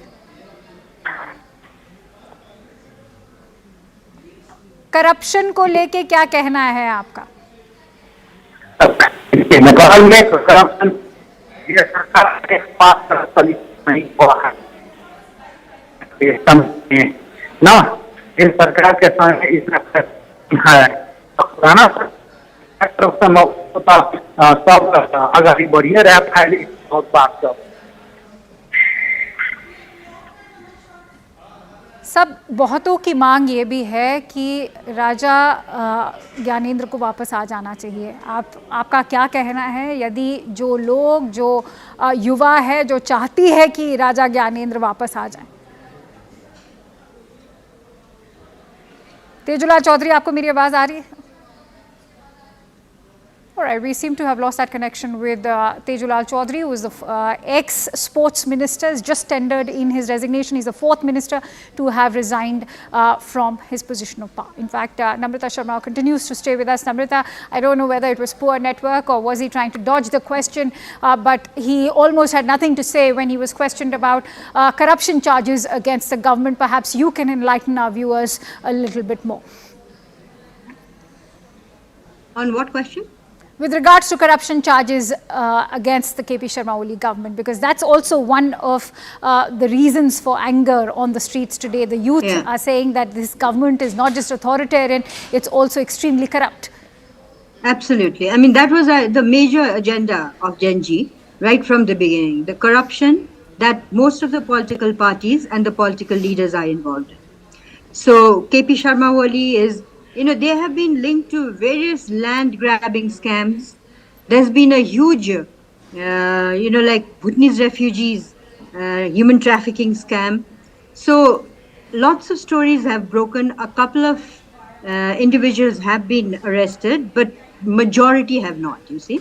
So there is a big frustration among the general people of Nepal, but especially the youth. What was extremely shocking was that the house of the former Prime Minister also has been vandalized and plundered. So that's also one key giveaway that the anger is not just against the current dispensation, but against the larger political elite, which they feel has pushed Nepal into this abyss of anarchy and chaos. Yes, that is true. Most of the political leaders in the different political parties that you see now, except for the Rashtriya Swatantrata Party, they have been key factors in actually throwing absolute monarchy and bringing Nepal to the republic country that it is now. Okay, But unfortunately, almost all of these leaders have been merged in different corruption scams. And unfortunately, Nepal's constitution has a very progressive system of proportional representation and first past the post. So if women and people from marginalized communities don't get a chance in first past the post, they're supposed to get in through the proportional representation. Okay. Unfortunately, people like Arzurana Deuba, who is the wife of the Nepali Congress President Sherbari Deuba, got in through the proportional representation quota. So, although the constitution has a lot of pro-people provisions, these are also being misused by people in power. So there is corruption of different aspects, corruption of misusing the power and authority over resources, misusing of power and authority over provisions given by the constitution, and misusing of everything that is in the country that's actually supposed to be for the country. So that has angered a lot of people, but it has angered the youth more. And that is why the country is in the situation that it is now today. I also want to touch a little bit on the royalty aspect that Yes, you asked. I was about to come to it, and so just to give you a sense of direction to that entire talking point as far as the monarchy is concerned, there are many reports that are indicating, is this in fact a protest which is against the democratic republic structure of Nepal at the moment, or is this a pro-monarchy protest? How do you assess it? This is definitely not a pro-monarchy. This is definitely not a pro-monarchy, and I keep on repeatedly hearing from different Indian news media that the pro-monarchy, pro-Hinduism movement is gaining space in Nepal. There's a very small fraction of the population where the pro-monarchy and pro-Hinduism feeling is there, because Nepal has been the only Hindu country in this world, and there has been that sentiment there, but in a very, very small fraction. In the southern border of Nepal, recently there is more increase of like Hinduism and pro-monarchy feeling to some extent. Yes, because why I say that is because in May this year, there was a motorbike rally which was really talked about, which had thousands of motorbike rally protesters, and in fact they were carrying placards that particularly said that we want the return of King Gyanendra, we want a Hindu Rashtra. So what's your assessment about this part of the population that wants that return to a Hindu Rashtra identity for Nepal? There's also a speculation that a lot of these movements are being promoted from the southern area and southern border of Nepal.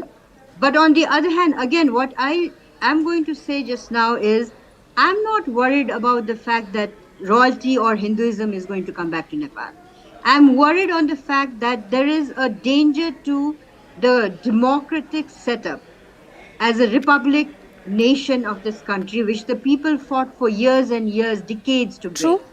And that is because of the foolhardiness and the involvement in big scale corruption by the political leaders of the multi-party political system in the country that they set up by fighting the monarchy.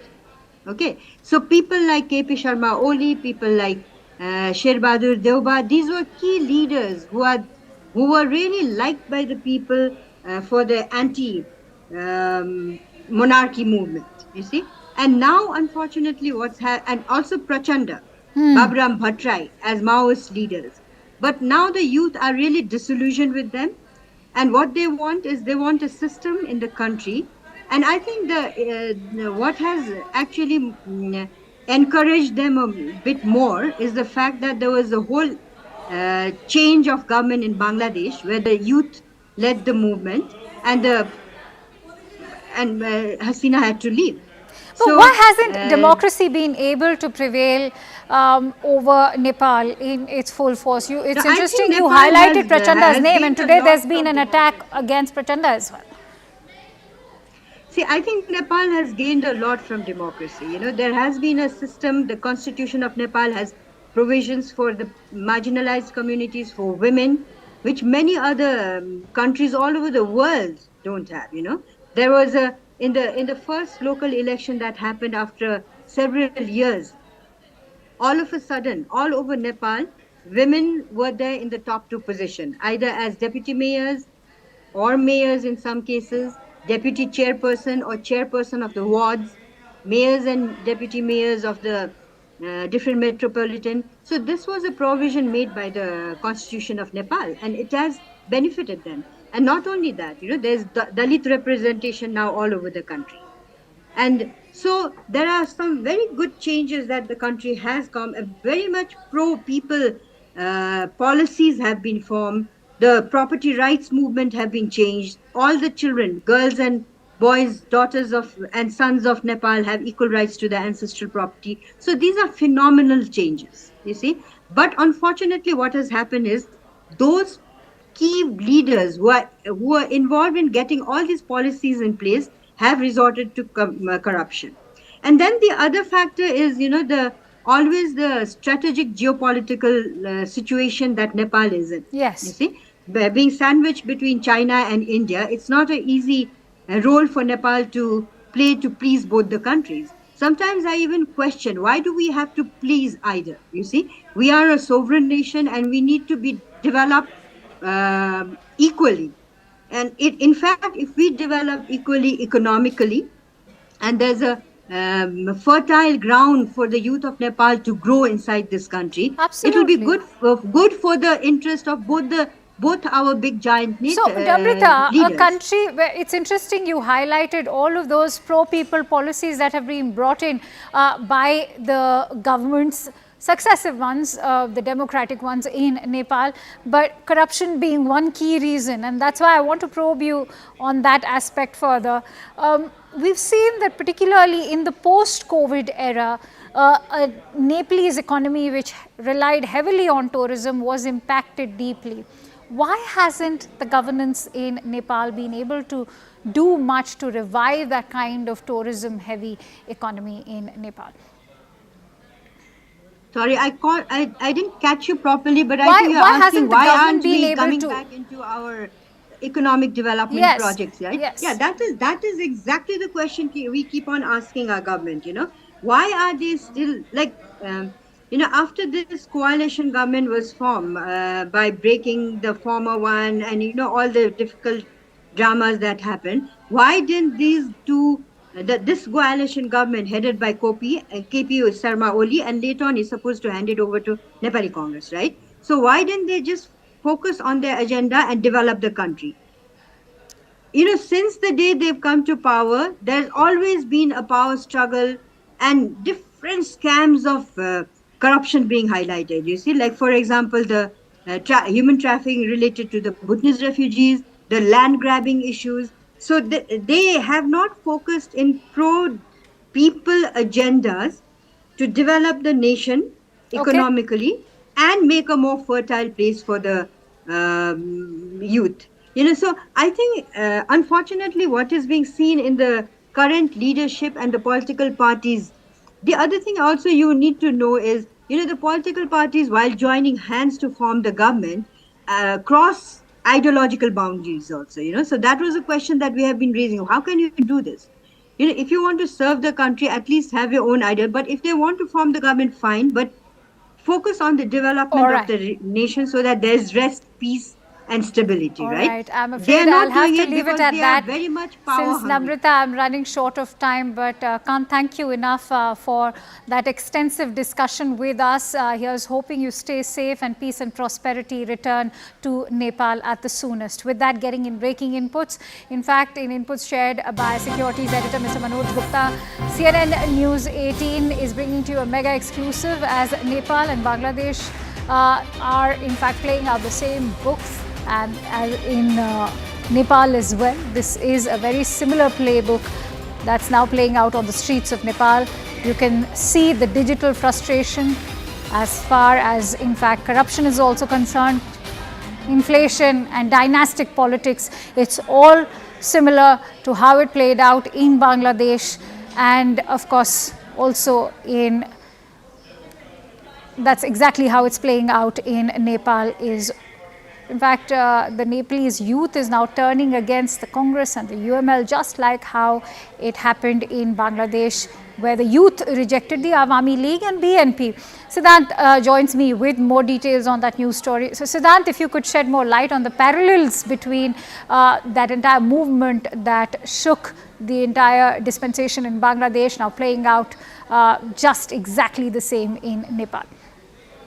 Well, that's right, Akanksha. In fact, almost all the senior members of the government, their houses have been attacked. In fact, what we could understand from the pictures, in fact, we have also managed to speak to the airport authority in Kathmandu, and what they're telling us is that, the choppers are being readied by the airport authorities, and perhaps that is one of the reasons that the airport operations have been shut. So, what airport staff is telling us is that there, in all likelihood, the senior member of the Oli government, those who are close to him, those who were running the show in Nepal, perhaps could fly out of the country. That is the latest we can put out for our viewers. In fact, many choppers are already, on the standby at the international airport in Kathmandu. And as you were rightly pointing out, this all started 2 days back, Akanksha. The trigger point was the banning of the social media applications. And yesterday, the order was revoked. But despite that, the protesters have to say that there are many issues like corruption, nepotism, and unemployment, and because of which they are now demanding KP Oli's resignation. Also, Akanksha, 19 people have lost their lives. So, it's so very sorry tragic. to interrupt you there, Siddhant, because we are getting in live visuals of Prime Minister Mody as he is undertaking an aerial survey of the flood and landslide hit areas in Himachal Pradesh. Those are the latest and live visuals we are bringing to you, in fact, of Prime Minister assessing the overall ground situation in Himachal Pradesh. It's an aerial survey being undertaken by Prime Minister Mody, and what we can tell you is that at roughly around 1:30 p.m. he was expected to reach Kangra in Himachal Pradesh. Whether or not he's reached Kangra right now, we will confirm with Payal. He will be meeting officials and chairing a high-level review meeting over there.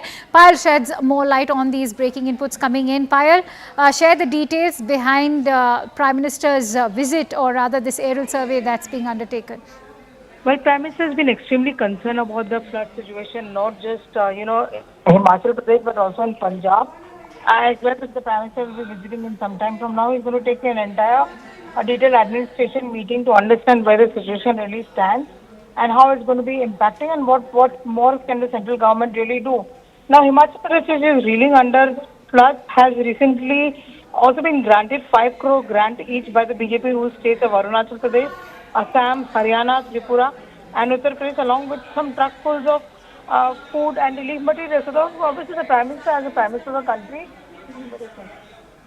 has been, standing shoulder to shoulder with the states, whether it's the UP, with the states, which are under the rule of the Congress party or under the rule of the BJP. The Prime Minister does not want to have any biased treatment towards anybody as well. That's something which we've been able to. All right, in breaking inputs coming in, what we are learning is that Nepal's Prime Minister KP Sharma Ooli has just tendered in his resignation. This after 4 ministers from his government already have done so. This is the big breaking input, in fact, that we are getting in after 2 days of serious civil unrest that we have witnessed. What is being called as Gen Z protests. 19 youth have died in these protests, and now amid mounting pressure, what we can tell you is that Nepal's Prime Minister KP Sharma Ooli has quit. Remember, this is also after the Gen Z protesters made that key demand that the Prime Minister must resign and that there should be fresh elections. As far as the ban on social media platforms is concerned, that is only being called as a trigger to the overall situation in Nepal, which of course is more to do with corruption and the authoritarian regime of KP Sharma Ooli. Zaka joins me with more inputs on that breaking story. Zaka. Huge development. The Nepalese Prime Minister KP Sharma Ooli, who was in his third term,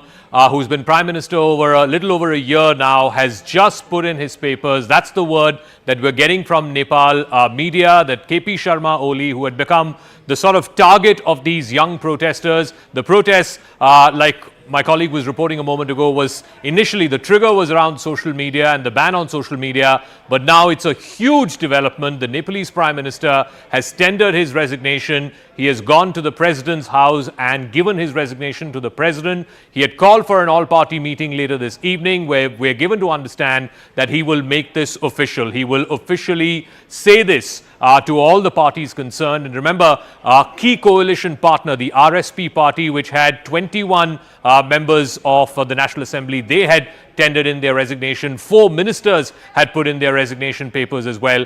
This is a huge, huge development. There was also reportedly a meeting that happened between the Nepalese Prime Minister, Mr. Ooli, and the army chief. And the army chief reportedly told him that he has no option but to step down and that he will be assured of some kind of safe passage. Look at the pictures over the last 2 days that we saw. Yesterday, hundreds of thousands of young protesters, nicknamed the Gen Z protesters, they came down, they stormed the Nepalese Parliament building.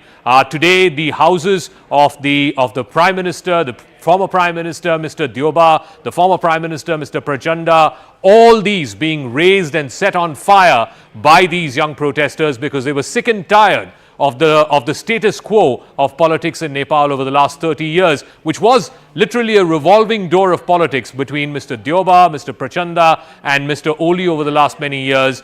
This was a signal from the youth of Nepal that they are sick and tired of this politics of status quo. They want a new politics, and therefore they went after these individuals, their private homes, which were set on fire. You can see those choppers airlifting ministers out of their official residences, giving them safe passage, taking them to safer areas. And clearly, at some point earlier today, it was clear to the Nepal army that this political sort of dispensation cannot continue anymore, and that the current Prime Minister needs to tender in his resignation. He has now put in his papers. He will officially announce this in the all-party meeting later this evening. Let me go across to my colleague Siddhant, who joins me. Siddhant, this is a huge, huge development. This has ramifications for the wider region as well.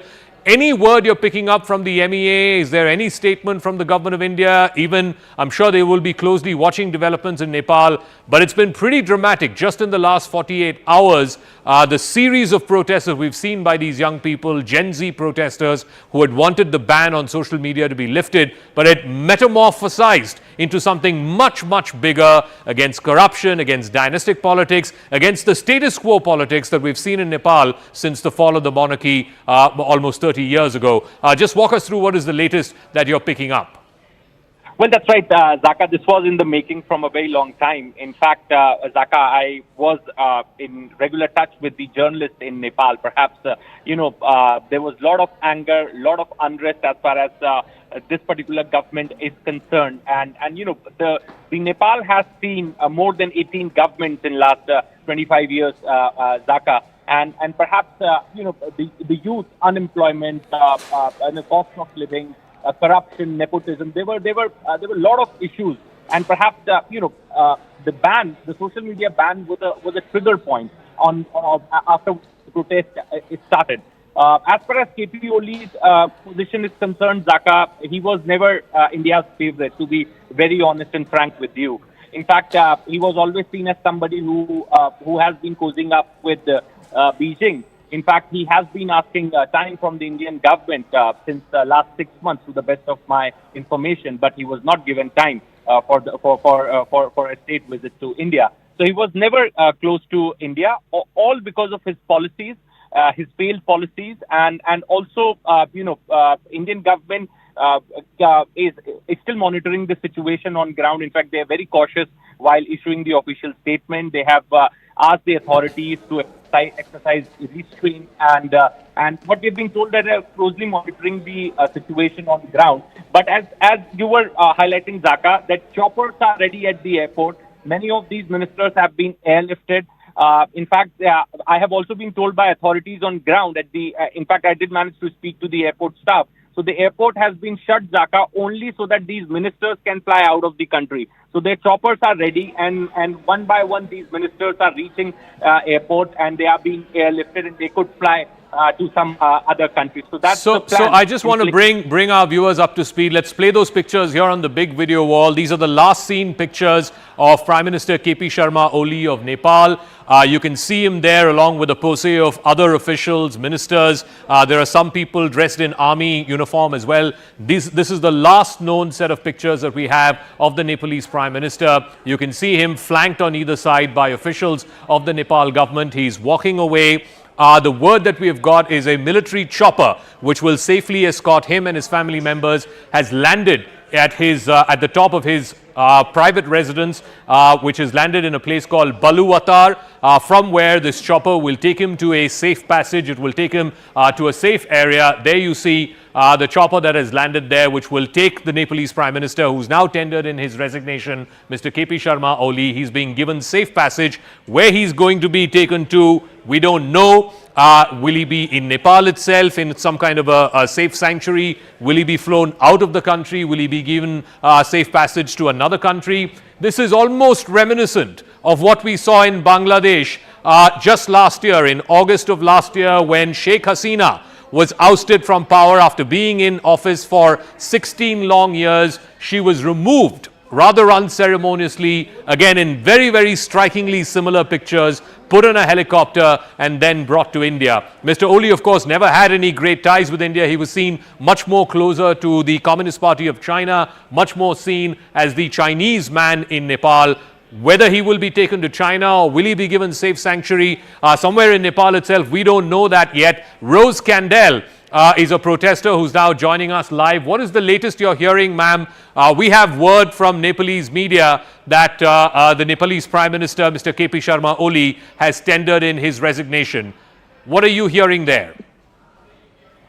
Yes, we have just now received information that the Prime Minister has resigned from his post. However, what Nepali people are caring the most and want the most is justice for the people who were murdered, for the young kids who were murdered in school uniforms, wearing backpacks, wearing IDs. I was in the protest myself, and I had young people, high school students asking me, Didi, if I wear school uniforms, they're not going to do anything to me, right? So I can go, right? And then I had to hesitate. But after a few hours, we got the news that those kids were shot in the head, in the chest. There were so many steps that the country had to go through before pulling the bullet. But we do not, the Nepali citizens, we don't care that they have just resigned. It does fulfill one of our requirements. However, we still want justice for these people who have directly authorized the usage of heavy weaponry against young children, against young kids. We deserve justice for these people, and we want more. We want the international authorities to investigate this, to put the people in the bars, and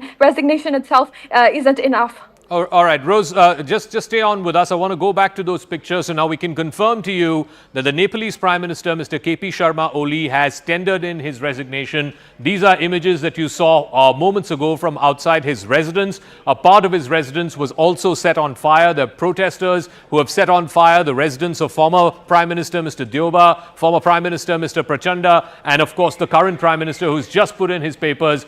They have set on fire Mr. Oli's part of his residence as well. These are the last pictures that we saw of Mr. KP Sharma Ooli along with his family. You can see military officials, other government officials escorting him, and the word that we have got is that an army chopper has landed at his residence at Bulawatar, and from there him and his family are being given safe passage.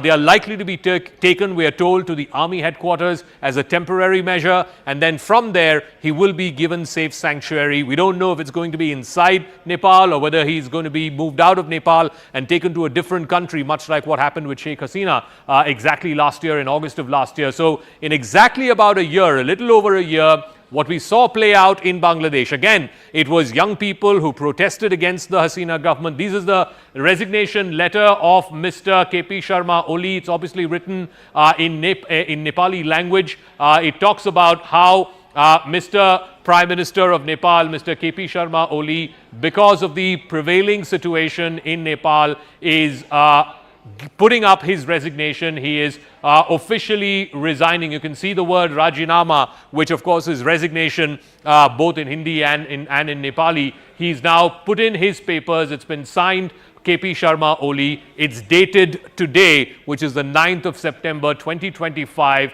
that constitutionally he's now stepping down as the Prime Minister of Nepal. He has tendered in his resignation, standing down as Prime Minister. But as Rose Kandel, the protester there, the young lady, was saying, that it's not just about KP Sharma Ooli or the senior ministers resigning. 4 ministers tendered in their resignation: the Home Minister, the Agriculture Minister, the Sports Minister. But it's also about justice for the 19 kids who were killed in police and law enforcement firing yesterday. They were protesting. What started off, the trigger was the social media ban. It's much more than that. It was a sort of fight against the systemic problems, whether it is corruption, unemployment, all kinds of systemic problems, the status quo politics that the young people in Nepal have seen for the last 30 years. They were sort of ranting against it. They were venting out their frustration against it. And the social media ban happened to be the last straw, because that was one place where they could vent out their frustration. When that got banned, that became the straw that broke the camel's back. Let me go back to Rose Kandel. Rose, is there any latest information you can share with us in terms of where the Prime Minister will be going? Is he being given safe passage to a different country? Is he going to be kept in the army headquarters? And who is likely to take over the government now? What happens now? What happens next? Yes, so we have had reports of video sightings of army helicopters rescuing these ministers from their place of residence. While we do not have exact report of where they are going, our assumption is that they will be fleeing to India and other neighboring countries. And it is our humble request that the government not take them in, but please give us justice. Give these kids who are murdered by them justice. Just resigning and fleeing away is not going to do justice, and we do not know the exact place of destination, but our assumption is India. As per the power vacuum that has now been created, what Nepali citizens are wanting is the mayor of Kathmandu Metropolitan to step into the Prime Minister's office and take over. Mr. Balendra Shah has been reported as one of the most integrity-based mayor that we have ever seen. He has done various great works to help our country and has done a lot benefiting the Nepali citizens and has won the hearts of many Nepali citizens. We have trust in him. We have faith in him. We believe that there needs to be a free election for the next Prime Minister. However, for right now, interim Prime Minister, we believe that Mr. Balendra Shah will play a perfect role. There are other candidates as well, but as for right now, in order to fulfill the power vacuum, we were wanting him on the post. All right, Rose Kandel, thank you very much for joining us, and we will be in touch with you over the next few days in what is a dramatic last few days for Nepal with these dramatic protests. I also want to go across to Mr. Ramesh Tripathi, who is a journalist who's been covering Nepal. Hitesh Tripathi, who's been covering Nepal. Mr. Tripathi, can you tell us, what is the latest that you're hearing? Yes, Mr. Ooli has tendered in his resignation. Do we know where he's being taken to, and what happens next in this political vacuum? कोई और प्रधानमंत्री का दावेदार सामने आ रहा है. What do the protesters want? नहीं, अभी तो कोई दावेदार सामने नहीं आ रहा है, लेकिन ओली के राजीनामे के बाद निश्चित रूप से अब इसके लिए मार्ग प्रशस्त हो चुका है कि अब नए प्रधानमंत्री के लिए जो राष्ट्रपति हैं वो आह्वान कर सकते हैं. इसलिए यह एक महत्वपूर्ण जानकारी है, महत्वपूर्ण प्रगति है नेपाल का जो ये आंदोलन हो रहा है उसको लेकर. और ओली ने आज ही, प्रधानमंत्री ओली ने अभी राजीनामा दिया है, तो करीब आधी घंटा भी नहीं हुआ है उसका. इनका डिमांड्स क्या है? जो यंग लोग जो युवा प्रोटेस्ट कर रहे हैं, जेन जी जो प्रोटेस्ट इसको बुलाया जा रहा है, क्या है इनका डिमांड्स? जेन जी का डिमांड जो है, अभी आपको दिख रहा होगा कि सोशल मीडिया को बैन की वजह से ये लोग प्रतिक्रिया में आए हैं, लेकिन यह एक तो छोटा सा कारण है जिसे ट्रिगर हुआ, लेकिन बड़ा कारण यह है कि नेपाल में जो बीती मतलब वो है थोड़ा अनस्टेबिलिटी है, उसके वजह से यहाँ पे ये लोग आक्रोशित हैं। यहाँ पे गवर्नमेंट तो है, लेकिन गवर्नमेंट जो सर्विस को डिलीवरी करना चाहिए वो नहीं कर पाती है। और ये इनका आक्रोश किसके खिलाफ है? क्या ओली के सरकार के खिलाफ है? आज हमने ये भी देखा कि पूर्व प्रधानमंत्री जो थे द्योबा, उनके घर पे भी आग जलाया गया, प्रचंड के घर पे भी आग जलाया गया। क्या सिस्टम के खिलाफ इनका आक्रोश है? नहीं, इसको सिस्टम के खिलाफ आक्रोश नहीं, लेकिन सिस्टम को जो लोग ऑपरेट कर रहे हैं उनके खिलाफ इनका आक्रोश है। और आक्रोश इसलिए है कि कोई भी गवर्नमेंट स्टेबल नहीं रह पाती है। यहाँ पे आप देखेंगे कि पार्लियामेंट का जो सबसे बड़ी पार्टी है वो जो है प्रतिपक्ष से मिलकर यहाँ पे सरकार बनाई हुई है। थोड़ा सा ये अटपटा सा लगता है सुनने में अपने आप में। तो वह सरकार भी डिलीवर नहीं कर पा रही है, वो सरकार भी महंगी को नियंत्रण नहीं कर पा रही है, वो सरकार भी यहाँ पे इनएम्प्लॉयमेंट को मतलब लोगों को रोजगारी देने के काम नहीं कर पा रही है, और लोग विदेश पलायन हो रहे हैं। इसको लेकर आक्रोश है, महंगाई को लेकर लोगों को आक्रोश है। और क्या अभी तक कोई जानकारी है मिस्टर त्रिपाठी कि ओली साहब को कहां लेके जाएंगे? मतलब नेपाल में ही रखेंगे या कोई दूसरे देश में उनको सेफ पैसेज दिया जाएगा? कोई जानकारी है? नहीं, देश छोड़ने की बात जो है तो सोशल मीडिया तक ही सीमित है, कोई आधिकारिक पुष्टि इसकी नहीं हुई कि वो देश छोड़ना चाह रहे हैं। लेकिन जैसे कि यहाँ के मंत्री लोग जो एक ही जगह पे रहते थे, मंत्री क्वार्टर्स जो गवर्नमेंट क्वार्टर है उसको खाली कर दिया गया है, और लोगों आंदोलनकारियों ने उसे आग का हवाले कर दिया है, और मंत्रियों को ले जाकर शिफ्ट किया गया है। यहाँ पे नेपाली सेना का एक बैरक है, उसको सेना के बैरक में। Okay, Mr. Tripathi, please stay with us. I want to bring back that resignation letter, the letter that Mr. Ooli tendered in his resignation today to the president.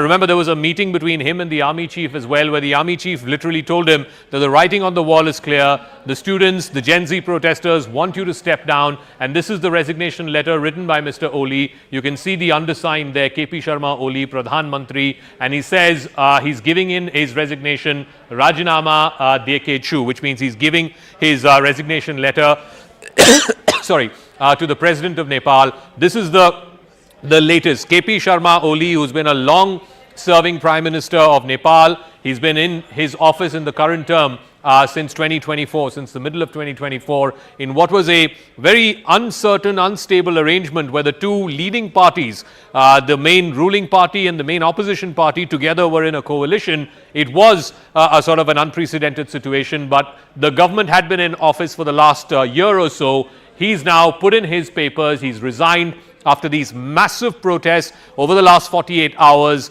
Gen Z, young people storming the parliament building yesterday. Today they set on fire the residences of Mr. Ooli, who stepped down as Prime Minister, the residence of former Prime Minister Mr. Dioba, the residence of the former Prime Minister Mr. Prachanda, who is the head of the Maoist party. All of their residences, private residences included, were set on fire. You can see the huge crowds who are there. This, of course, is not in Kathmandu. This is in another part of Nepal. So clearly the people who had come to embodify the Nepalese political system over the last 20-30 years against all of those individuals and their properties. There were demonstrations today. Some of those properties were set on fire as well. But the big story right now, KP Sharma Ooli, Prime Minister of Nepal, has tendered in his resignation. An army chopper has evacuated him and his immediate family members. They've taken him reportedly to the army barracks or the army headquarters, where he will be kept in safe custody for a while for an interim arrangement, and thereafter whether he will be given safe passage to another city in Nepal or whether he will be taken away to another country, a friendly third country, we don't know that yet, but he has put in his papers. Clearly the protesters see this as a huge victory, no doubt about it. Now the question arises, who steps into this political vacuum? You heard a protester there, Rose, telling us a moment ago that the current mayor of Kathmandu, they see as one of the politicians who has immense amount of integrity, and they would like him to step in as interim prime minister. We don't know. There are many factors at play. One of the critical factors is also a key coalition partner, a party called the RSP. Today withdrew support. They had 21 MPs today withdrew support to the Ooli government, and thereby it became clear to Mr. Ooli that his continuance as Prime Minister had become untenable. He needs to step down. Let me go back to Mr. Tripathi. ये बताइए कि अगला प्रधानमंत्री, even if it's an interim arrangement, interim प्रधानमंत्री भी बनेंगे तो कौन बनेगा? कोई स्पेक्यूलेशन है इसके बारे में? कोई नाम और आकलन अभी सामने नहीं आया है, लेकिन इस पोजीशन में जो है नेपाल के जो राष्ट्रपति हैं वह कॉल करेंगे नया उसके लिए, प्रधानमंत्री के लिए, और प्रधानमंत्री को एक निश्चित अवधि के भीतर में उनको बहुमत सिद्ध करना होगा। तो अभी अगला स्टेप है, इसके लिए कोई नाम अभी सामने नहीं आया है। और बालेन का नाम जो आना आपने अभी कहा न्यूज के दौरान, जो यहाँ के बालेंद्र शाह जो हैं काठमांडू के मेयर, वो काफी लोकप्रिय हैं और इस आंदोलन के पीछे उनका कहीं ना कहीं नैतिक समर्थन रहा है। उनके लोग आंदोलनकारियों को मदद करते हुए दिखे हैं, तो इसलिए उनका नाम आ रहा है। लेकिन अभी सिस्टम उनको कैसे पहुंचा पाएगी यह नहीं हो पाएगा, मुझे नहीं लगता कि ये संभव है। लेकिन आपने अभी सुना एक प्रोटेस्टर जो यंग लड़की थी, वो ये भी बता रही थी कि वो जो चाहते हैं कि अगला चुनाव हो जाए और चुनाव में कोई नया पार्टी आ जाए या काठमांडू मेयर का पार्टी अगर वो जीत जाए, they want a new political dispensation. उनको नहीं चाहिए जो लोग पिछले 20-25 साल से नेपाल में राज कर रहे हैं, चाहे देवबा हो, चाहे प्रचंडा हो, चाहे ओली हो। हाँ बिल्कुल बिल्कुल, ये बहुत लंबा समय से एक ही चेहरे जो है नेपाल में रिपीटली आ रहे हैं सरकार में। इसको लेकर लोगों को नाराजगी है। नाराजगी इसलिए कि लोग काम भी डिलीवर नहीं कर पा रहे हैं। जो आर्थिक वृद्धि दर चाहिए नेपाल को हासिल नहीं हुआ है, महंगाई पे नियंत्रण नहीं हुआ है, रोजगारी नहीं बढ़ पाई है, लोगों का पलायन नहीं रुक पाया है, और शैक्षिक संस्था जो है वो ठीक से काम नहीं कर पा रहे हैं। यहाँ के इंफ्रास्ट्रक्चर डेवलपमेंट में खास प्रोग्रेस नहीं हो पा रहा है। इसको लेकर लोगों को मेरा नाराजगी है। तो निश्चित रूप में यही लोग फिर से दोबारा ये लोग नहीं चाहेंगे। ये भी कहा जा रहा था कि ओली साहब जो हैं वो चाइना के काफी करीबी हैं। क्या इसमें कुछ और इंटरनेशनल रैमिफिकेशंस भी होगा? भारत भी देख रहा है कि क्या हो रहा है नेपाल में। Nepal has seen unrest in the past as well. 2006 में भी हुआ था, 1990s में भी हुआ था, और अभी हो रहा है 2025 में। नहीं, नेपाल में तो बाहरी हस्तक्षेप रहा है ना जी। और खास करके चीन का जो इंटरेस्ट पिछले समय में बढ़ा हुआ है संविधान निर्माण के प्रक्रिया के बाद से, जो है यह दिखता है कहीं ना कहीं चीन सरकार के और चाइनीज दूतावास के सक्रियता में यहाँ के दो बड़ी पार्टी नेकपा एमाले और प्रचंड नेतृत्व का जो पार्टी है माओवादी, उसका एकीकरण भी हुआ था एक बार, लेकिन वो सफल नहीं हो पाया। वो लोग ज्यादा दिन तक नहीं चल पाए। तो बारंबार प्रयास रहता है चीन का कि यहाँ पे उनकी पसंद की पार्टी जो है सरकार में आए और पावर में आए।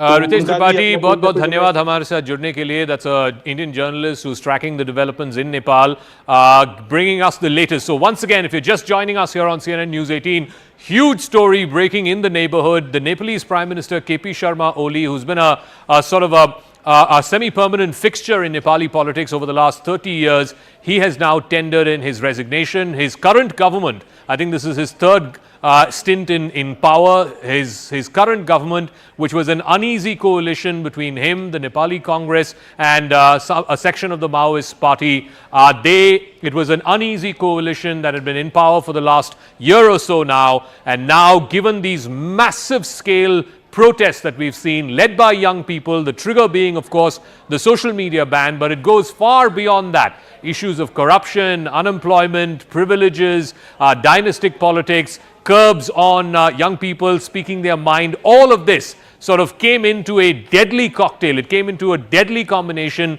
which finally ended up consuming the current Prime Minister, Mr. Ooli, who has tendered in his resignation. The latest information that we have is that Mr. Ooli has been given safe escort by an army chopper. Him and his immediate family members have been taken to an army barrack where they will be kept for some time. CNN News 18 broke this story first to you. We were the first ones to tell you that Mr. Ooli has put in his papers. He has officially sent in his resignation to the Nepalese president, Mr. Paudel, whose resignation has now been accepted. At 12:05 p.m. we told you about Mr. Ooli planning to step down. It was clear earlier this morning itself. The RSP party quit, 4 ministers quit. The writing on the wall was clear as day to the Nepalese Prime Minister that he's fast losing support and he needs to step down. At 2:16 p.m. officially, KP Sharma Ooli, Prime Minister of Nepal, put in his papers and stepped down as Prime Minister after being given safe passage by the military, an assurance of safe passage by the Nepal Army Chief. Let me go across to Darshan, who's a Nepali journalist who is joining us live from Kathmandu. Darshan, so Mr. Ooli, the long-serving Prime Minister of Nepal, has finally quit. Do we know where he is? He's apparently been taken in an army helicopter to some safe passage. And what happens next, Darshan? Who becomes the next Prime Minister? What is the next government going to be like? Is there any word about what is happening? So there is a lot of protest right now. Like though I'm in a hope in safe place right now, I can hear a lot of screaming and the cloud which is filled with the smoke. So I'm not sure which are the buildings that has been into fire, but yeah, the PM Oli finally resigned. But it's not about a new government. It's a generational war. Like I mentioned earlier, Gen Z are like crazy, and there is also a lot of riots that's happening. And there is no one to take a lead at this time. But Gen Z are also, looking after balance to come forward to control this chaos. Because right now there are protesters inside parliamentary building, inside the Singadarbar where all the ministries used to handle their places, and there are also many data centers that have very critical information. And right now there is no presence of the government in the street. Nepal police and APF have already said that the situation is not in our control. So I mean, it's chaos everywhere. So tell me, where is the Nepalese army? Are they protecting these sensitive installations, the parliament building, the secretariat, the houses of various ministers? We're told that choppers, military choppers, were sent to some of these houses to evacuate the ministers. What is the latest in terms of, how this story is unfolding there, and what are the demands of these young people? Because it started with the social media ban, but it seems like this is pent-up anger. For a number of reasons, from corruption to unemployment, which is all blown over now in Nepal. Right, exactly. And the bigger, scope here, it's like I have been saying that it was also, I mean, social media ban took, maybe it helped to escalate things, but it is one of the only reason. The main focus is the corruption and the Gen Z who are considered to be the people, and there was no aspiration in the country. If you look at past 10-15 years, like looking at the trend and the revolving game of chair that these few political faces they played during the politics. So it was an anger of this generation, not only Gen Z, in fact, the millennials and other generations people as well. I think the impact created the frustration that each Nepalese that hold inside of us. In terms of corruption, in terms of who is likely to now step forward and become the next leader of Nepal? We heard from a protester, a young lady, a moment ago. I believe the current mayor of Kathmandu seems to be very popular. What is his name? What do we know about him? So Balen Saha, he is a former rapper turned metropolitan, he's the mayor right now. So people and the young generation, they look to him. So I think the one person that could control this whole crowd that's going crazy in different parts of the country would be Balen Saha. Also, I've been listening to a lot of things. I don't know why he has not yet able to speak or to stop this chaos that's happening. So literally, I mean, there is also rights, if you understand. There is no presence of government right now in the country. The streets of Kathmandu, the streets of Nepal has been in the control of the young people. There are also chanting like the young people have won. I don't know how the situation will take place. So you are saying that the current political operatives, whether it is Mr. Dioba, Mr. Prachanda, Mr. Oli, of course, has stepped down, all the other political operatives in the current parliament, none of them are acceptable to the young people? No, not at all. And there are also Raprapa and few political parties, ministers have already resigned from their parliamentarian position. That's creates a interesting development that's happening in the country right now. So the young people want new elections. They want a new kind of politics to come to Nepal, a new set of younger politicians to take over. Is that what they want? I think that's what I mean. The whole generations have felt in terms of the coalition government, because if we do like that, but also there is a lot of sentiments of directly elected president, but I don't know how it's gonna happen. But if we look at the examples of our neighboring countries, I personally think that army should take over now, at least to control these people who have anger, who have rage in their like heart, trying to vandalize in different properties. I mean, ultimately it's a government's property, right? So it's our duty to preserve it. Also, I don't know who is gonna like get contacted, but I think Balensa could be one. And also, if Nepal army can take over for few days, for 3 days, and we can just discuss on like who Okay. these young people who are in the street can call Darshan, give upon. me a moment. We are getting you the live pictures. These are the live pictures that we're opening up on the wall. This is the heart of downtown Kathmandu, where these protesters have set siege. They've laid siege to the parliament building. You can see them open their faces. They're showing their faces. They're carrying the Nepali flag, and they're all venting their anger against the established political setup in Nepal, whether it's the Nepali Congress of Mr. Dyoba, whether it is the Maoist party of Prachanda, or whether it's the current dispensation of Mr. Oli, who has now stepped down. And you can see at different parts in the main road leading up to the Parliament complex, there are thousands of young people who've come out. Some places have been torched, vandalized. They've been set on fire. The homes of certain ministers, former Prime Minister, current Prime Minister, have all been set on fire. Right now, word is spreading around amongst all of these young people that Mr. KP Sharma Oli, who is a fourth-term Prime Minister of Nepal, who was the Prime Minister since July of last year, in a very uneasy, unstable coalition arrangement, he has now put in his papers. So these students will be celebrating, these young people, Gen Z as they are called, will be celebrating, because this was a rage against the establishment, rage against the existing political dispensation, as it were.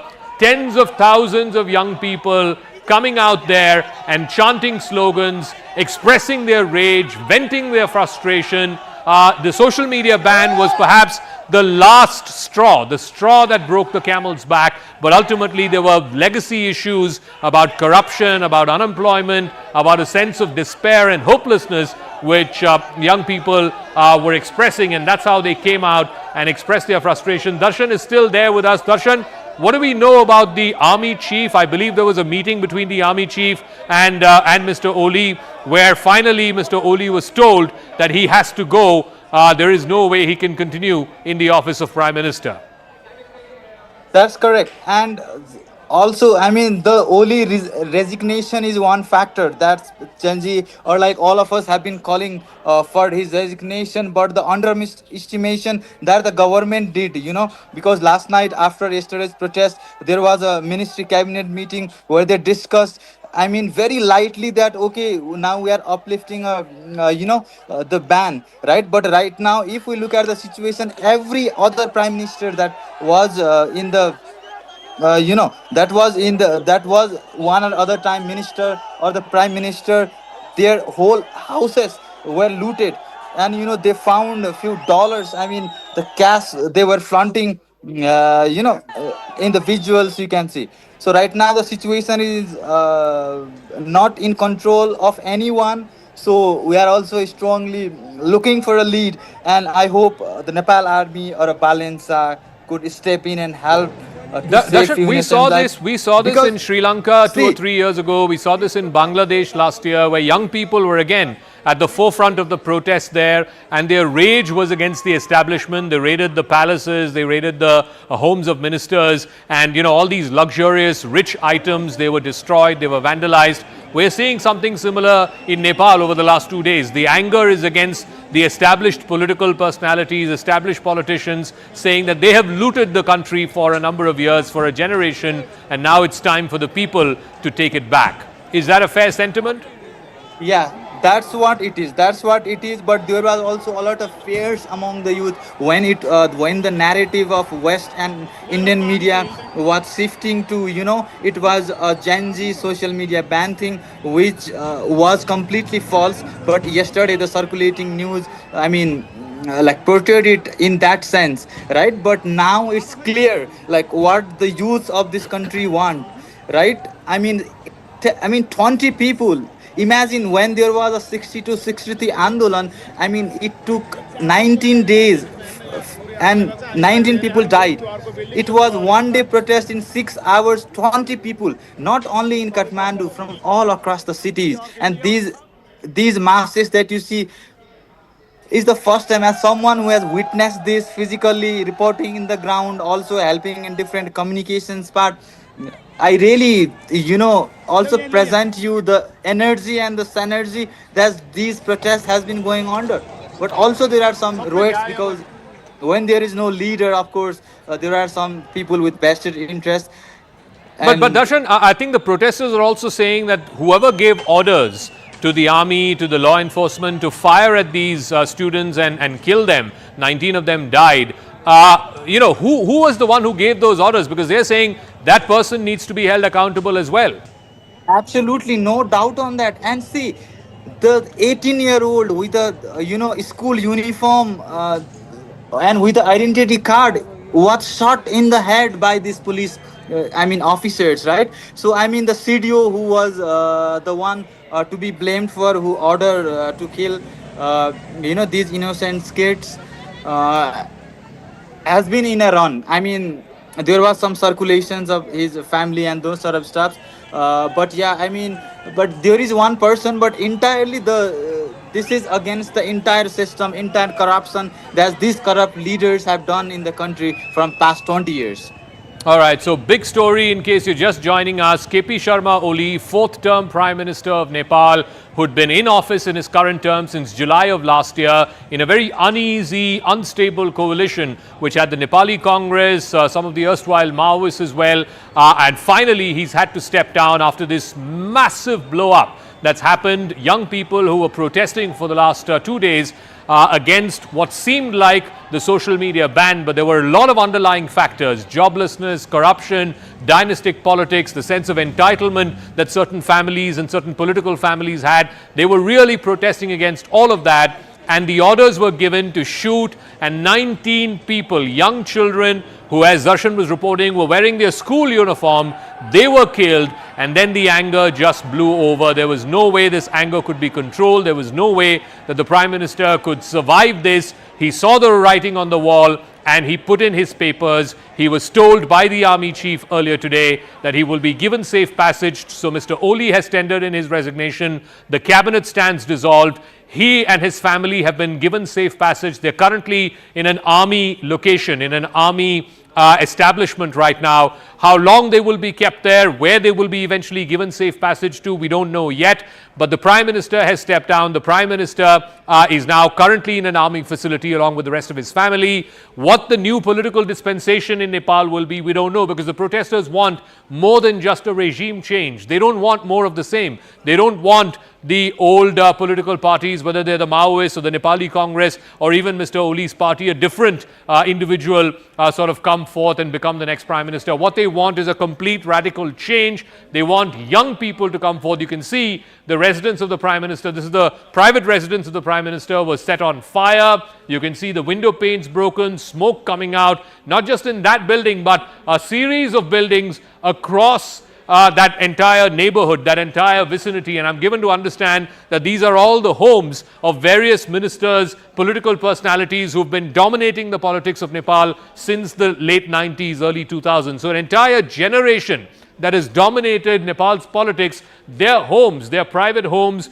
were set on fire across, not just the homes in Kathmandu, but also the homes that are there in other provinces, in other parts, other districts of Nepal. So this has been a popular uprising of sorts by the young people, led by the young people, against the established political order, the political dispensation of the day in Nepal. And the Prime Minister, Mr. Ooli, who had become the visible symbol of that political dispensation, he was forced to step down. In yet another CNN News 18 breaking news, we are learning that the playbook, and we've seen this, we saw this in Sri Lanka a few years ago, we saw this in Bangladesh last year when Sheikh Hasina, long-time ruler in Bangladesh, was ousted August the 5th, 2024. She was again escorted in a military chopper and given safe passage to India. Now the same playbook is playing itself out in Nepal. It is digital frustration, young people on social media venting about corruption, about inflation,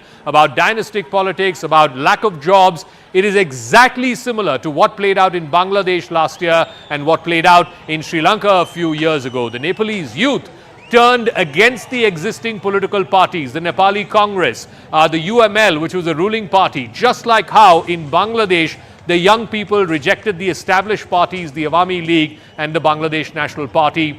Both crises started with student politics, student movements, student activism, youth-driven digital activism, people who are upset with issues like corruption, inflation, unemployment and dynastic politics. And then there was firing. There was firing by either the police or the army in which young people die, and that becomes the tipping point. That really upsets the entire young people who were leading this protest. In Bangladesh too, there were young people who were killed in army bullets. And here in Nepal again yesterday, 19 young children. And as Darshan was reporting a moment ago, some of those children were wearing school uniforms. These are kids who are under 18 years old. They are minors who were shot dead by the law enforcement agencies, and that anger really boiled over in Nepal, and today it's led to the ouster of the long-standing Prime Minister of Nepal. Anand has more details for us from the newsroom. Yes, Anand. Yes, it is a similar playbook, and Manoj Kumar Gupta also outlining what we were also trying to put out here at CNN News 18 Zaka.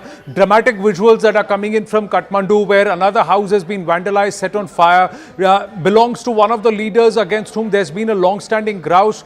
But Colombo first, then Dhaka, and now Kathmandu. And if you were to see, it's a similar student-led protest. There was unrest, and there was it was boiling over because of the lack of performance by the government, rampant corruption, mismanagement, law and order issues, joblessness, and overall a feeling of doom. And then something happens which becomes the trigger or a tipping point, and the students spill over onto the streets. Similar thing happened in Dhaka, similar thing happens in Kathmandu, and there seems to be a similar playbook the way it has happened. So whether or not there are larger forces at play, is there a geopolitical angle to it, is something that even you can weigh on, viewers, because there are influences, spheres of influences that were being exercised in and around the subcontinent in these nations. Pakistan perhaps stands out as an exception because it was not student-led protest, but then there was again PTM movement there for a long, and it was the youth who came out on the streets on behalf of Imran Khan, and then Imran Khan the government, an elected government, a sitting government toppled.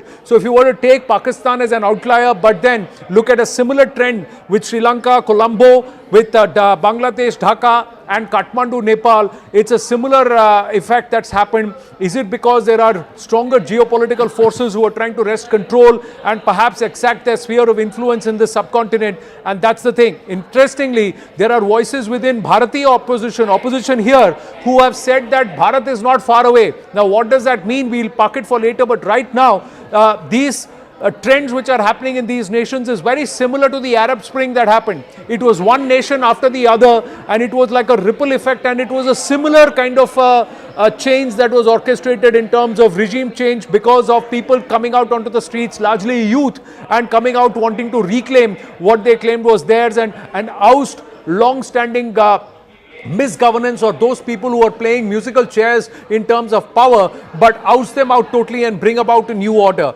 Now, is there a Muhammad Yunus-like entity, person in Nepal who will be a neutral face who will come? We'll have to wait and watch. Sher Bahadur Deoba or his wife Aruba Deoba are names that are doing the rounds, although they have refused to speak about it. CNN News 18 continuously trying to stay in contact with them. But sitting ministers, when they start quitting, we know that the end is nigh. At 12, just 5 minutes past noon, here on CNN News 18, we told you Oli will go. And at 2:16, nearly just about 2 hours later, confirmation comes that KP Sharma Ooli, despite trying to show some defiance and say that I'm not going to go, has had to make his exit, Zaka. And are there larger forces at play? Is there a geopolitical angle to this where perhaps there is a deep state and there are certain entities who are effecting this regime change to reduce the sphere of influence of another perhaps expansionist entity who's also wanting to compete for a toehold and also perhaps influence?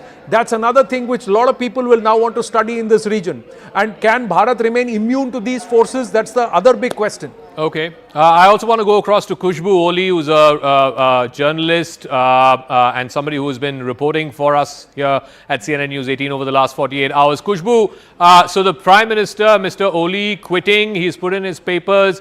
Do we know where he and his family have been taken to? The army apparently has given him some kind of safe passage. What happens now? I mean, will there be a new government? Will there be an interim Prime Minister? In fact, Khushbu is a member of the Nepalese opposition party. What happens now, ma'am? What happens next in Nepal? The students are saying that they want nothing short of a revolution. They want a new kind of politics in Nepal. But what is likely to happen next? Hi.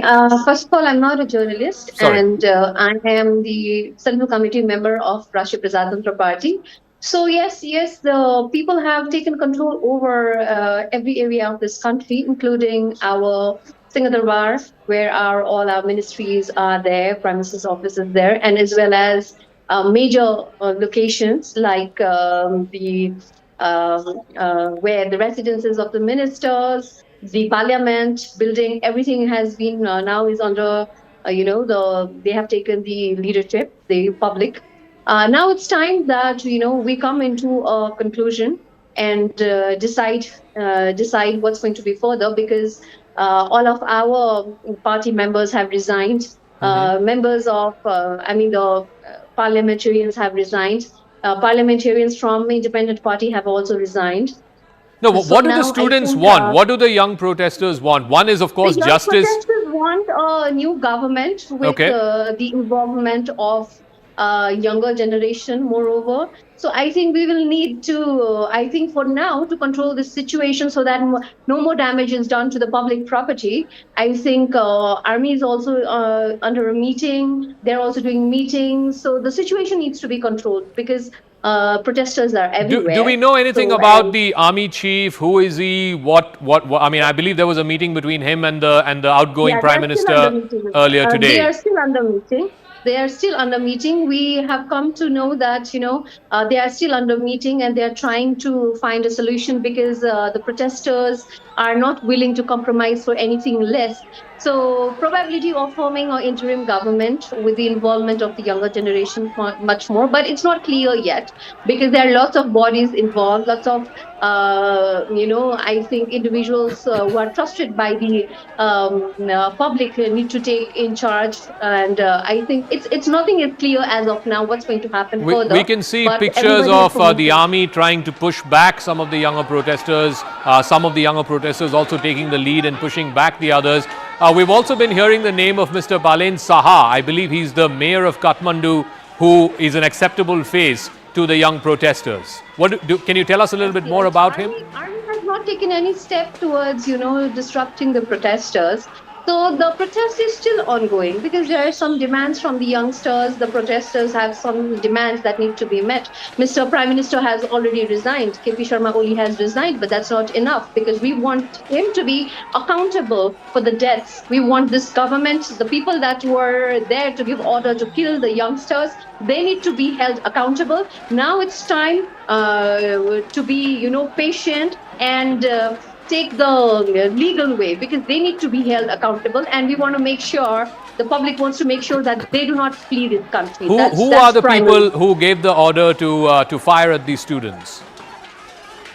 It has to be the Oli government. So he's leading the government when he has to be held accountable for this. Okay. He was the leader, he was the Prime Minister. So I don't think without his order anybody would have done that. So the entire coalition government that was heading needs to be held accountable, and their resignation means nothing to us.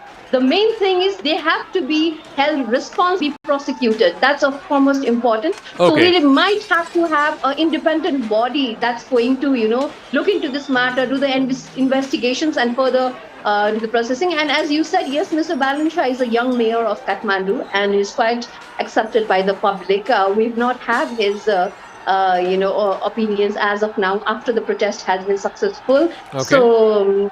So we are waiting to hear what he has to say. I think he just has made a statement that I just checked what he had just said. Sure. He has requested the government, the people, to not destroy the Public property. the property of the public property, and has asked people to be patient. And I think there will be a new, fresh, conversations with the army. So we are looking forward. We are unaware yet as how it's going to proceed. Okay, Khushbu Oli, thank you very much for joining us. She's from the RPP party. There were 21 members of Parliament of the RPP party who tendered in their resignations today, including some ministers. I also want to go across to Namrata Sharma. She's a senior journalist in Nepal. So what is the latest? We are seeing scenes of celebration, young people shouting, celebrating, some of them even destroying public property, destroying the homes of certain ministers. I believe the homes of Mr. Oli, Mr. Prachanda, etc. Were set on fire. There seems to be a mood of victory there amongst the young people. What happens next, ma'am? How does one control this situation? Is there going to be some kind of an interim government? Who's going to head up that interim government? And what really happens next? What are the demands of the protesting youngsters? Well, the demand of the protesting youngsters is coming true slowly. Unfortunately, not exactly the way they wanted. Since yesterday, actually, they had said they were adamant that they would come to the streets, which they did. They did say that they would like to go to the parliament and surround, but we peacefully talk with the political leaders. Unfortunately, that's where the government forces attacked them, and 19 of them died, unfortunately, leaving everybody unhappy. But even after that, when the curfew was imposed, they said very clearly that they are not going to stop, and just getting the social restriction on the social media lifted was not their demand. They want corruption ended.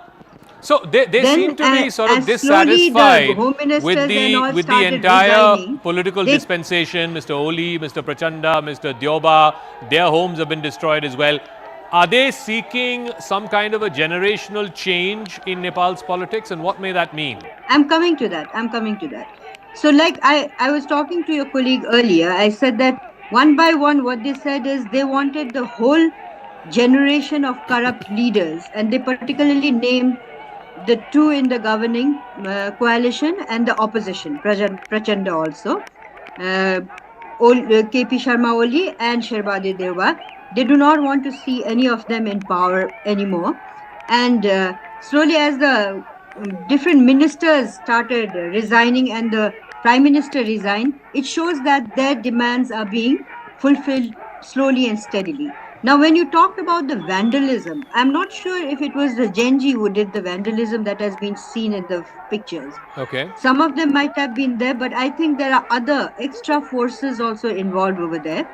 That's why what's going to happen next is a little bit difficult, Is there some kind of a political figure who may be acceptable to run an interim arrangement, like we've seen Mohammad Yunus running in Bangladesh? Yes. Is there someone who can run an interim government? There are people both in the development sector, in the medical. There's Dr. Casey, who has been staging a series of protests against government atrocities, who people like. Then there's scientists, and then very close at hand is the very popular mayor of Kathmandu, Balansha, who is closer to the youth generation. So people what do like we know about there. this mayor? I mean, because obviously for viewers here in India, he's an unknown entity. What do we know about him? He seems quite popular. Oh, he's actually a very smart young man who is millennium generation, not Gen Z. Okay. But he is so he's very young. He's a engineer, civil engineer and structural engineer also. He's done exemplary work during the last big earthquake in Nepal in building cost-effective houses for the poor people. Then, as an engineer, he did structures which are very exemplarily set up in Nepal, and he served the people when they needed it. Then he actually turned into a rap singer, and a very, very popular one. You know, a rapper in Nepal, and very popular one. And he became known not only in Nepal but all over the world. And he was a very, very successful rapper. But then he started voicing concerns against the corruption of the Nepali politicians and political leaders. And most of the political leaders that you have seen resigning today were there then also, right? So what he actually said, he made an announcement that he's going to study all of them for 5 years, and then he's going to come and campaign. So he would come into politics. He said that, and he contested in the last election, in the local election, as the mayor of Kathmandu. And I want to tell you one thing, you know, the Nepal Kathmandu mayors have always come from the Newar communities, who are actually the indigenous people of this valley, and very respected also. And Balin Shah, who comes from the Tarai actually, he comes from the Tarai, belongs to a different community, won the election of the mayor of Kathmandu, and I'm one of his voters, with overwhelming majority. And this guy, when he contested the election, he actually took support from his volunteers.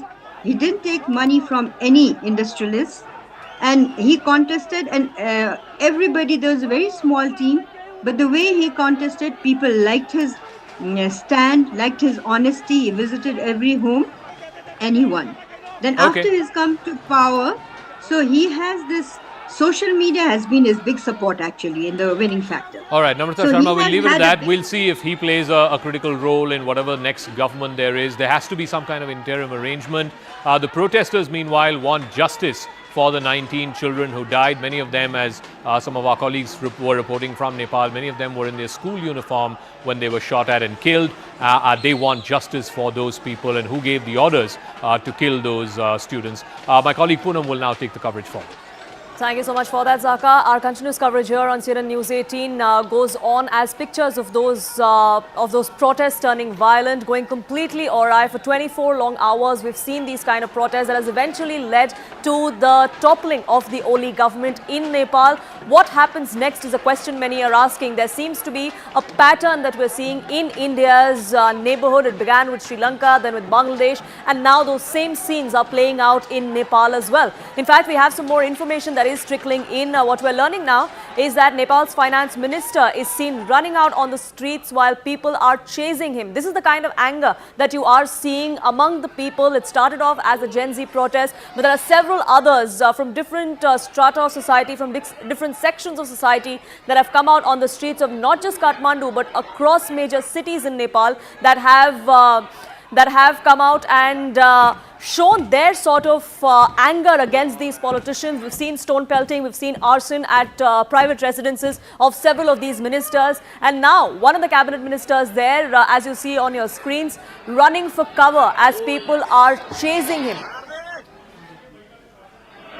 Here's what you can see. These are the scenes playing out in Kathmandu. The man who's running for cover is the finance minister of Nepal. Bishnu Prasad there is being gherawed by these protesters, running for cover because he knows what is going to come his way. The kind of arson that we've seen at different ministers' residences all through this morning is something that is condemnable, of course, yes, but that's the kind of anger that we are seeing across different parts of Nepal, especially in Kathmandu. Several of these ministers were airlifted by the army, taken to safer places after the kind of arson that we saw at their residence. This is Bishnu Prasad, the finance minister of Nepal, there running through the streets outside his residence as people tried to enter his home, as people tried to gheraw him and show him that the kind of anger that is being faced by all of the political class in Nepal is something that they will have to be accountable for.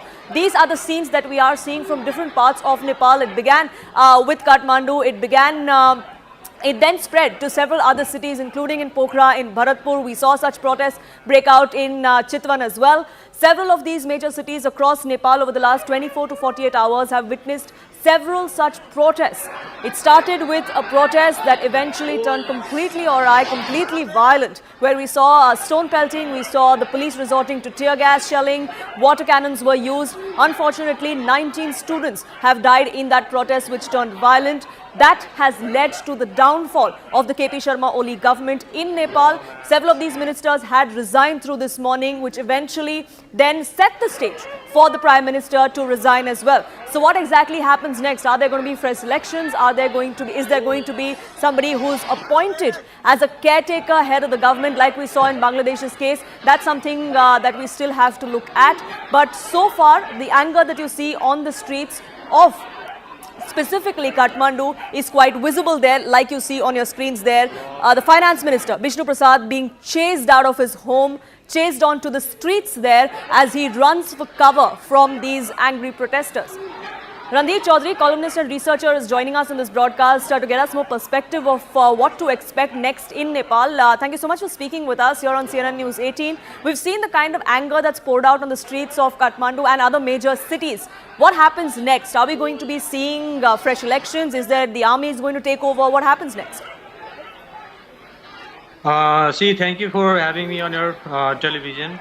Balensa, we people in Nepal, we say Balensa is the de facto leader of this Gen Z movement, the movement which flamed after Nepal government put ban on social media, communication channels and news sites like Facebook and others.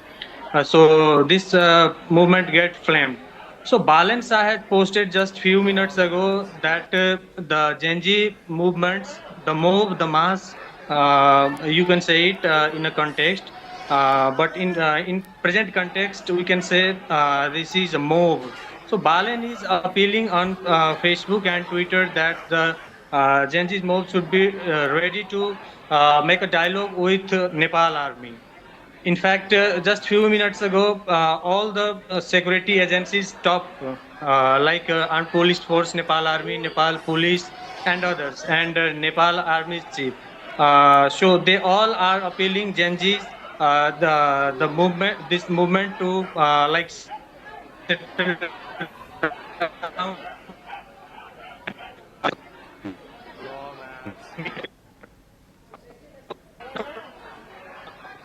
We'll try and reconnect that line with Mr. Chaudhary there, who was getting us details of what exactly is transpiring in Nepal and what comes next. But these visuals that you see on your screens are of a sitting minister there. Of course, now an ex-minister, after the Prime Minister himself was resigned, is the fall of the government in Nepal. This minister being chased out of his residence by angry protesters. He was beaten and thrashed out in open out on the streets after he was chased. There was no cover for him, despite his many attempts to try and flee that particular lane. But there you see, even as he stumbles, falls down, several of these protesters catch up to him and then thrash him once again as he's driven out of his own residence. Randeep Chaudhary, I believe, is now back with us. Randeep, we were talking about what happens next as far as Nepal is concerned. Are we going to be seeing the army take over? And of course, the question really is that where is KP Sharma Ooli going to go from here?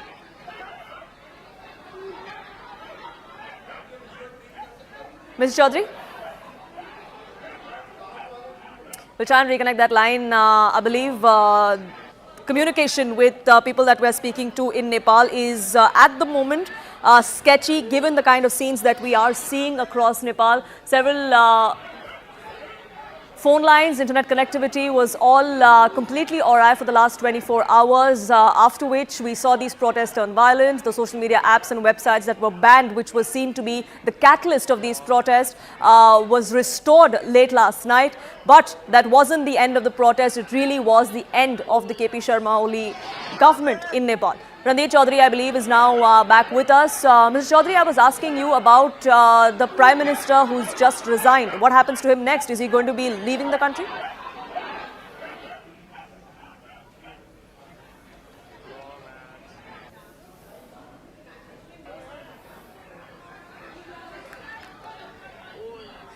We'll try and get you more voices from on ground in Nepal, from Kathmandu especially, where these protests have turned extremely violent, as you see, where ministers are being chased down main streets in broad daylight, thrashed by these protesters who've taken law into their own hands. And the anger is quite palpable there as far as Kathmandu is concerned.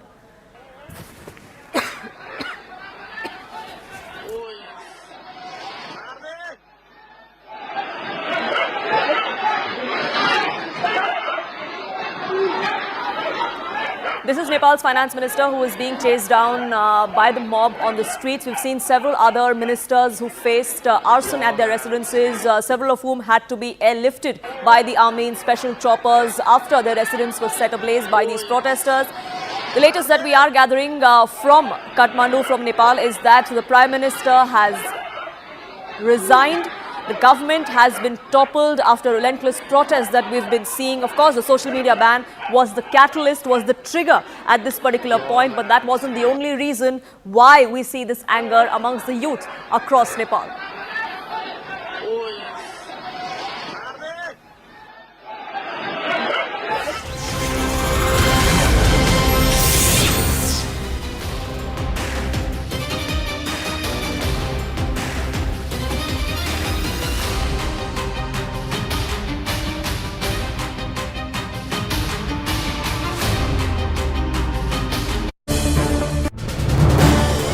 This is News 18 Network.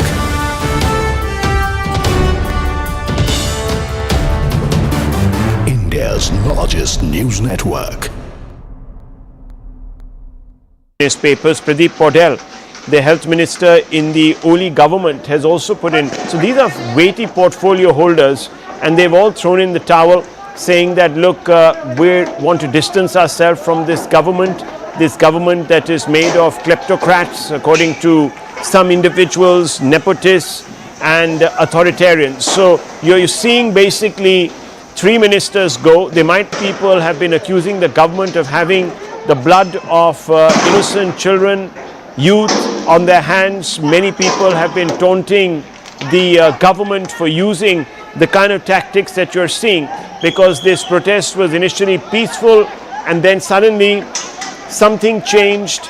The government thought that they'd got too close to government buildings and decided to push back the protesters, which resulted, as it always does, in skirmishes. We don't know, of course, if some of these protesters or protests had been infiltrated by other elements, sometimes viewers to justify a crackdown, sometimes to also impose curfew or emergency.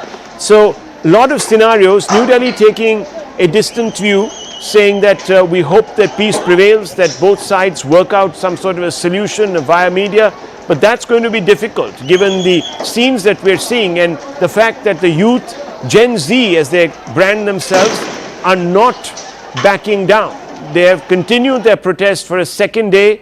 It's going to lead to repercussions. They're going to force the hand of the government, and there's going to be more clashes. You can already see tear gas shells being fired, mild lathi charge, and we've been also been speaking with higher-ups in the Nepalese government, Nepal minister.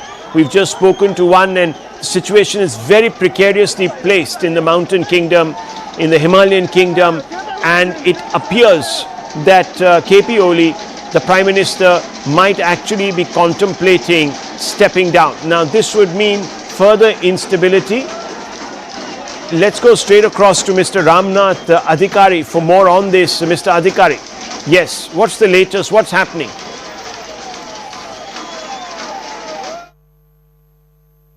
आपने resign कर दिया है sir? मैले राजीनामा दिएको छु। अच्छा, आपने राजीनामा दिया है? राजीनामा दिएको छु। मैले प्रधानमन्त्री कहाँ पुगेर राजीनामा दिन सकेको छैन। मैले सामाजिक सञ्जाल मार्फत राजीनामा दिएको घोषणा गरेको छु। ओके, तो आपकी पार्टी का अभी भी सपोर्ट है सरकार को या नहीं है? अरु सब कुरा मलाई जानकारी छैन। मैले नैतिकताका आधारमा राजीनामा दिएको छु सर। मैले यति मात्रै बोले। अच्छा, तो क्या अब आप चाहते हैं कि प्रधानमंत्री भी राजीनामा दें, इस्तीफा दें? थप कुरा म नगरौं। हाँ जी, म थप कुरा नगरौं। अच्छा, और आगे आपको क्या लगता है कि ये जो सरकार है ये बचेगी नेपाल में? धन्यवाद धन्यवाद। म संघीय लोकतान्त्रिक गणतन्त्र प्रति विश्वास गर्ने एउटा कार्यकर्ता, नेपाली कांग्रेसको कार्यकर्ता भएका कारणले संघीय लोकतान्त्रिक Thank you so much for staying with us here on CNN News 18. You're watching this broadcast with me, Poonam Burde, and this is our continuous coverage here on CNN News 18 of the unrest that has led to the toppling of the KP Sharma Ooli government in our neighborhood in Nepal. Nepal was on the brink for the last 24 hours. That has reached its climax today with the Prime Minister resigning. But here are some of the defining moments that we saw across the last 24 hours as protesters hit the streets in anger against the government. That government has finally had to go because of these relentless protests that we saw, and of course the deaths of 19 people, several of them young students, some of them even in their uniform when they were shot at and eventually succumbed to their injuries during the protests yesterday. Here are some of those visuals that we do want to take you through, because this is exactly what's transpired over the last 24 hours. Here you see protesters trying to breach the Parliament of Nepal. They entered the building despite there being complete barricading outside, because we saw the kind of protests that broke out yesterday. The army, the paramilitary forces there in Nepal were all prepared, including the police, but none of them were a match for these protesters who breached the Parliament building eventually. These protesters entered Prime Minister KP Sharma Oli's personal residence as well. This, of course, is not in Kathmandu. This is in another area across Nepal, in Jhapa. But look at the kind of crowd that we saw outside ex-Prime Minister KP Sharma Oli's residence there as protesters tried to breach the walls, enter his residence and vandalize it. In fact, it wasn't just the former Prime Minister. Nepal President's private home also came under attack. That too was vandalized. Several of these protesters storming that private residence. Pictures that were on that were adorning those walls of that residence were all removed by these protesters. There was complete vandalism that was witnessed at the president's home as well. In fact, ex-Prime Minister of Nepal, his home too came under attack. So it wasn't just this particular government that was feeling the heat of these protesters. Politicians across the board were targeted, as there was arson and stone pelting and vandalism that was witnessed across the homes of several politicians, including the ex-Prime Minister of Nepal. These are the scenes that we saw all through this morning. What happened yesterday, those protests were completely out of hand. They became violent. The police had to resort to lathi charge, to tear gas shelling, to even opening fire, because of which at least 19 people died, at least 19 people were killed in the aftermath. That only angered the protesters further, which is why we saw this overnight movement, one that began only by Gen Zs but eventually spread, and as that fire spread, that government seems to have come crashing down. Dr. Pramod Jaiswal, Research Director at the Nepal Institute for International Cooperation and Engagement, joins us. Dr. Jaiswal, thank you so much for speaking with us here on CNN News 18. KP Sharma Ooli has resigned as the Prime Minister. That, of course, came after several other ministers had already resigned, claiming moral responsibility. So what next for Nepal? Now it's crucial time here in Nepal, because the PM had resigned. Now they're demanding that the House should be dissolved, and they're ready to have negotiations with the Nepal Army Chief. So that is what we are hearing at the moment. They're also planning to have a new interim cabinet who will be governing from today onwards, and obviously the election will be the other step. So new roadmaps are coming, I think, but it's yet to be unfold, because the two sides are still not able to find who will be the negotiating from each side. So I think those issues are being discussed at the moment. But are there any frontrunners that are being considered? What we were learning from several other stakeholders that we spoke to in Nepal said that the mayor of Kathmandu could be a probable name that could emerge as the at least in the interim to be at the helm. Yes, he is one of Balen is one of the mayor of Kathmandu, and he is one who do not belong to any political party, and who is very popular, and he is well respected. So I think probably he will be the one who will be accepted by everyone at the moment. So that is the one name that is being floated at the moment, because we don't see anyone, because everyone represents some political party with some interest, and he has a good, in terms of delivery, he has done a wonderful job in Kathmandu. So that one name is floating at the moment. Is that also because he would be more acceptable to these Gen Zs, to these new generation that were leading these protests? So we're given to understand he's quite popular on social media, very savvy on social media as well? Yes, and he's the one who has supported Gen Z protests through the very beginning, and he's widely accepted compared to other political parties. When they try to show some solidarity, they were not able to. Gen Z was not entertaining them, but he's well accepted, and he also represents a youth. He's a very young guy who has done a remarkable job, who's not come from a political background, do not have politics. He was a rapper, and from a rapper he became a politician. He became mayor with the hope to deliver. He has done a remarkable job in Kathmandu. If you had visited Kathmandu 5 years ago, and if you come today, you'll find a vast difference. So he has some kind of hope here in the at the moment in Kathmandu. But would that be the solution? These protests, of course, we saw the social media ban as the catalyst, but that wasn't the only reason why we saw the kind of anger, not just in Kathmandu, but around different cities across Nepal. So do you think this falling of the government and the mayor of Kathmandu, if he's installed as the interim chief, that would be the answer to all these problems? This is a very challenging question because obviously even Balin is the prime minister, he has to deliver, and the demands of Gen Z is like corruption control. So obviously one can hope at the moment that he's young, he's energetic, he'll be supported. Since he do not belong to any political parties who are blamed of corruption and all, maybe he will be feeling some hope and he will try his best. But that is a kind of, he's one who has feel hope, but whether he will deliver or not is yet to be seen because he has not been to politics for long. He's just a mayor, so obviously these kind of questions arise. But as you said, that people are accepting him, at least the kind of the political class that they had organized themselves, the type of nepotism that exists, where the senior leader were there in power for decades. At least this is not there. There's a new face which is getting opportunity, and probably Balin have opportunity where he would love to deliver because he'll be, if he's getting this position, he'll be getting a wonderful opportunity. And when the youth people are ready to support him, I think that is a good sign for him because there will be no opposition. Entering government will not have opposition, so there will not be major backlashes. So I think he will have a wonderful opportunity where he can deliver, put things in order, have election on time, and pave way for peace and progress for Nepal. So I think one can hope at the moment when things are very chaotic.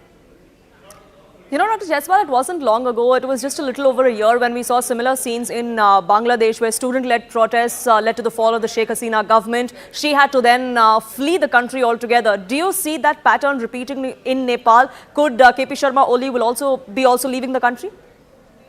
That is possible, but I think it is yet to be seen because he has given a safe exit. You know what Hasina did is she did a number of mistakes and the casualty had to go very high. It was extended for days. At least Oli had sense. He should have resigned last night.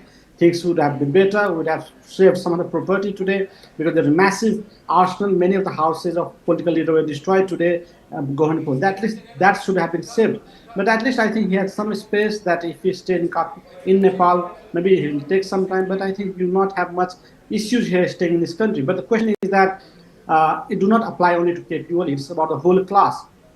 Because many top leaders who have been involved in corruptions, there are risks that the new government, maybe probably Balin or whoever comes into power, might put charges on them and they can start investigations. So that is the fear. The fear of being charged of corruption is the greatest fear that all the corrupt leaders at the moment might be going through. So I think that is a major challenge. They can stay in Nepal, they have no issues. Only thing is that are they willing to go through the independent investigation against corruption charges.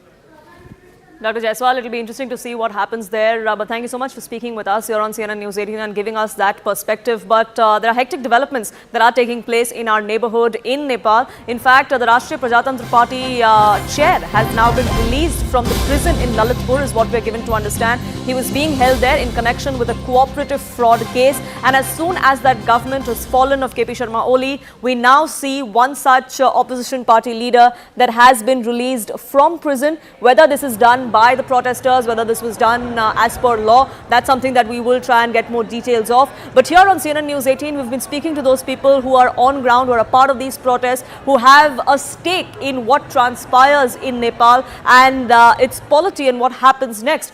In fact, I believe we have one such law student who's also joining us here on this broadcast, Priyadarshini, if I'm not mistaken. If you can hear me, and if you could tell us what exactly is transpiring there now that the Prime Minister has also resigned, will this be the end of protests? Yes, I can hear you. Thank you so much for inviting me. So yes, indeed, how the protest began was definitely asking for accountability. We were looking for a government that were accountable for answering all the questions, all the voices that was raised in the protest. We wanted answer. We wanted justice. Either ways, either it is via raise, via silent protest, one way or the other, we were looking for answers to all our injustice, all the corruption money, all the taxes money. We don't know where taxes money are going. We were asking for answers all along. These protests began. It was not just a mere protest that it started because of a social media ban. This started because the Generation Z, not just Generation Z, even before us, millennials, everyone, our voices were silenced. It was silence in different sectors, be it in health sector protest, be it in teachers protest. Our voices were silent. And our generation were silent, saying either we were too naive to understand or we are too young to understand politics. But this was not a political movement. Each and every individual came out in the road to ask for integrity, to ask for accountability, to ask for a just nation, to ask all the corrupt individuals, all the corrupt bureaucrats to just resign, to let us lead the nation we want to see. Let us be the future. Many of my brothers and sisters shed their blood yesterday. It seemed like a murder scene. It was not just a police control of riot, but rather it was massacre. To put it very straight, it was a culpable homicide. We had to lose. I had to witness a lot of blood being shed in the roads. The voices who had nothing but a pen and a pencil in their hand and were coming to raise voices for a better future. But unfortunately, these people will no longer be in the future. They were planning, they were voicing, they were protesting for a future. And I feel so much pride that we have accomplished what we were aiming for. We were aiming for the resignation of the reigning Prime Minister. We were aiming for the resignation of the Home Minister. We've achieved that. But those 1920 civilian casualty could not witness this. But their blood did not go in vain. We got it. We got our nation back. Now it's in our hand. We got what we're planning for it's achieved now, but not everything is not achieved, just a part of it. A lot more has to be done, a lot more. This is just a minuscule beginning of so many greater things in If you Nepal could that needs to be elaborate on done. what that is, what is it that you're hoping for next? The government has fallen. Are you expecting new elections to be held? Are you expecting that there could be an interim chief at the helm who perhaps would be acceptable to the protesters as well? Is that something that you're hoping for? Yes, definitely. So first and foremost, what we're hoping for is an interim government formation, because we cannot be a guardianless state. As much as I, law student, understand this, the citizens, everyone protesting there, we all are, the most concerned we are is about nation. And now the nation is falling. We have successfully dethroned those reigning in power, but now our nation is falling. Now it's high time we come collectively together to build a nation we've always dreamed of. The nation we wanted to see. The nation we had in our eyes before we went to shed blood in those fields.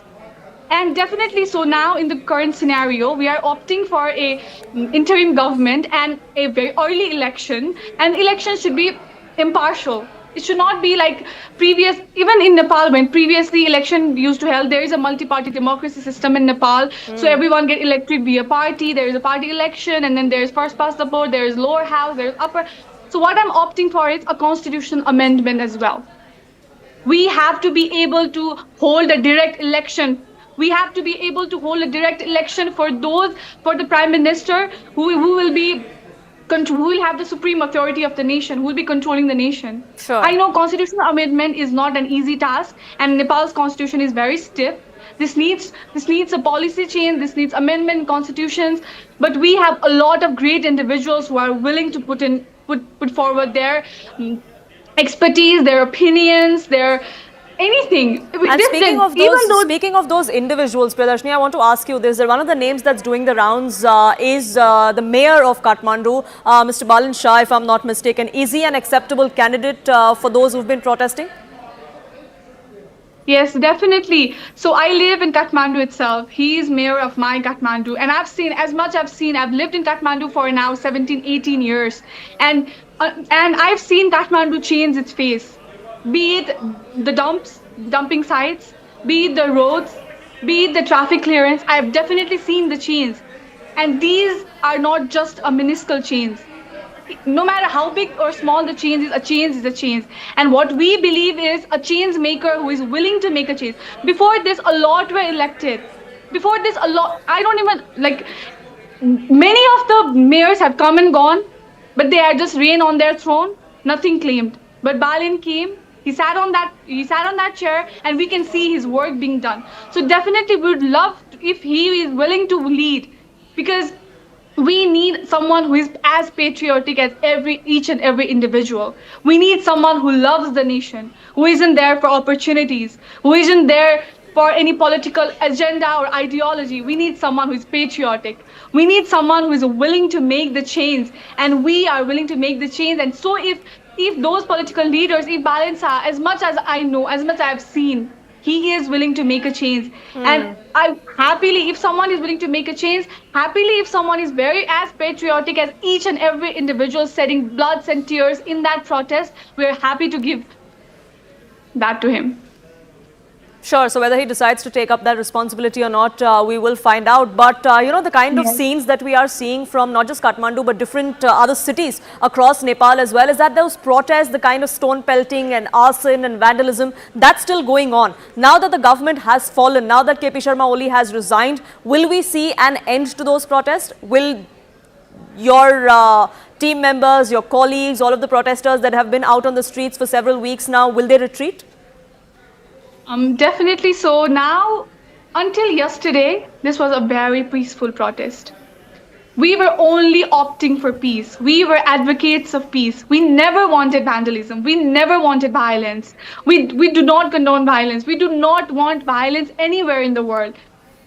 Our generation is the most woke generation. We understand. We are not just advocates for what's happening in our nation, even in geopolitical issues, everything. Our generation, I believe, is one of the most woke generation. And we were never opting for violence. But when the voices are very much suppressed, when it was not just a riot control, when it turned out to be a massacre, a culpable homicide, everyone went outrageous. The frustration went out of hand. The point is, what we're looking for is definitely achieved, but not even a minuscule part of it is achieved. Priyadarshini Khanal, thank you so much for speaking with us here on CNN News 18. But like I said, political activity and developments are taking place at a quick pace in our neighborhood in Nepal. Former Prime Minister and Nepali Congress President Sher Bahadur Doba and his wife were assaulted by protesters, is what we're given to understand. These are escalating protests. As I was speaking to Priyadarshini, one of the law students that has been protesting as well, even as we see the fall of the KP Sharma Ooli government, these protests are only continuing. And now these pictures that are coming out of the former Prime Minister there being assaulted, we're given to understand that his wife and other family members were also assaulted by these protesting members. There you can see him with his bloodied nose, blood trickling down on his clothes as well, being escorted to safety by his supporters. Even as these protesters took law into their own hands, we've seen the kind of arson that was witnessed across the homes of several politicians in Nepal, in Kathmandu. Former Prime Minister, former President, all of them have been under attack. At least their homes have been under attack. And now we're seeing this kind of assault on Nepali Congress President Sher Bahadur Doba as well. Priyadarshini continues to be with us. And Priyadarshini, this is exactly what I was speaking to. You know, your cause has now been heard. But this kind of assault that we are seeing on politicians, is this something that should be reined in, that student leaders like you, maybe somebody else who's leading the protest, should come out and appeal to these protesters to not take law into their own hands? Definitely. We should never take law into our hands. And I would like to plead from this media as well. What we wanted, we got it. Now it's our nation. It's for us to decide how we want to build our nation. And we do not want to build our nation on violence and bloods in our hand. I am very proud that we came together to protest. We made this possible. It wouldn't have been possible without every single individual's blood, thirst, and sweat. But it's high time we retreat. What we wanted, each us achieved. Now we want to build a nation in peace, at peace. We want it to be peaceful. We do not want our bloody hands to make another bloody nation. What I know, we are frustrated. I know there's rage in our blood, but this is our nation. They are just people who were ruining it, and we have dethroned them. We have shown them their place, but now it's our time to. We are not like them. We are better than them, and we have to make a better nation. So it's high time we do not do any violence. We retreat from these zones. What we now what we have to think is, what is the next option? How can we do better? We have now the measures should be taken. A precautionary measures should be taken so that this condition never happens in Nepal ever again. No one has to shed another blood.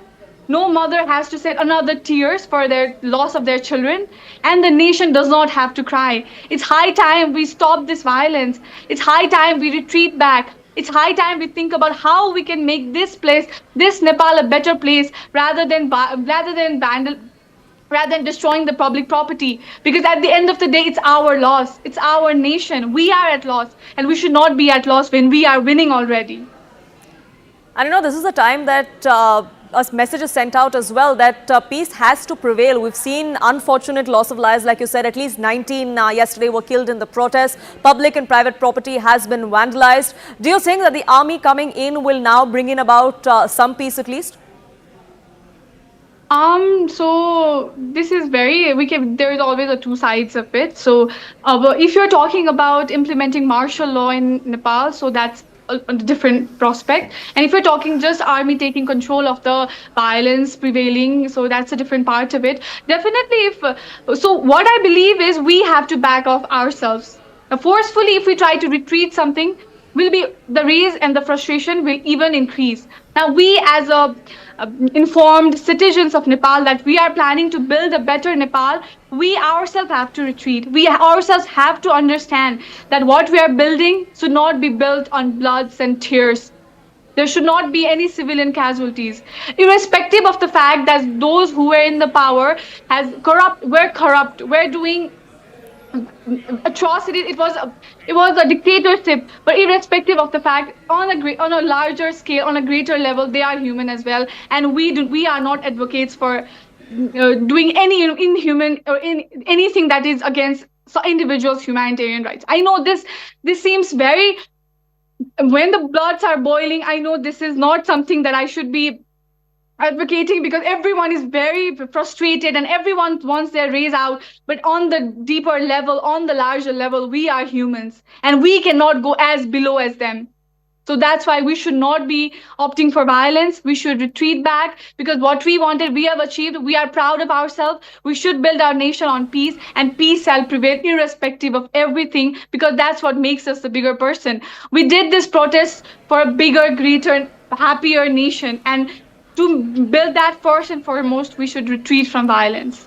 And we really hope that these protesters do listen to that appeal, Priyadarshini, that you're making here on CNN News 18. But thank you so much for speaking with us here and sharing your perspective. This is what the protesters wanted, for the KP Sharma Ooli government to go and for a new establishment to come into effect, where the voice of every single person in Nepal is being heard. Whether that will happen or not, of course, only time will tell. Whether there's an interim government, whether fresh elections are held immediately, whether there is martial law, the army taking over. That's something that we will keep an eye out on. But here on CNN News 18, we've been speaking to stakeholders across Nepal, several of these protesters, several analysts who are giving their perspective of what has happened, what its impact could be, and what really lies in the future for the country. Take a listen to some of these conversations.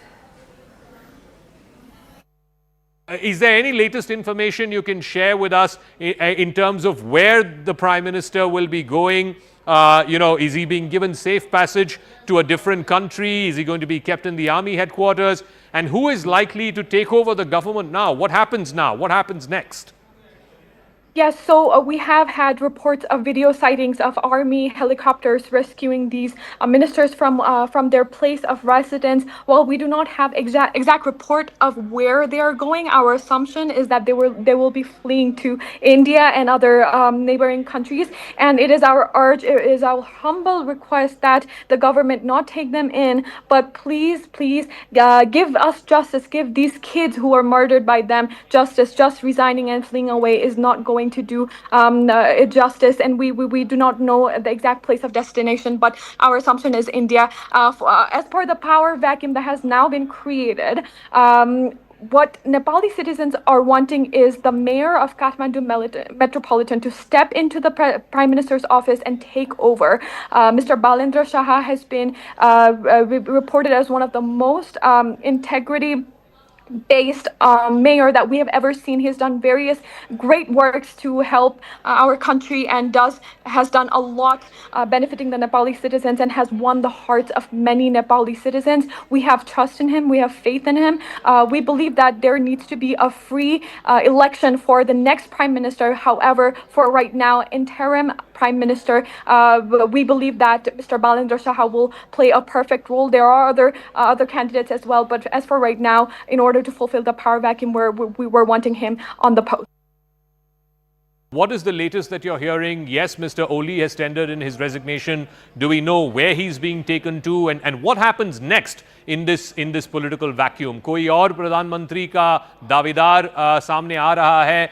What do the protesters want? नहीं, अभी तो कोई दावेदार सामने नहीं आ रहा है, लेकिन ओली के राजीनामे के बाद निश्चित रूप से अब इसके लिए मार्ग प्रशस्त हो चुका है कि अब नए प्रधानमंत्री के लिए जो राष्ट्रपति हैं वो आह्वान कर सकते हैं। इसलिए यह एक महत्वपूर्ण जानकारी है, महत्वपूर्ण प्रगति है नेपाल का जो ये आंदोलन हो रहा है उसको लेकर।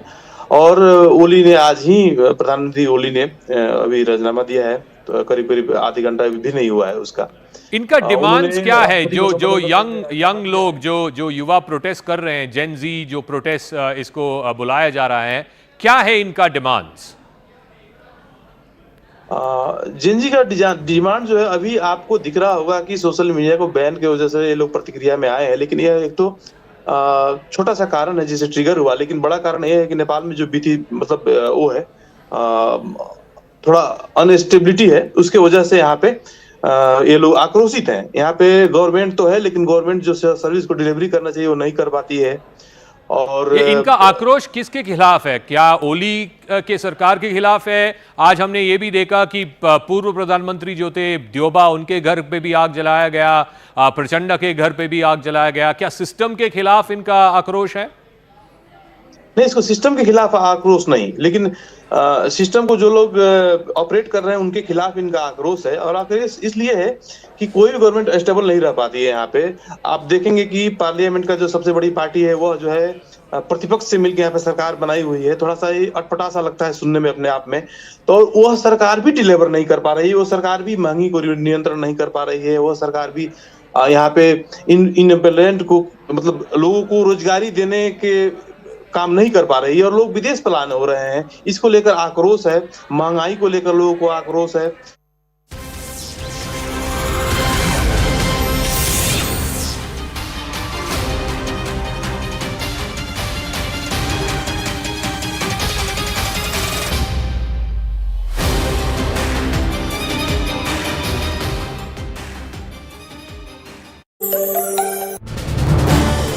This is News 18 Network.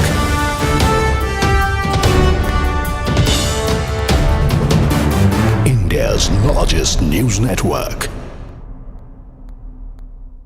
Newspapers, Pradeep Paudel, the health minister in the Ooli government, has also put in. So these are weighty portfolio holders, and they've all thrown in the towel, saying that, look, we want to distance ourselves from this government that is made of kleptocrats, according to some individuals, nepotists and authoritarians. So you're seeing basically three ministers go. People have been accusing the government of having the blood of innocent children, youth on their hands. Many people have been taunting the government for using the kind of tactics that you're seeing, because this protest was initially peaceful and then suddenly something changed.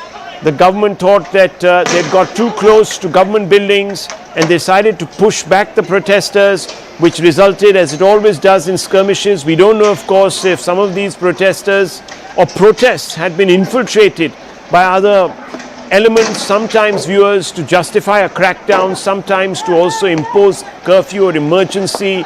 So a lot of scenarios, New Delhi taking a distant view, saying that we hope that peace prevails, that both sides work out some sort of a solution via media. But that's going to be difficult given the scenes that we're seeing and the fact that the youth, Gen Z as they brand themselves, are not backing down. They have continued their protest for a second day. It's going to lead to repercussions. They're going to force the hand of the government, and there's going to be more clashes. You can already see tear gas shells being fired, mild lathi charge.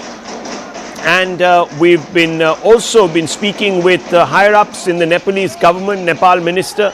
We've just spoken to one, and the situation is very precariously placed in the mountain kingdom, in the Himalayan kingdom, and it appears that KP Ooli, the Prime Minister, might actually be contemplating stepping down. Now, this would mean further instability. Let's go straight across to Mr. Ramnath Adhikari for more on this. Mr. Adhikari, yes, what's the latest? What's happening?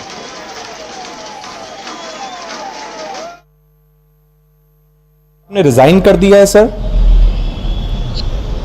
मैले राजीनामा दिएको छु। अच्छा, आपने राजीनामा दिया है? राजीनामा दिएको छु। मैले प्रधानमन्त्री कहाँ पुगेर राजीनामा दिन सकेको छैन।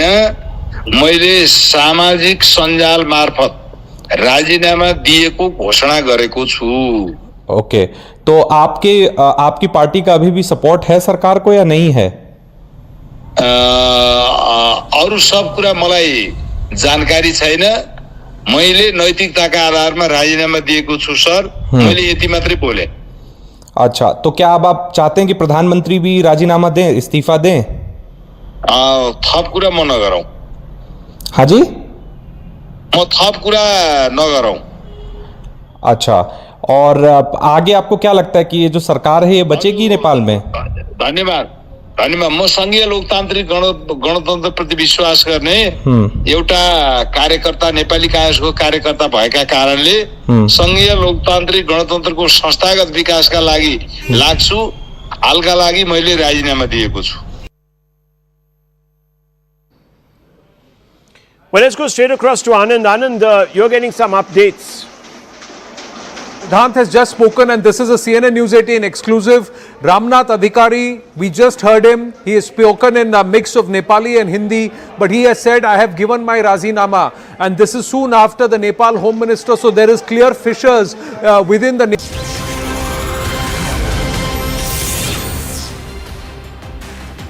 Hello and welcome to CNN News 18 with me Ayushman Singh Jamwal. Our continuous coverage on the chaos on the streets of Nepal as a regime change has taken place in the country. In 48 hours, the KP Ooli government has completely collapsed, with Nepal's Prime Minister KP Sharma Ooli resigning as nationwide protests spiraled out of control. A military helicopter landed at his residence in Baluwatar shortly before the announcement. Now, despite the withdrawal of controversial orders, namely the social media ban, which led to the explosion of protests on the streets, unrest rages across the country. Gunshots were fired near the Prime Minister's residence, injuring one protester as protesters stormed the entire area. Meanwhile, ministers were airlifted and the domestic airport has been closed as the protests spiral out of control on the ground, and high alert has been declared across the nation of Nepal as well as North Bengal. India has urged calm and issued an advisory for its nationals in Nepal, first Sri Lanka, then Bangladesh, and now Nepal. The question is Nepal heading the Dhaka way? Is the big question that is raised by those scenes on your screen, ladies and gentlemen. And that is the situation that is spiraling out of control,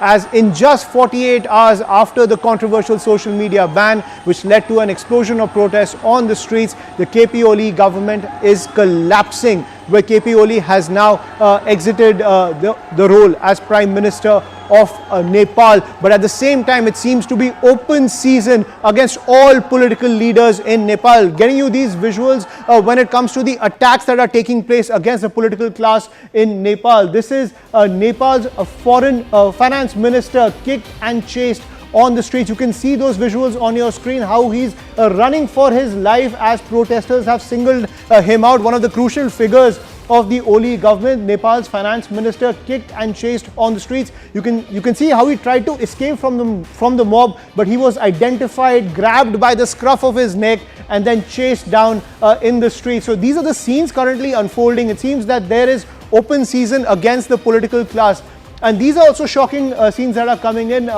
The Nepal president's private home vandalized by this mob. Earlier it was student protests against the social media ban, then it expanded into the corruption in the Oli government, the charges of corruption faced by the Oli government. Now it seems the entire political class in Nepal is under fire, is under attack, as the home of the president is also vandalized, and Nepal's former Prime Minister's home is also attacked. This is the home of the Nepal Congress chief, Debua, whose home has also been attacked by these vandals, pelting stones at all the properties linked to the political class in Nepal. These are the scenes currently unfolding in Kathmandu, as it seems that what began as student agitation against the social media ban and against the corruption in the Oli government has spiraled into so much anger on the streets, with mobs now rampaging through the streets of Kathmandu, taking action against the political class, finding them and assaulting them. You can also see these visuals where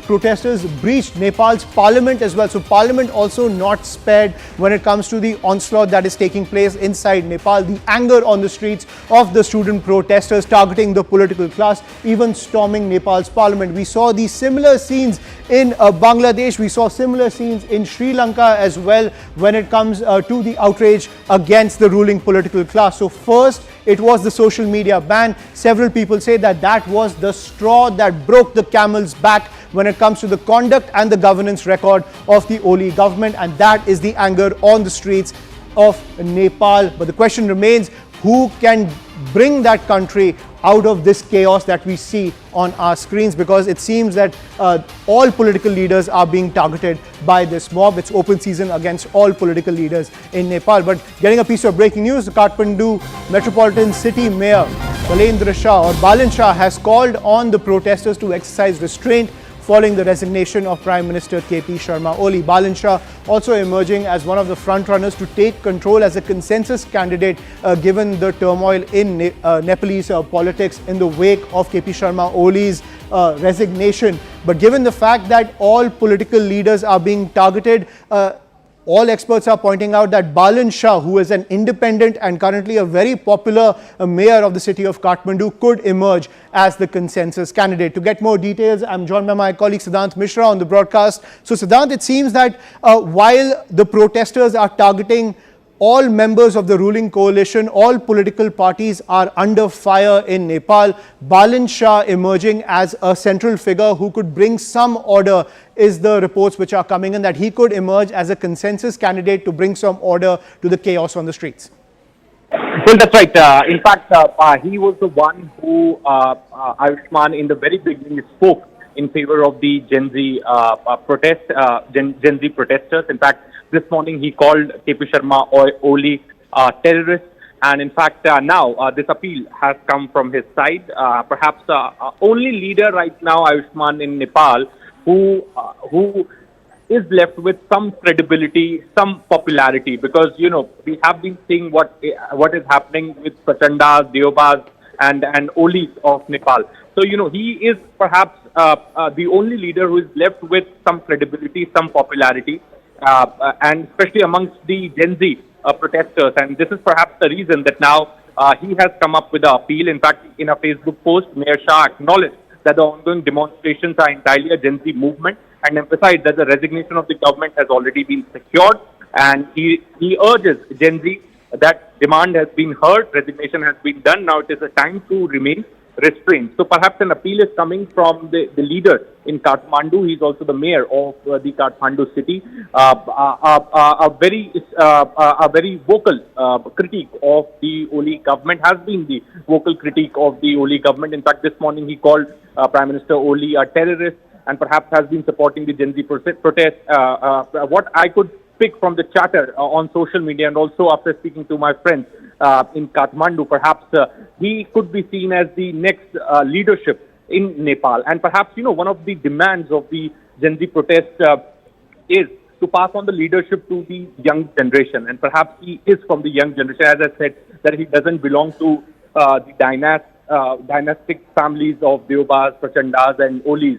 So, he's a fresh face, and perhaps and it still carries credibility, popularity, and this is the reason that this appeal is very, very important at this point in time. Right. Thank you, Siddharth, for getting us that update. So it seems Balan Shah could emerge as a consensus candidate given the political turmoil in Nepal. But can he bring order to this chaos that we're seeing on our screens across the streets of Nepal? I'm also joined by Rita Khanal, political analyst who's reporting from Kathmandu to get us the latest.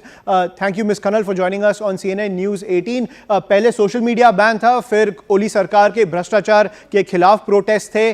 अब ऐसा लग रहा है कि कुछ anti social elements ने ये पूरे प्रोटेस्ट को हाईजैक कर लिया है. इतना गुस्सा काठमांडू में दिख रहा है, नेपाल की सड़कों पे दिख रहा है, और सारे पॉलिटिकल लीडर्स के खिलाफ अटैक्स हो रहे हैं. आप कैसे देखते हैं इसे? Thank you for question. देखिए, अभी 30 साल से जिन फेस उस सर्वदलीय सहमति में देश के लूट रहे थे, देश में कुशासन, भ्रष्टाचार, अराजकता और कुशासन व्याप्त था. हम लोग लंबे समय से इनके खिलाफ के बोल रहे थे, लड़ रहे थे, लेकिन हमारे बच्चों, हमारे पोता पोती पुस्ता, हमारे बेटा बेटी का पुस्ता ने 24 घंटे में ये लोग के जो दम था, जो कुशासन था, जो भ्रष्टाचार उसका खत्म कर दिया. अभी देश की सिचुएशन बहुत तरलता है. अभी जेड जेन जो नया पुस्ता को वो लोग पसंद करते हैं, वो लोग मांगते हैं. अब नया पुस्ता का ही जो वो लोग का पॉपुलर नेता वो लोग चयन करेंगे, वही नेपाल का प्रधानमंत्री बनेंगे. लेकिन अभी क्या है, अभी हम लोग पहले से बोल रहे थे, अभी ये प्रधानमंत्री केपी ओली और नेकपा एमाले, कांग्रेस और माओवादी, ये लोग को हम लोग बोलते थे लंबा से एक दिन ऐसा दिन आएगा, तुम लोग को श्रीलंका और बांग्लादेश के जैसे सिचुएशन हो जाएगा, तुम लोग अपने घर से भी भाग नहीं पाएंगे, ये सुधरो, तुम लोग सुधरो. ऐसे भ्रष्टाचार को ये लोग नीतिगत से पॉलिसी मेकिंग तह में ये लोग माफियागिरी करते थे. तस्कर ने देश चलाया था. अभी वो तस्कर को 30 साल से लूट रहे, जो तस्कर और माफिया गिरोह तंत्र था, वो निरंकुश ऑटोक्रेटिक तत्व था, उसको 24 घंटा में हमारे बेटा बेटी ने खत्म कर दिया. हम इसमें तो खुश है, लेकिन देश का जो अभी प्रॉपर्टी अभी विनाश हो रहे हैं, हम आपके लोकप्रिय मीडिया से हमारे बच्चों से अब संयमता अपनाने के लिए बोलते हैं. और हमारे जो भी इंटरनेशनल कम्युनिटी है, अभी हमारे देश में कोई अभिभावक नहीं है. अभिभावक भी देश में पड़ोसी राष्ट्र, हमारा सबसे मित्र राष्ट्र भारत है, और इंटरनेशनल कम्युनिटी से भी हम रिक्वेस्ट करेंगे, नेपाल की राजनीति में चासो रखिए, और हम अपने बच्चों से संयमता अपनाए बोलेंगे. लेकिन अभी बहुत तरल राजनीति चल रहे हैं. जी, पर रीटा जी, नेपाल को आप देखेंगे तो 17 सालों में 15 सरकारें गिर चुकी है, पॉलिटिकल इंस्टेबिलिटी रह चुकी है नेपाल में, और अभी हम देख रहे हैं इतना केओस है नेपाल की सड़कों पे. तो ऑर्डर कौन लाएगा? क्या हम एक मिलिट्री रूल के तरफ जा रहे हैं नेपाल में?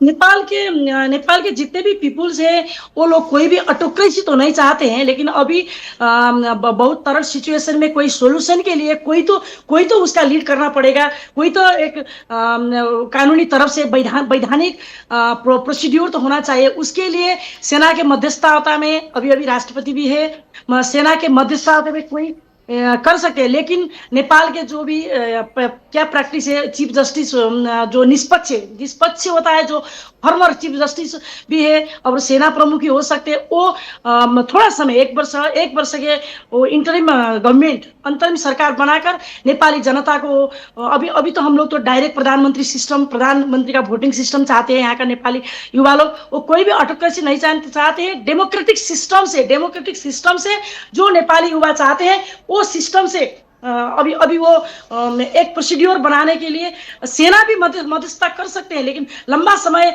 नेपाली सेना का नेतृत्व भी नेपाली जन नहीं चाहते। वो बैलेट से ही अपना नेता चयन करना चाहते हैं, लेकिन वो लोकप्रिय होना चाहिए। और नेपाल के तो भावी पुस्ता, जिसको आज देखिए हमारा former prime minister Sher Bahadur Deuba भाग भी नहीं पाया, वो सख्त घायल है। अभी प्रधानमंत्री कहाँ छिप गया पता नहीं है, ढूंढ कर हमारे बेटा बेटी मार रहे हैं उन लोग को। तो ये लोग ने अभी अपने जान बचाने की भी टाइम इनके पास नहीं, ऐसा हादसा कर दिया। मुझे लग रहा है दक्षिण एशिया में जब बांग्लादेश में हादसा हुआ, जब श्रीलंका में हुआ, उससे भी भयानक अभी नेपाल में हो रहा है। तो अब नेपाल में जो आएंगे, जो लीडरशिप करेंगे, उसको शायद पता है कि भ्रष्टाचार क्या चीज है, जनता के जनमत को अपमान करने का क्या परिणाम होता है, जनता को हेपने का क्या परिणाम होता है। और सर्वदलीय दल मिलकर केवल सत्ता, उनका एक ही लक्ष्य था, सत्ता प्राप्ति के लिए वो लोग कुछ भी कर सकते। हमारे देश में आपको मैं बताऊं, कोई पार्लियामेंट में हमारे देश के संसद में अपोजिशन पार्टी भी नहीं था। सभी 2-3 वर्ष के अंदर जितना पार्टी था सब गवर्नमेंट में गए। जी, पर रीटा जी, वो पॉलिटिकल पार्टी, वो लीडर है कौन? अच्छा, I think we lost that line with Rita Khanal over there, but given the chaos on the ground, Rita Khanal saying that the people of Nepal, namely the students, want democracy to be restored, but someone has to bring order to the streets. As you can see, Rita Khanal is back with us on the broadcast. Rita ji, मेरा यही सवाल था कि आप कह रहे हैं कि Gen Z protesters को democracy चाहिए, उनको बैलेट के थ्रू अपना लीडर चुनना है। ये डर बैठ चुका है पॉलिटिकल लीडरशिप में कि जेन जी प्रोटेस्टर्स, ये जो यूथ प्रोटेस्टर्स हैं, इनका गुस्सा 30 साल से बढ़ रहा है, और वो उन्होंने मैसेज भेज दिया है पॉलिटिकल क्लास को कि करप्शन वो नहीं सहेंगे, भ्रष्टाचार नहीं सहेंगे। पर वो लीडर है कौन जो इनको रैली कर सकता है? अभी बालन शाह का नाम ऐसे उभर के आया है, वो काठमांडू के मेयर है, बड़े पॉपुलर हैं, और वो एक इंडिपेंडेंट है। क्या उनको चुना जा सकता है नेशन को लीड करने के लिए? अभी तक जो बालन जी है, उसका नाम अभी तक निष्पक्ष है, वो स्वतंत्र है, वो पॉपुलर भी है। शायद मुझे लग रहा है सड़क में भी यही नारा गुंजायमान हो रहे हैं कि बालन बालन बालन बोल रहे हैं वो लोग। मुझे लगता है अभी दल सिस्टम में, अभी पार्लियामेंट्री सिस्टम में, दल सिस्टम में जितने भी पार्टी इलेक्टेड होकर अपने अपने वो सरकार में और प्रतिपक्ष में, कभी सरकार में कभी प्रतिपक्ष जो रहे, वो पार्टी का कोई भी फिगर नेपाली जनता नहीं चाहते हैं। वो लोग न्यू चाहते हैं, वो निष्कलंकित चाहते हैं, और वो इंडिपेंडेंट चाहते हैं। तो इसमें बालन शाह, अभी बालन शाह जेन में जितने भी हमारे छोरा छोरी, जो हमारा बेटा बेटी पूछता है, वो लोग बालन का ही पसंद करते हैं।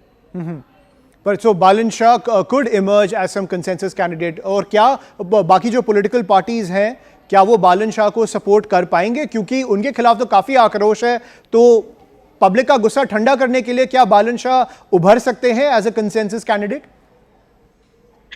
ये जो पॉलिटिकल पार्टीज है, इसको तो करना पड़ेगा। नहीं करेंगे तो नेपाली लोग उसको घर उसके अपने अपने निवास में घुस कर उन लोग के अभी भौतिक कार्रवाई कर रहे हैं। उनका अपना शरीर और जान भी बचाने के लिए अभी यहाँ कठिन और मुश्किल हो रहे हैं, हादसा बढ़ रहे हैं। हमें कैसे कंट्रोल करें? उनका इतना गुस्सा है कि वो गुस्सा करने के लिए अभी हम लोग बोल रहे हैं, अब जो है तुम्हारा है, आपका प्रॉपर्टी तुम्हारा है, आपका सरकार तुम्हारा है, बचाओ अपना प्रॉपर्टी, हम लोग बोल भी रहे हैं। और बालन जी का भी एक पोस्ट आया था। अभी जो भी है जैन जी पूछता है, वो अभी बालन का ही वो देख रहे थे। बालन ने भी अपना पोस्ट किया है। तो जो ये पॉलिटिकल पार्टीज है, अब अभी और राप्रपा और राष्ट्रीय स्वतंत्र पार्टी लगायत बहुत सा पार्लियामेंट मेंबर ने तो राजीनामा भी दे चुके हैं।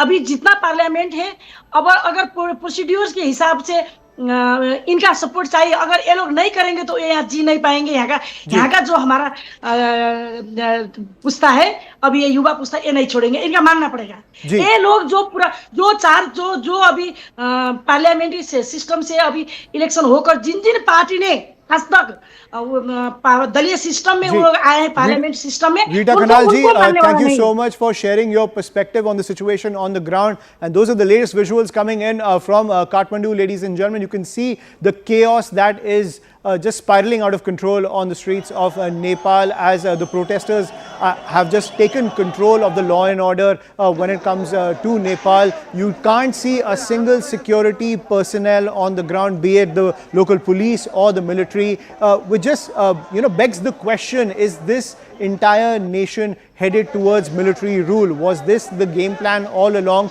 to create so much chaos that only the military is the last standing pillar that can create some level of order? And could that order that is brought in by the military, if that happens, if the military steps into this power vacuum that we are seeing in Nepal, will they give up power for democracy, is the other big question. Getting some more breaking news that's coming in. The Ministry of External Affairs advisory has come in for Nepal, where Indian citizens are advised to defer travel there until the situation has stabilized. Indian citizens are advised to take shelter in their current places if they are already inside Nepal, is the big piece of news that's coming in. The MEA advisory going to Indian nationals both in Nepal and those who were earlier planning to travel to Nepal. I'm joined by my colleague Siddhant Mishra on the broadcast. So Siddhant, clearly the situation spiraling out of control in Nepal, the advisory coming in from the Ministry of External Affairs. So the Mody government adopting a wait and watch policy when it comes to the situation unfolding in Nepal. Well, that's right. This is perhaps the second advisory that has come from the Indian government in less than 5 hours, Ayushman. In fact, in the morning also there was an advisory from the Indian government. Now this is the second time, and in fact, in this advisory, Indian citizens are advised to defer travel to Nepal until situation gets stabilized. In fact, citizens are also advised to take shelter in their current places. In fact, the hotline numbers, which are also available on WhatsApp, have been issued by the Indian Embassy in Kathmandu, and for any assistance or any kind of help, Indian citizens can reach out to the Indian Embassy in Kathmandu. So as I said, this is the second advisory in the day from the Indian side. Right, thank you, Siddhant. But please stay with us. Let's take our viewers through the entire situation unfolding in Nepal, which underlines the fact that India currently has a very unstable neighborhood. Now, if you look at 2021 in Myanmar, the military coup took place over there over voter fraud allegations. So that's when the junta took control of the nation of Myanmar. The elected government was overthrown by the Burmese military. And as we have seen in the past, the military in Myanmar exercises a lot of political control, and they are currently handling the state of affairs in Myanmar. If you look at Sri Lanka in 2022, the Rajapaksa regime fell after the popular protests which erupted across Sri Lanka due to the economic crisis, the nationwide protests over a severe recession that had taken place in Sri Lanka. The demonstrations led to the ousting of the Rajapaksa family from the corridors of power in Sri Lanka. And you look at Pakistan, widespread protests in 2022 following Imran Khan's removal as the Prime Minister. That in that nation as well, the military exercised its long-standing political control, as we have seen over the decades in Pakistan. Imran Khan's government was ousted through this no-confidence motion, which was enforced by the military on the ground. And Bangladesh also, we saw the unrest over the abolition of the job quotas in government services, also student-led protests, which many say were levers used by certain foreign players to exercise that control and chaos inside Bangladesh, which led to the downfall of the Sheikh Hasina regime. The showdown led to the fall, as I was pointing out, of the Sheikh Hasina government. The youth hit the streets, and as we're talking about Nepal, the youth have hit the streets over the ban on the social media sites. Then it escalated into the entire corruption record and the charges of corruption against the Ooli government. And as you can see on the streets of Nepal, it's open season against the top political leaders of the ruling coalition. Remember, in the last 17 years, 15 governments have fallen in the nation of Nepal. For the finance minister, as you can see over here, he's kicked and beaten in the street. And as we're getting more and more reactions on the ground, because the situation continues to remain tense, the big question remains: who can bring order as the law and order crisis continues to escalate on the ground? Who can bring order to Nepal as the situation continues to go from bad to worse, with an open season and continuous attacks on the political class in Nepal? Let's listen to more reactions coming in. ये नेता लोग सब भाग गया, ये नेता लोग काम चोर है, भ्रष्टाचारी है, और ये देश के लिए ये दिन 2 दिन में सब कुछ कर दिया। इस नेता सब ने हमारा 19 वर्ष खा दिया और अब हम लोग का प्रधानमंत्री होना चाहिए और अब हम ये पार्टी का नेता नहीं मानते हैं। हमारा जिंदगी से प्रधानमंत्री हमें चाहिए और राष्ट्रपति हमारा उसी से चाहिए और जौन मंत्री हमारा जिंदगी भाई लोग हमारा देश निर्माण करेगा, हमारा देश फेरी उठेगा, हमारा सिर फेरी वो माथी उठेगा और हमारा सिर ये नेपाल का सिर है। संसार का लोग ने देखता है अब ये नेपाली क्या है, नेपाली बहादुर है, नेपाली शक्तिशाली है, नेपाली सब कुछ करना सकता है, ये गुलाम नहीं है और उनका देश में करके काम नहीं करते हैं। यही देश में पसीना बगाता है, खून बगाता है और जिंदगी के ये सब लोग के हम इस देश के निर्माण में आगे बढ़ता है। ये नेता के अब हम लोग सहभागी भी होने नहीं देंगे। ये लोग का पार्टी भी हम नहीं मानते हैं। हमारा देश का पार्टी जिंदगी पार्टी होता है और उसमें हमारा भाई बहनी सब काम करता है और अब स्टूडेंट को कल मार दिया गया, आप लोग देखिए 21-22, अब नंबर कितना है पता नहीं, 500 से जितना है सब इंजर्ड हुआ है। अब ये स्टूडेंट को ऐसे तरीके से मारेंगे तो कौन सा देश चलेगा? ये सब What happens now, ma'am? What happens next in Nepal? The students are saying that they want nothing short of a revolution. They want a new kind of politics in Nepal. But what is likely to happen next? I am the Central Committee member of Rajya Sabha Party.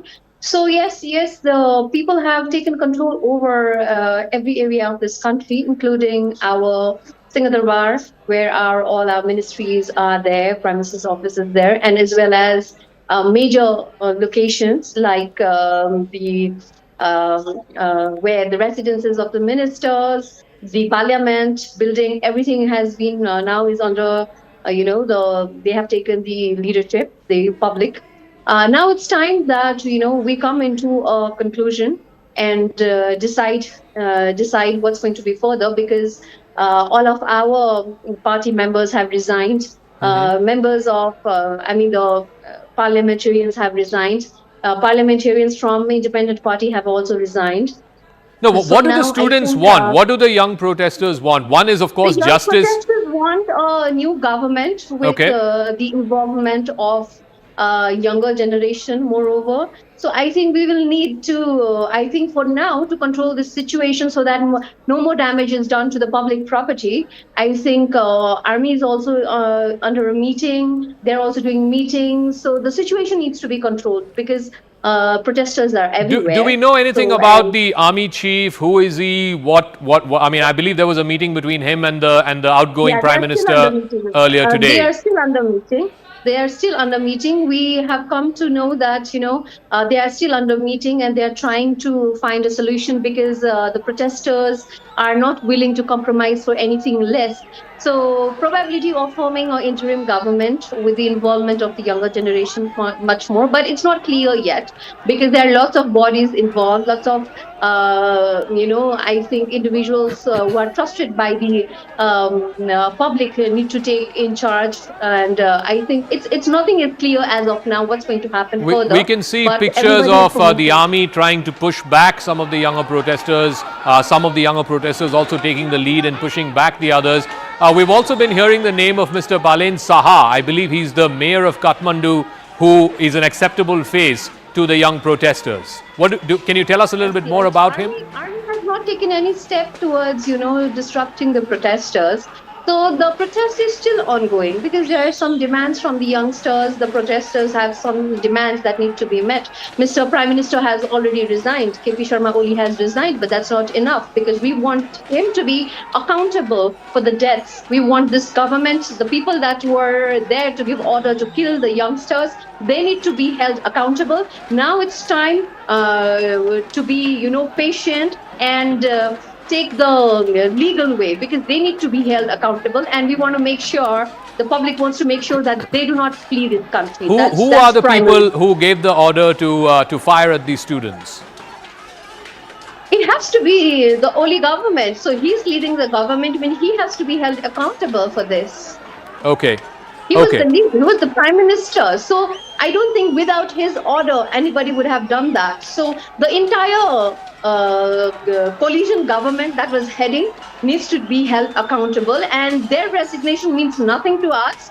The main thing is they have to be held responsible and put to jail. They have to be prosecuted. That's of foremost important. So Okay. we might have to have an independent body that's going to, look into this matter, do the investigations and further do the processing. And as you said, yes, Mr. Balansha is a young mayor of Kathmandu and is quite accepted by the public. We've not had his opinions as of now after the protest has been successful. Okay. So we are waiting to hear what he has to say. I think he just has made a statement that I just checked what he had just said. Sure. He has requested the government, the people, to not destroy the Public property. the property of the public property, and has asked people to be patient. And I think there will be a new, fresh, conversations with the army. So we are looking forward. We are unaware yet as how it's going to proceed.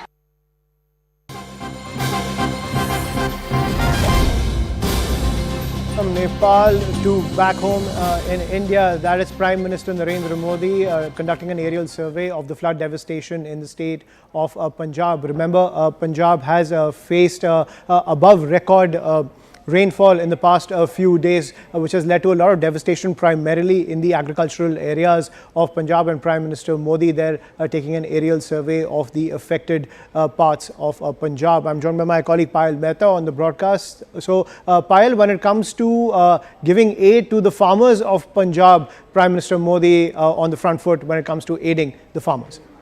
Well, Punjab has been at the worst, and as far as the flood is really concerned, the impact of the flood, all the districts have seemed to be very, very miserably impacted, and that is something which, of course, has touched the Prime Minister's heart and mind.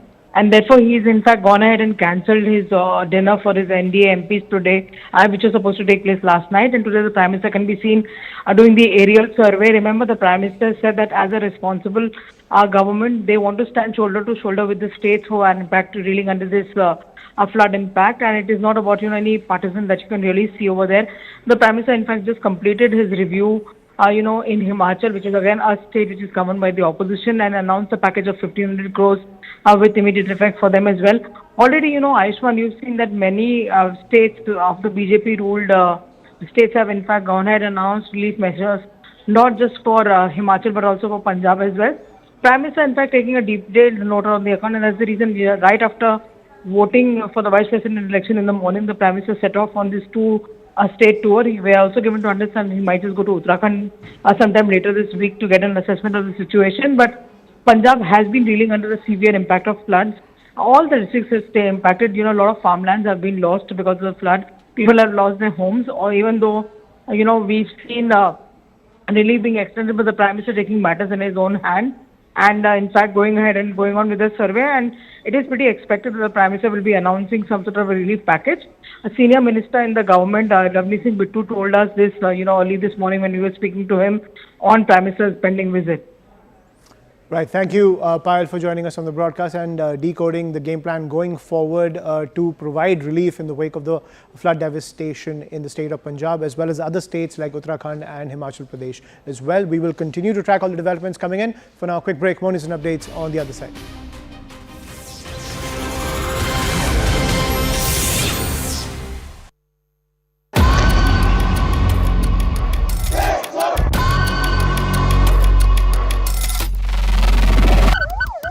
Huge development. The Nepalese Prime Minister KP Sharma Ooli, who is in his third term, who's been Prime Minister over a little over a year now, has just put in his papers. That's the word. He had called for an all-party meeting later this evening where we're given to understand that he will make this official. He will officially say this to all the parties concerned. Hundreds of thousands of young protesters nicknamed the Gen Z protesters. They came down, they stormed the Nepalese parliament building because they were sick and tired of the status quo of politics in Nepal over the last 30 years.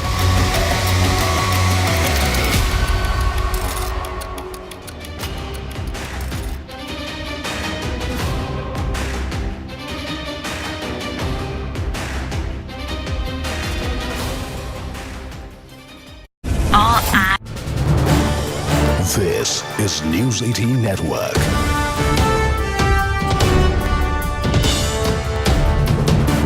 India's largest news network. Newspapers, Pradeep Paudel, the health minister in the Ooli government, has also put in. So these are weighty portfolio holders, and they've all thrown in the towel, saying that, look, we want to distance ourselves from this government that is made of kleptocrats, according to some individuals, nepotists and authoritarians. So you're seeing basically three ministers go. People have been accusing the government of having the blood of innocent children, youth on their hands. Many people have been taunting the government for using the kind of tactics that you're seeing, because this protest was initially peaceful and then suddenly something changed. The government thought that they'd got too close to government buildings and decided to push back the protesters, which resulted, as it always does, in skirmishes. We don't know, of course, if some of these protesters or protests had been infiltrated by other elements, sometimes viewers to justify a crackdown, sometimes to also impose curfew or emergency. So a lot of scenarios. New Delhi taking a distant view, saying that we hope that peace prevails, that both sides work out some sort of a solution via media. But that's going to be difficult given the scenes that we're seeing and the fact that the youth, Gen Z as they brand themselves, are not backing down. They have continued their protest for a second day. It's going to lead to repercussions. They're going to force the hand of the government, and there's going to be more clashes. You can already see tear gas shells being fired, mild lathi charge. And we've been also been speaking with higher-ups in the Nepalese government, Nepal minister. We've just spoken to one, and the situation is very precariously placed in the mountain kingdom, in the Himalayan kingdom, and it appears that KP Ooli, the Prime Minister, might actually be contemplating stepping down. Now, this would mean further instability. Let's go straight across to Mr. Ramnath Adhikari for more on this. Mr. Adhikari, yes, what's the latest? What's happening?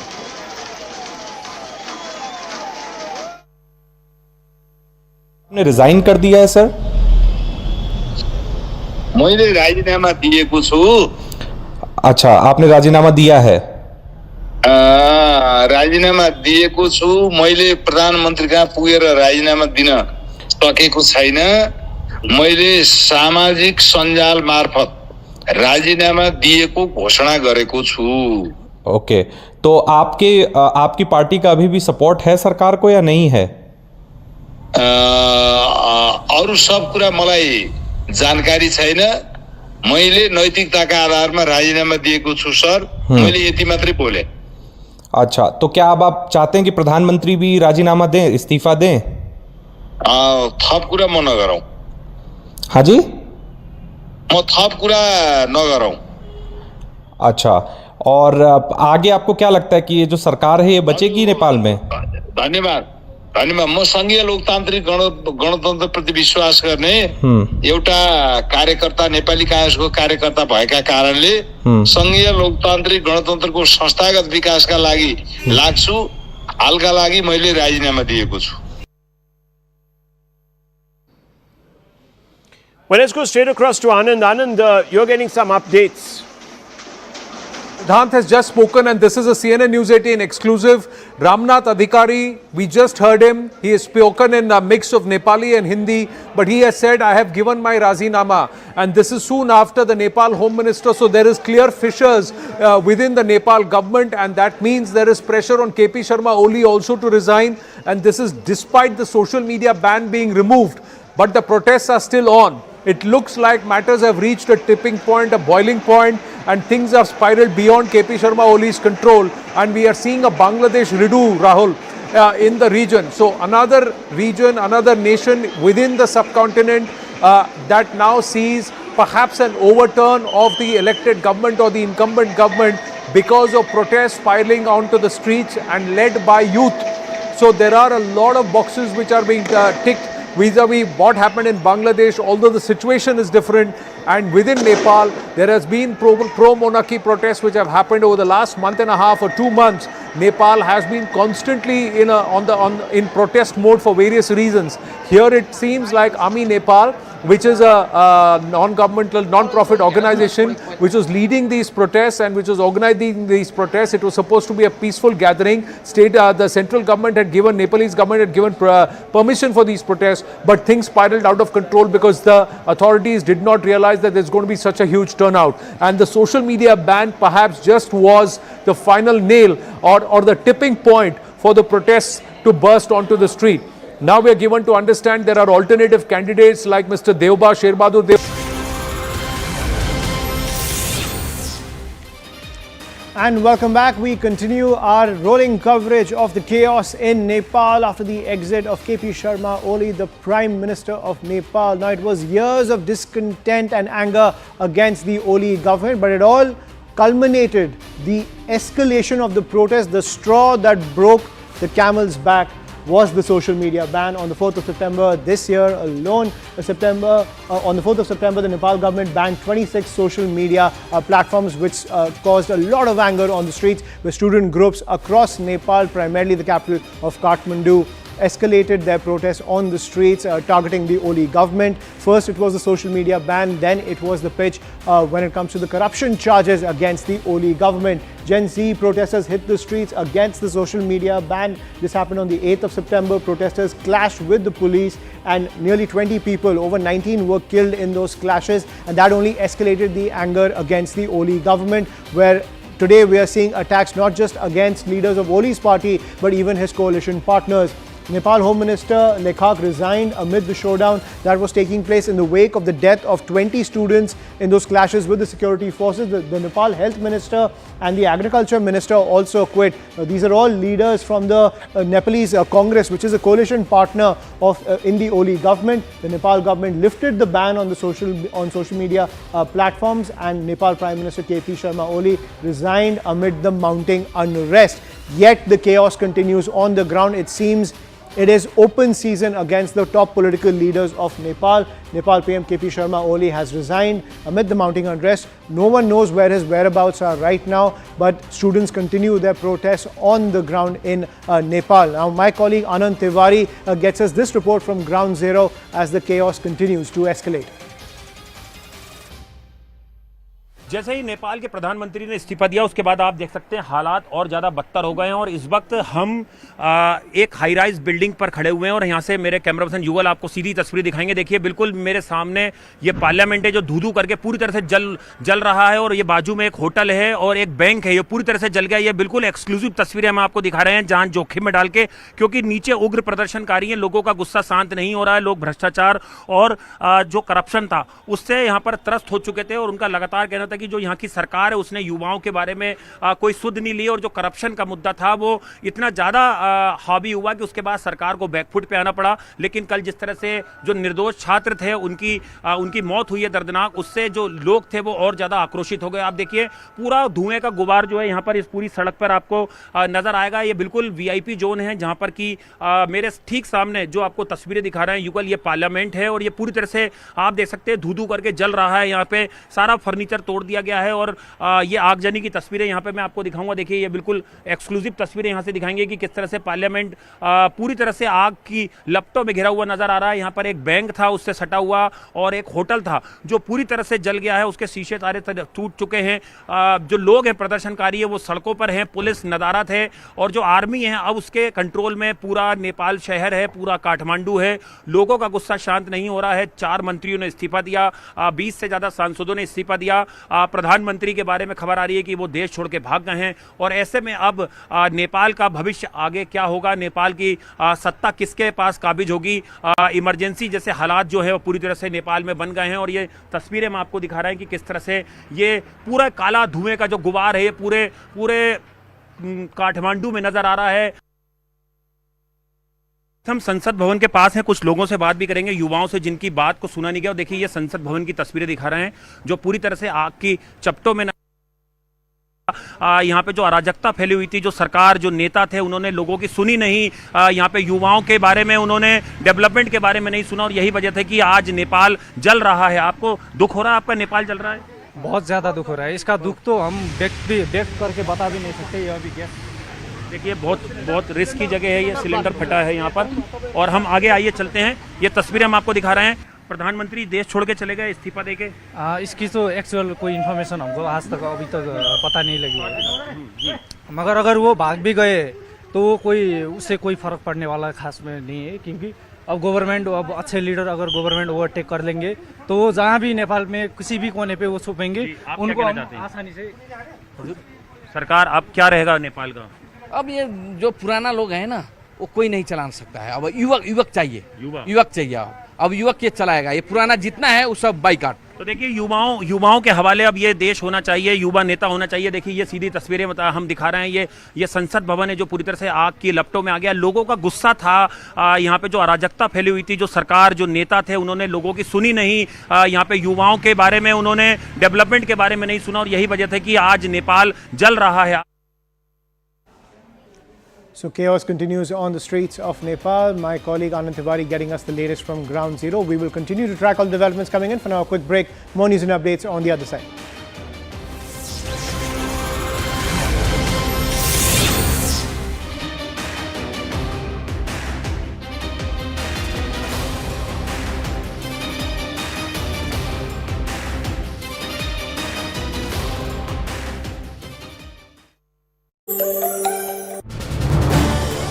This is News 18 Network.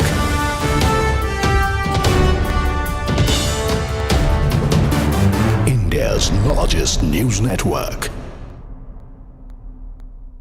Newspapers, Pradeep Paudel, the health minister in the Ooli government, has also put in. So these are weighty portfolio holders, and they've all thrown in the towel, saying that, look, we want to distance ourselves from this government that is made of kleptocrats, according to some individuals, nepotists and authoritarians. So you're seeing basically three ministers go. People have been accusing the government of having the blood of innocent children, youth on their hands. Many people have been taunting the government for using the kind of tactics that you're seeing, because this protest was initially peaceful and then suddenly something changed. The government thought that they'd got too close to government buildings and decided to push back the protesters, which resulted, as it always does, in skirmishes. We don't know, of course, if some of these protesters or protests had been infiltrated by other elements, sometimes viewers, to justify a crackdown, sometimes to also impose curfew or emergency. So, a lot of scenarios. New Delhi taking a distant view, saying that we hope that peace prevails, that both sides work out some sort of a solution via media. But that's going to be difficult given the scenes that we're seeing and the fact that the youth, Gen Z as they brand themselves, are not backing down. They have continued their protest for a second day. It's going to lead to repercussions. They're going to force the hand of the government, and there's going to be more clashes. You can already see tear gas shells being fired, mild lathi charge, and we've been also been speaking with higher ups in the Nepalese government, Nepal minister.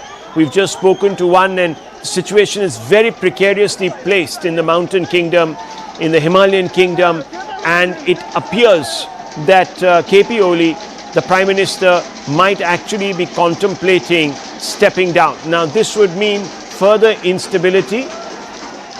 Let's go straight across to Mr. Ramnath Adhikari for more on this. Mr. Adhikari, yes, what's the latest? What's happening?